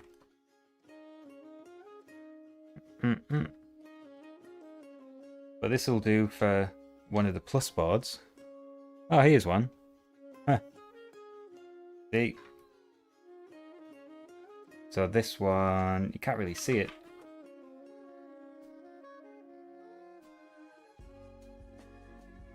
Do you see the little resistor stack here? I think this has had the work done. So this is an issue 4A, which works, so we can try it out. But this would have been upgraded at some point, so someone bought it in a... I might be wrong about this, but I think someone's bought it in a rubber key case. And at some point when the Spectrum Plus cases came out, sent it back for an upgrade, or done it themselves, I don't know. Oh, I don't like this. This is so tight.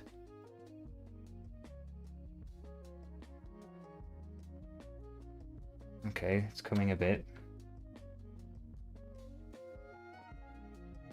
Don't like applying this much force to thin PCBs. That's a good question. Give me a minute, I'm just wrestling.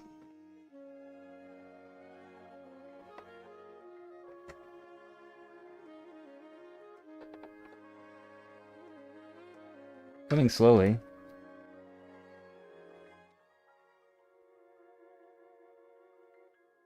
Okay, good. Oh, it's out. God, that's no good, that. Right, get this out. Get this one in. And C27 There's a bit of excess solder on the legs there. Maybe it has had a reset switch. I pulled all the reset switches off all of these, any ones that had them, when I unboxed them all. Alright, I'm gonna have to put this on again. Let's see how snugly this goes on.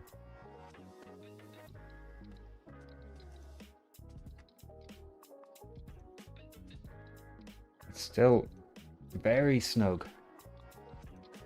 I'd even say that's clashing with the heatsink.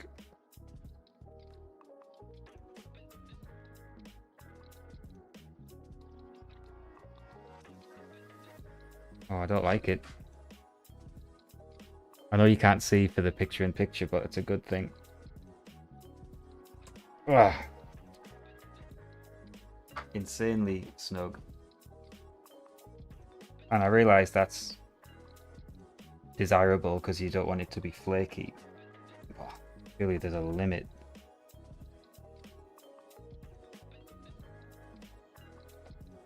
I can't even get it on this with the heatsink. Clashing with the heatsink. Yeah, no brutality.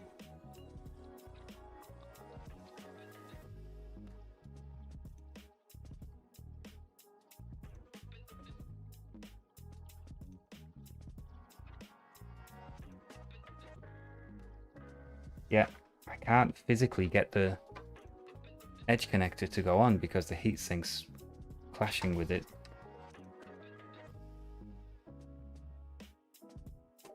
Now, is that because this has a particularly chunky edge connector? Maybe it does. Oh no, it's the same. Let's try with a Dandanator, see if that goes in. A Dandanator goes in.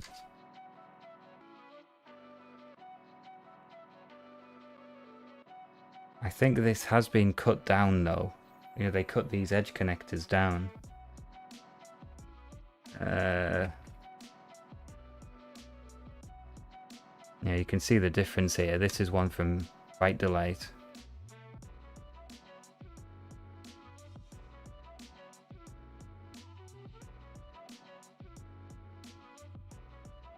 Oh, there's not much in it though. There's not much in it.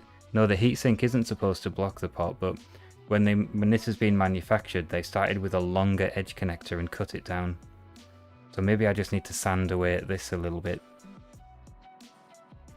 because that's what's catching.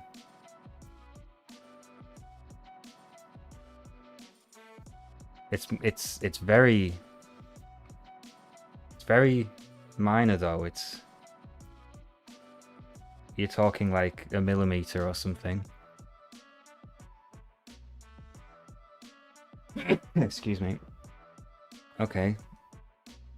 Interesting. Might need to just whittle a bit off that. So anyway, about this keyboard test. Spray on? What, like... You mean to sort of lubricate the process? I've got some files. Where are my files? 1 second.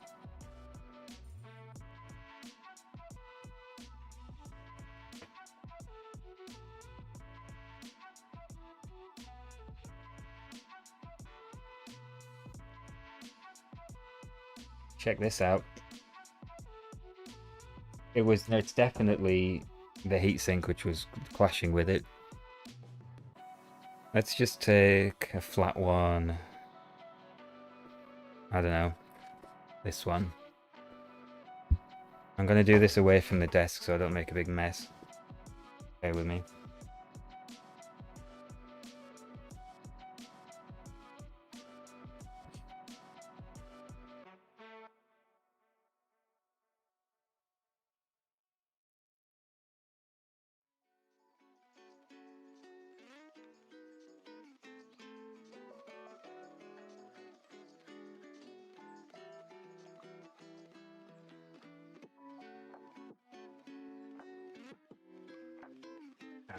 That does.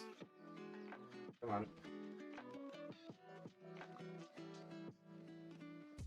Alright. I filed a bit off. There's bits of plastic everywhere. Not plugged in, is it? No.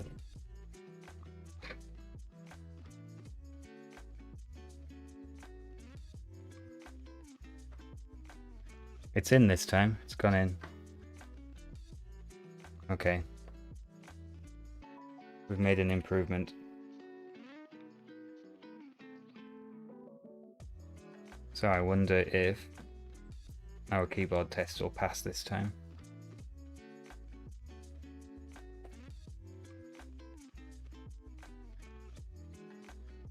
The sticker on this says service, so in theory it should work.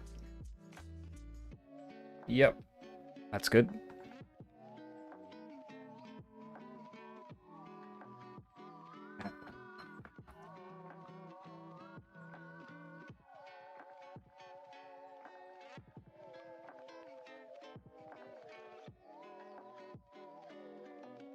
Alright, keys test, here we go.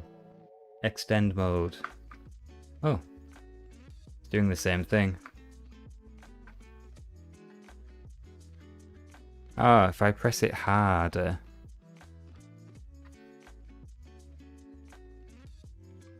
I have to press it quite hard, you see? I'm sort of in between. That's a bit weird. And that could be down to the back plate. Yeah. How tight these screws are. They need to be pretty tight.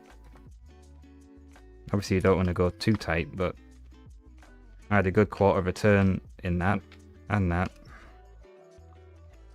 and that.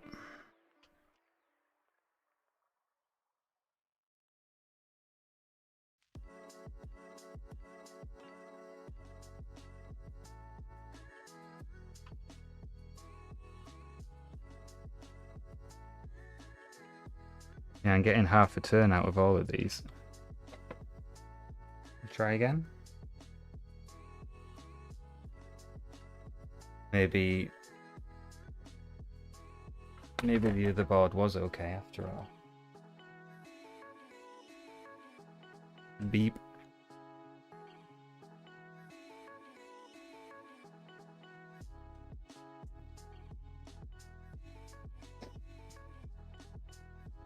Pleased with these files.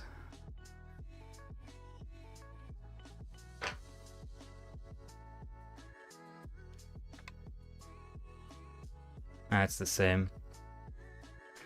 Oh well. Let's just try it in anger. So if I can remove this, easier said than done.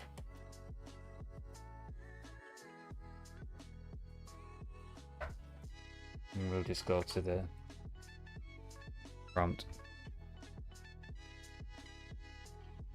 Yeah, it's just usability, I think. So if I press extend mode lightly, I get caps. Where's delete?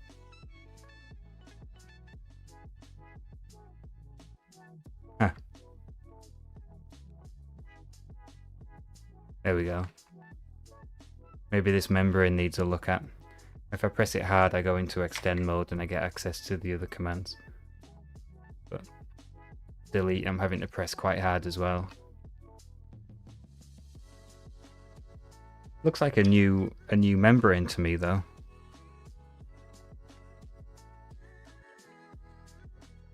Well, I think I've got some spare 48k plus membranes. Yeah, delete's not having it. There we go.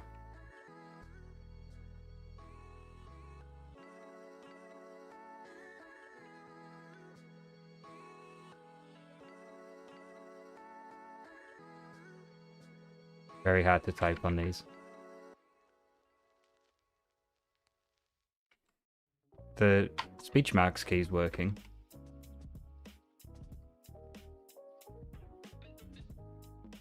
It works. Okay, let's not get carried away with this keyboard. Maybe it's the membrane. Anyway, that still needs a service, that board. So we'll keep that out. of the way. This is our freshly serviced board. I'm just going to give that another test to see if this keyboard is still behaving the same. No heatsink to worry about here. No heatsink to worry about here.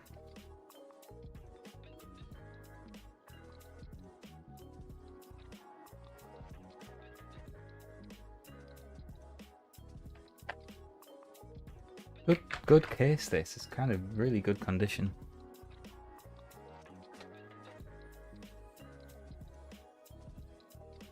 I wonder if the switching power supply might be interfering somehow. Power supplies can really mess with the keyboard function.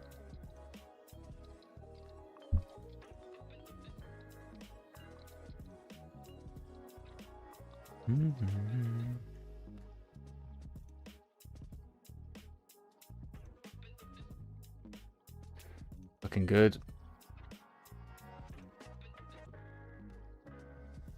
It's doing the same thing. Yeah, it's this membrane. Here's a tip. Don't leave keyboard membranes in the sun, because they expire. They go bad. At least one of the types of them you can get does go bad if you leave it in the sun.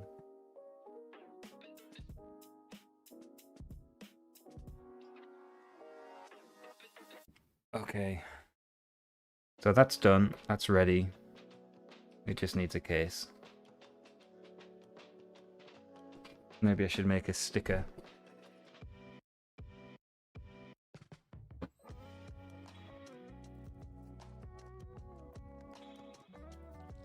My stickers.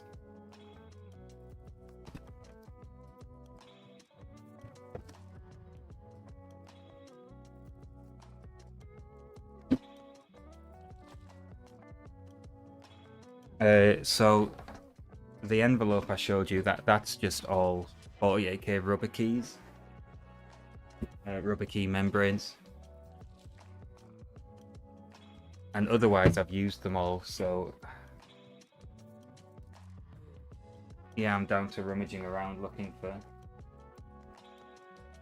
plus ones. Have a little look around here now. The problem is I keep the envelopes, these things. I keep them. I don't want to waste them, but I don't know if there's anything in them.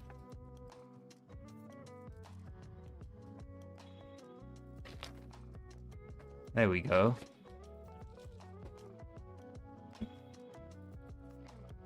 There's a few in here.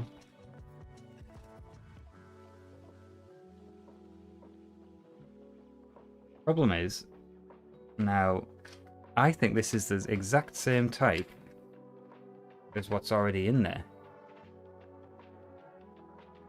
Isn't it? So, should we blame the membrane, or should we blame the bubble mat? Oh, fine. Let's sort this keyboard out. I need to wrap up soon, to be honest. Hey, what a big day on Twitch. 2 subscribers, or 2 subscriptions, I should say. One step closer to quitting my day job. Let's get the pip off, sorry.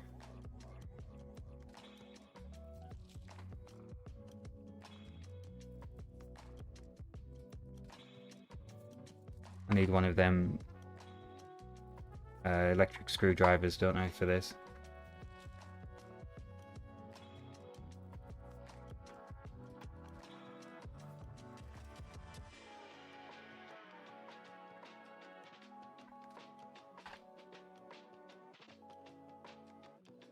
I feel bad because my partner's upstairs painting the room we're working on. And I'm messing around playing with computers.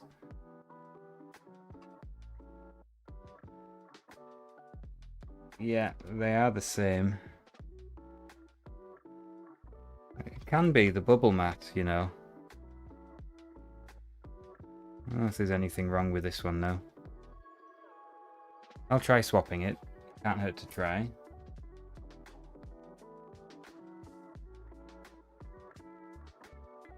These screws are going everywhere.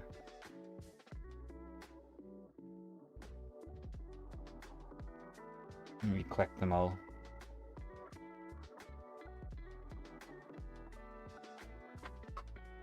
It even has the card thing to separate the metal backplate from everything. It is a good one.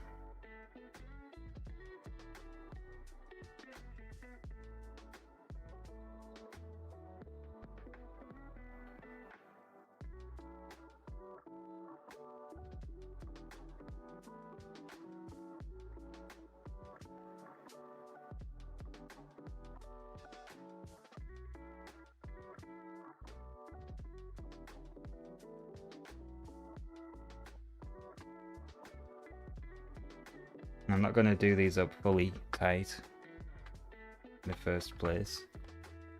I'm going to go around and nip them all up, so I want to get these ribbon clamps in as well.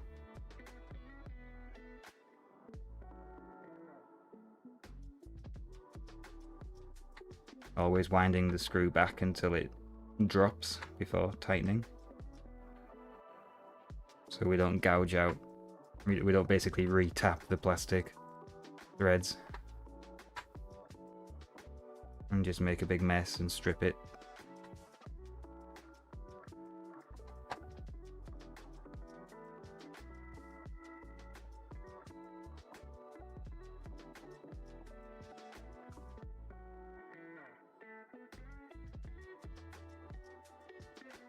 I have been tightening these up before and something's gone ping and the screw went flying across the room.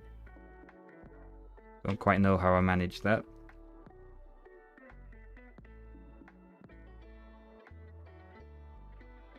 So let's get these nice and tight, because they have to make a connection between the ribbons and the membrane itself. I'm now trying to get these nice and tight, but without stripping anything. Just trying to feel for the limit. I wish tightening screws up meant you tighten it until it won't turn anymore. Then I couldn't get it wrong.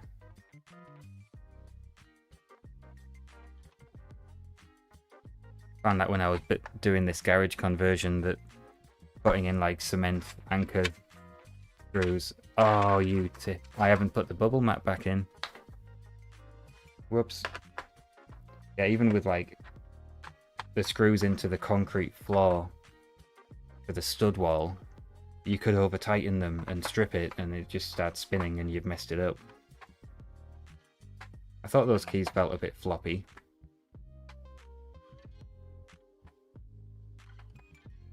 I do have some bubble mats under the bed upstairs. I can grab one of them if this doesn't work.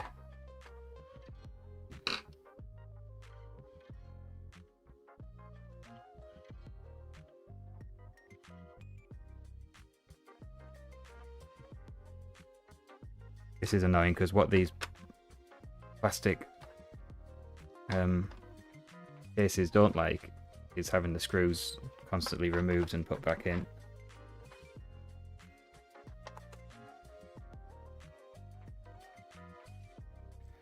Right, let's try that again.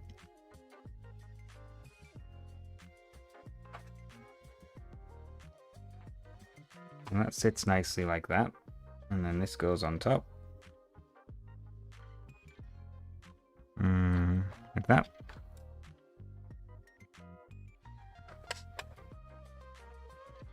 Yeah, just like that.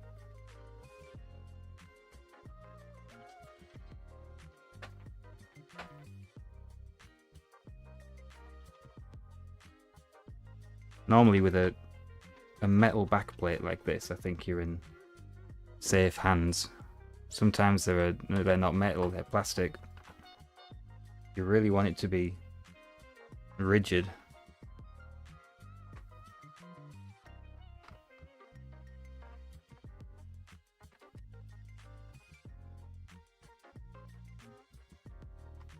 Did anyone see Mend It Marks posted a new video?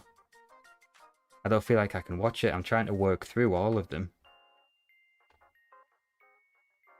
This is a bit like the Shawshank thing. You haven't seen Mend It, Mark? That's a night in. That's a Sunday. Learn from the best.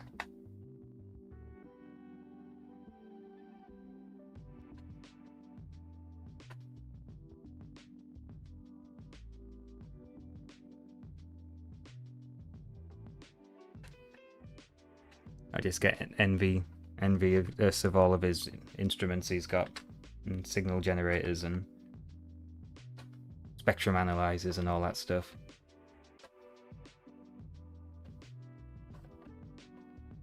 I'm also jealous of his component organization boxes. That's fantastic. My components are shoved in drawers or bags. The most organized thing I've got is a photo album full of SMD components.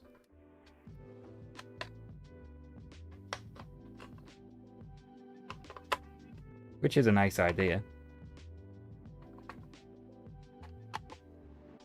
But it's soon gonna get full.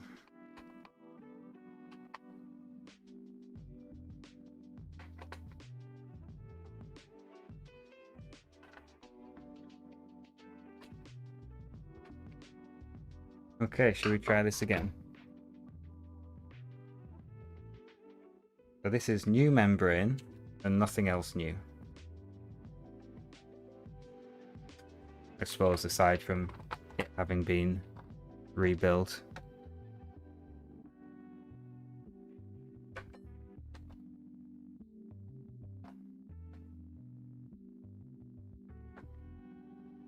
Will it work?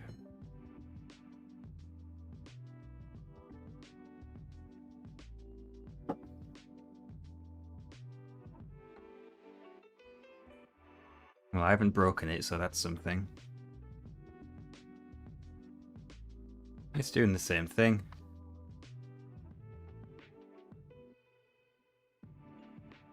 That's slightly annoying, isn't it?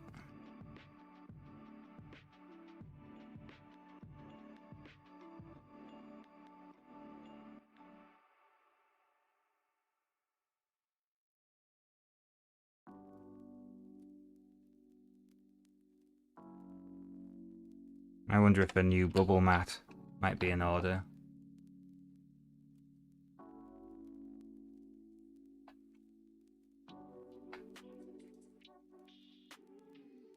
It seems a bit more usable. How do I get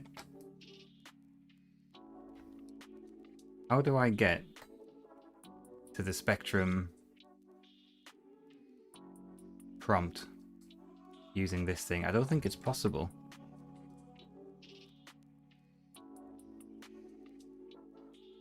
I want to see how usable it is. I'm gonna have to take it out again, aren't I?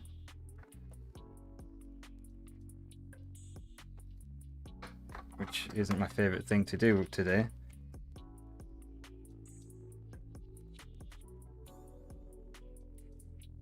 Don't like wrestling with components. Alright, so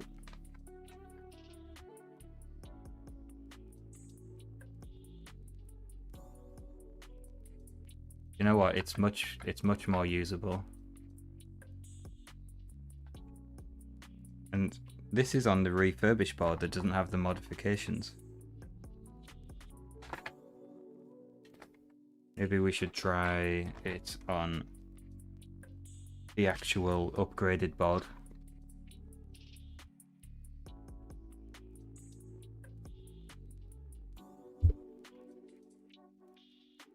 It still needs a service. I still don't know what to do about that membrane now. If that membrane's just like a little bit off, what can you do? I suppose you shouldn't reuse it. Definitely shouldn't sell it to someone.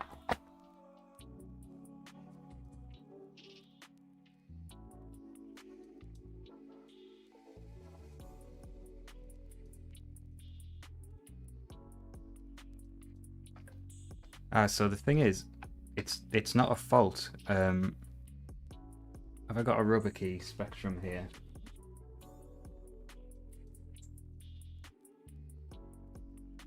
So the original the original keyboard only had these keys, and you had to do combinations of keys like shift and delete to delete a character. But on the upgraded cases that came out after, they combined it into one key, so the membrane is quite complex comparatively, and there are multiple sort of networks on it. So the delete key, which is which one? Hang on. It's upside down, I think. Yeah, the delete key presses cap shift and break at the same time. So you have to press enough for 2 contacts to be made. At least that's how I understand it. And ideally they would, both contacts would be made with the same amount of force, you know, simultaneously. Don't know if that's even possible, but I have to like press it. The bubble gives, and it sort of bounces down, but there's not enough rigidity there for it to apply enough force to press both keys. So I can press extend mode, and it behaves like capped shift, because extend mode is a combination of capped shift and symbol shift, I think. So just pressing it down halfway, it's making the capped shift connection. Only when I press it double hard, it goes to extend mode. I might just have a little look, see if I've got another bubble mat. Hang on.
Yes, it's horrible.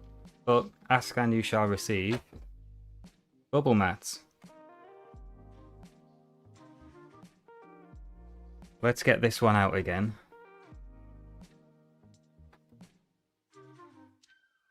Yeah, it's cheaper this way. Right, last time I'm doing this new poor little case. I'm very sorry about this. This is going to be my last task of the evening, chaps. So thanks in advance for hanging out. Let's pick a new bubble mat for this, because if only you could see the chaos I need to tidy up. Not good. And then we have to cook our dinner. Have some tea.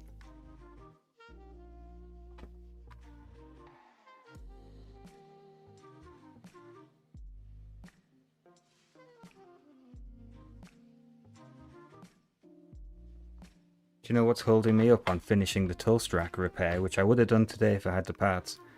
I've ordered some stranded 24 AWG wire to recreate the harness to the 7805 on the heatsink.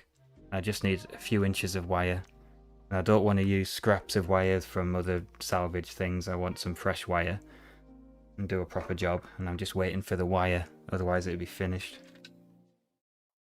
Really annoying, eBay's slow. So here's our existing bubble mat. I'm just wondering if they're going to feel any different. This has got like plastic bits on. It seems like a good one.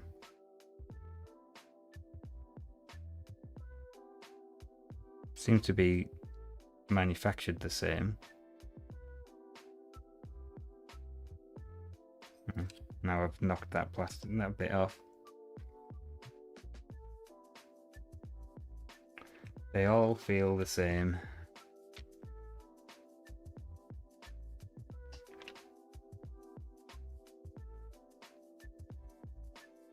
Trying to feel the one that feels like it's got the most rigidity.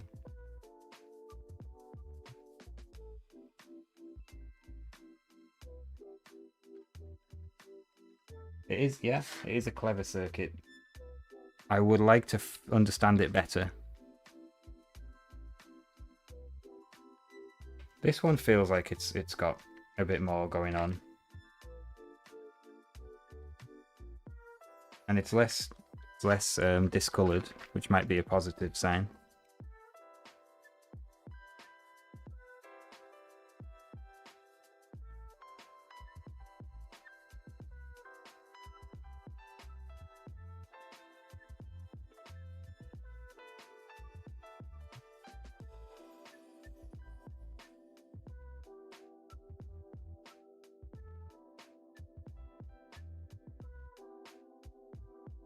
All right.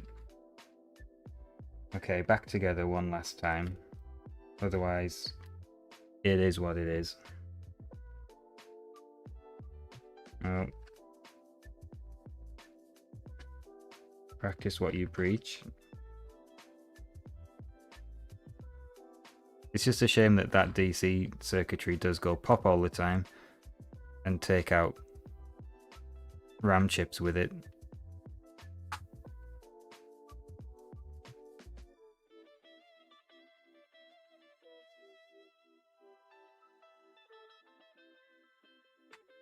I've got an idea. Just had an idea. Is that going to work? It probably won't work. I was thinking a power circuit on the edge connector, and you plug the 9 volts into your new board on the edge connector. But if your internal power circuit is still hooked up, then it's just going to cause chaos.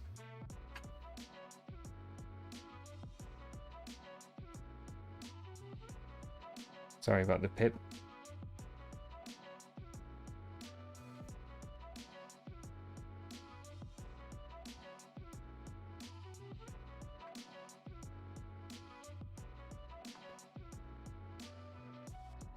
One of the books on the shelf above me is the ZX Spectrum hardware manual from the 80s. It's not the service manual, it's a book which they released back then to explain how everything works. And I learned a lot about the power circuit from that. The plus, is it a grey +2 or a black one?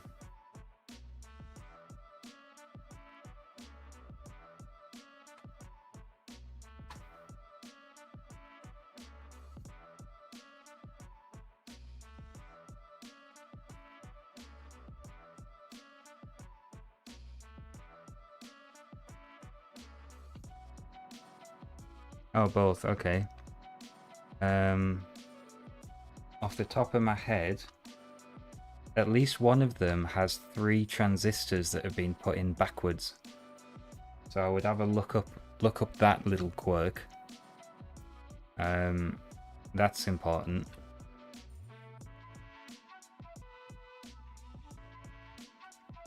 On the grey one, some games aren't compatible. You have to replace the GAL chip, so like Robocop, for example. The grey +2 is the same as like a toast rack, so you replace the resistor, like Bag of Spanners is saying, to balance the audio between the beeper and the AY chip. One of them, and I can't remember which, The circuit mixes. I think it mixes audio into the video signal, which is pointless and just adds noise to the video signal. So have a look up on that as well, because you can take that out of the signal and get a nicer signal. Jailbar mod is worthwhile on the grey one at least. I'm not sure about the 2A off the top of my head. That's a few capacitors.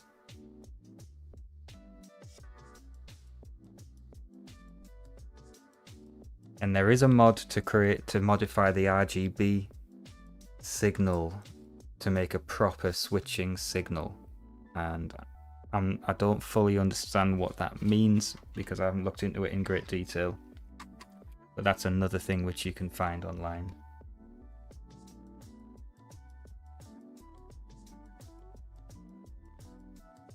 And with the grey one, the tape deck is extremely noisy.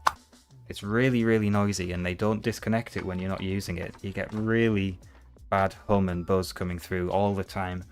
So there's a mod you can do to put a read relay in line with the feed to the PCB from the tape deck, and you close and open the relay based on power to the tape deck. And what that means is you only get that noise through when you're pressing play and loading games. And I think that's worthwhile. There's guides online and I've made a video about it if you want to go and have a look.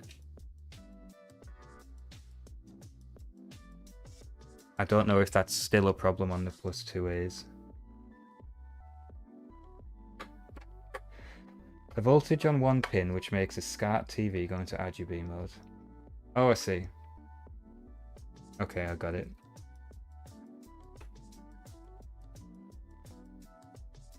Yeah, so if you're I'm sure you know this, but if you're finding the picture's just absolute crap, like washed out grey, whatever, double check that if you're using the SCART.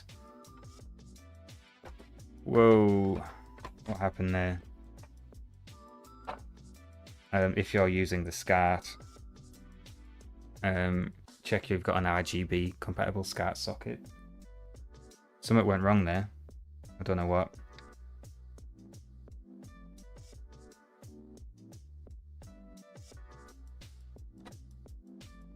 I think we're all right.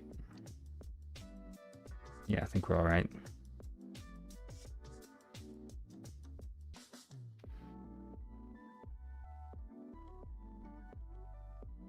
Hopefully no magic smoke. I did get magic smoke out of the tape deck of one of them once because there are fly leads you need to desolder to get into it, and I put them back into the wrong pads.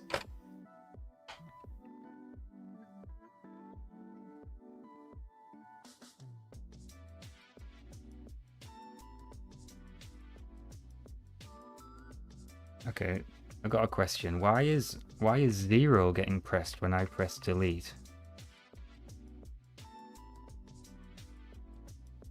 Is that intended? What board am I on? This is the plus board. Any other crosstalk? 3. Oh, 0 is delete. Okay. Yeah. Cap, shift, and 0 is. That's it. Do you know what I would like? I'd like a way to make a 48K composite signal not be detected as SECAM. And I think that's only possible with a really expensive RetroTink. I wonder if this is just the way it is with these boards. Should we just try it on a... Let's try it on a Telstra out of interest, because that has the same keyboard.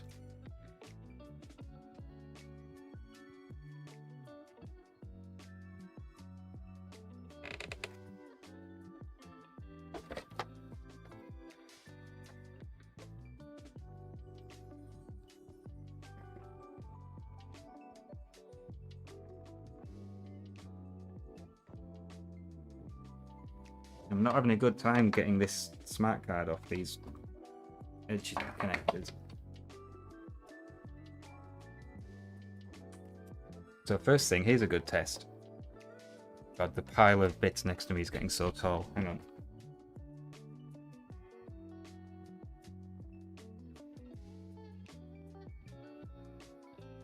Here's our toast rack PCB.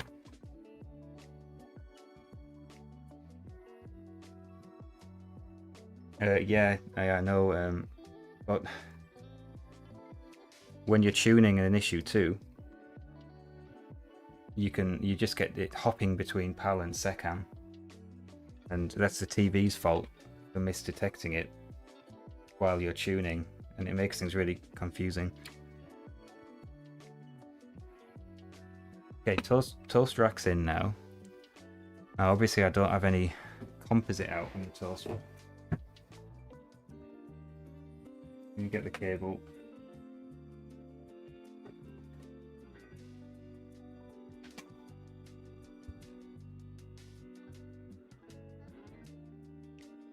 With the SCART in.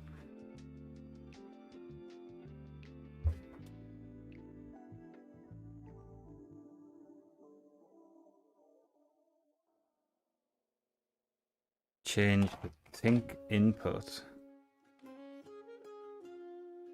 The SCART.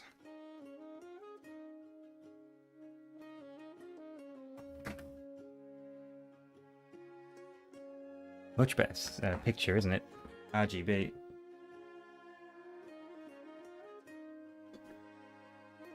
Oh, that's annoying. It really does my head in. I'd love to see what the picture does as I tweak the pots around, but it just jumps to SECAM and game over. It's also really difficult with if you repair an issue too for somebody and they plug it into their TV and their TV decides it's SECAM and they get a bad picture, they want their money back. But some things are just voodoo. Okay, so the toast rack's doing the same thing with this keyboard. Now let's get that out.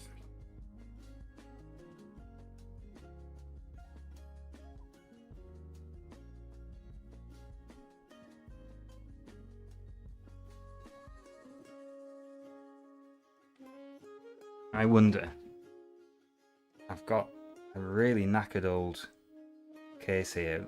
It does have a membrane in that doesn't look too damaged.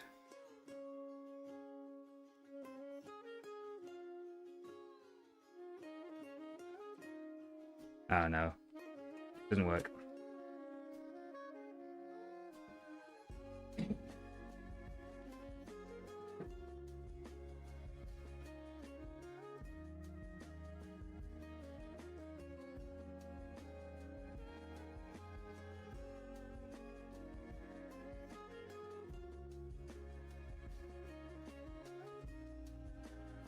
Our luck might be up here.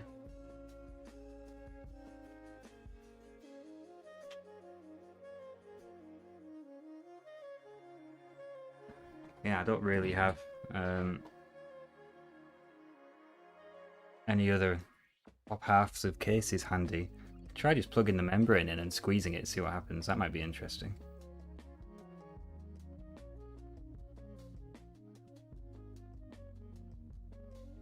See, why doesn't this work?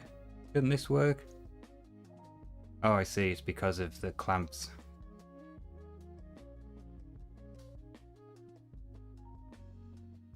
But when I'm just pinching the membrane, and it's very easy to get all three to go at the same time. If I squeeze very, very, very gingerly, I can get the chip select to go first.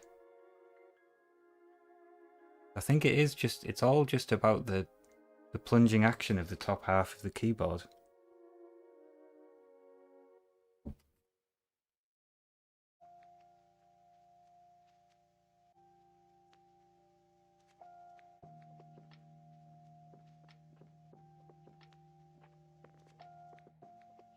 Cap shift, yeah, that goes first, that's correct. And then it should be 0 with the delete key, which goes next. The same thing here. This is the same top half we were just using. So delete. It was really hard for me with just the membrane in my hands to get it to just press cap shift. But now I have to press it and then press it harder to get delete to work. I think it's down to... Is it down to the bubble map? Is it down to how tight these screws are? It would be this one in particular.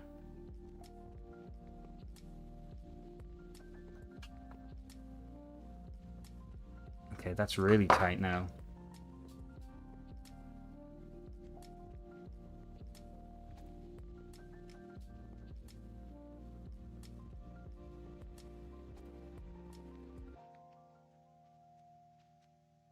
Same thing now, but I can see flickering. I can see noise on other keys. It's definitely down to the concept being rubbish, but I don't know, if you'd given me this to repair, you wouldn't be happy with that, would you? It could be noise.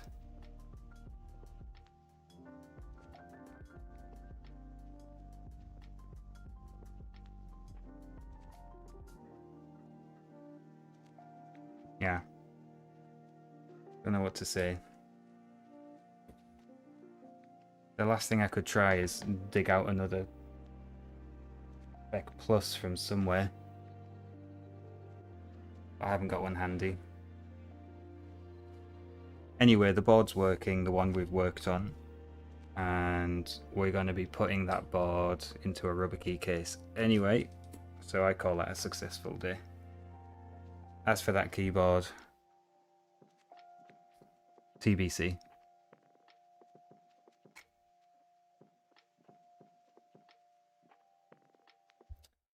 It would be a fiddly job to put a lot of... Well, what are you saying? Are you saying...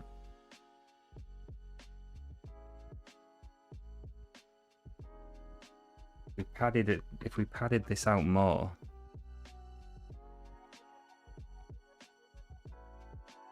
I'm not sure. I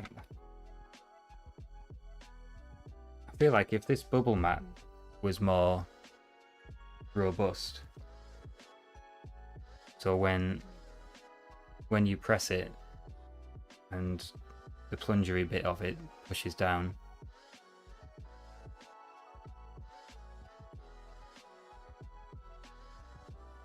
with a bit more force, it would be alright. Yes, there are multiple mechanical replacements you can have. First one I can show you is this one. This uses micro switches like these, but SMD ones. So can you hear it clicking? It's clicking a bit. That's a clicky one. And then if you really want to go for it, you can get this one. And these are like modern computer keys. So it's very, very clicky indeed. The problem with this one is it's so responsive. You type too quickly for the computer. And when you type too quickly for the computer, it's frustrating.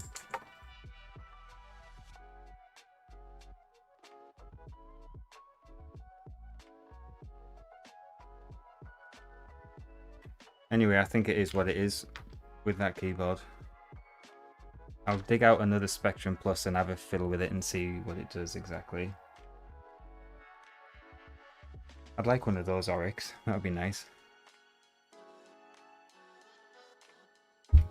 Anyway.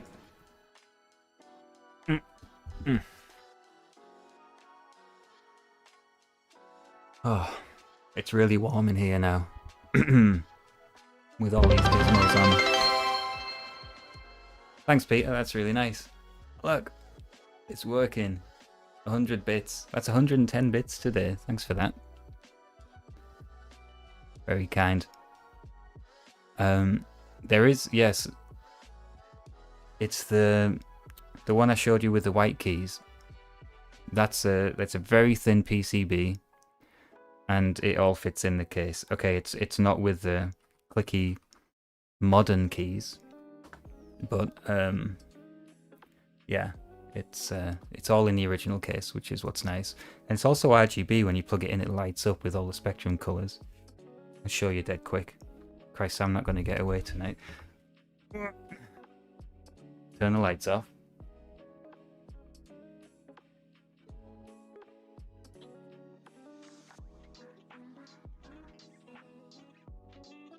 Right. Check this out.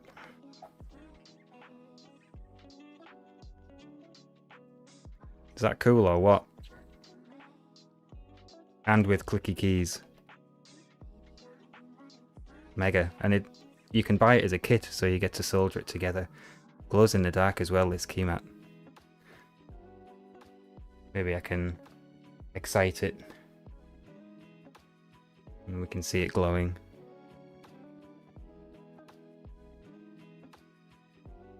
Did it work? No, not really. Didn't really work. Never mind.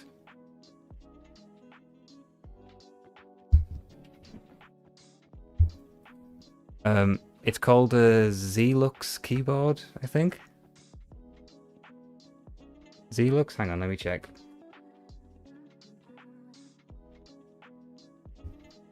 Yeah, so Pete sells them over at ZX Renew.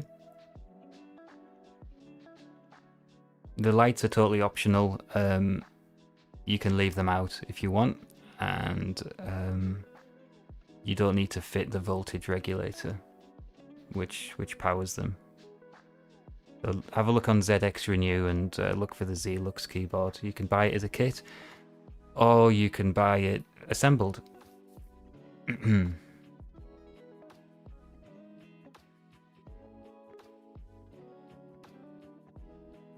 Right, chaps. I need to tidy up and then get the tea on. Good luck with that kit. There's 3 or 4. How many people? 1, 2, 3, 4 small SMD components per key. So yeah, you do the maths. It's a meditative exercise.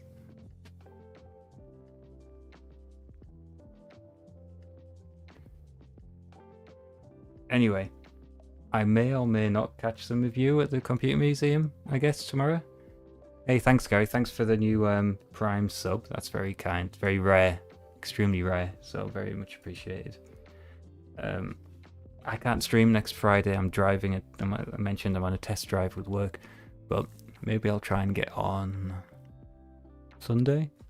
I'll let you know. I'll keep it updated in the Discord and do a YouTube post if I'm getting on.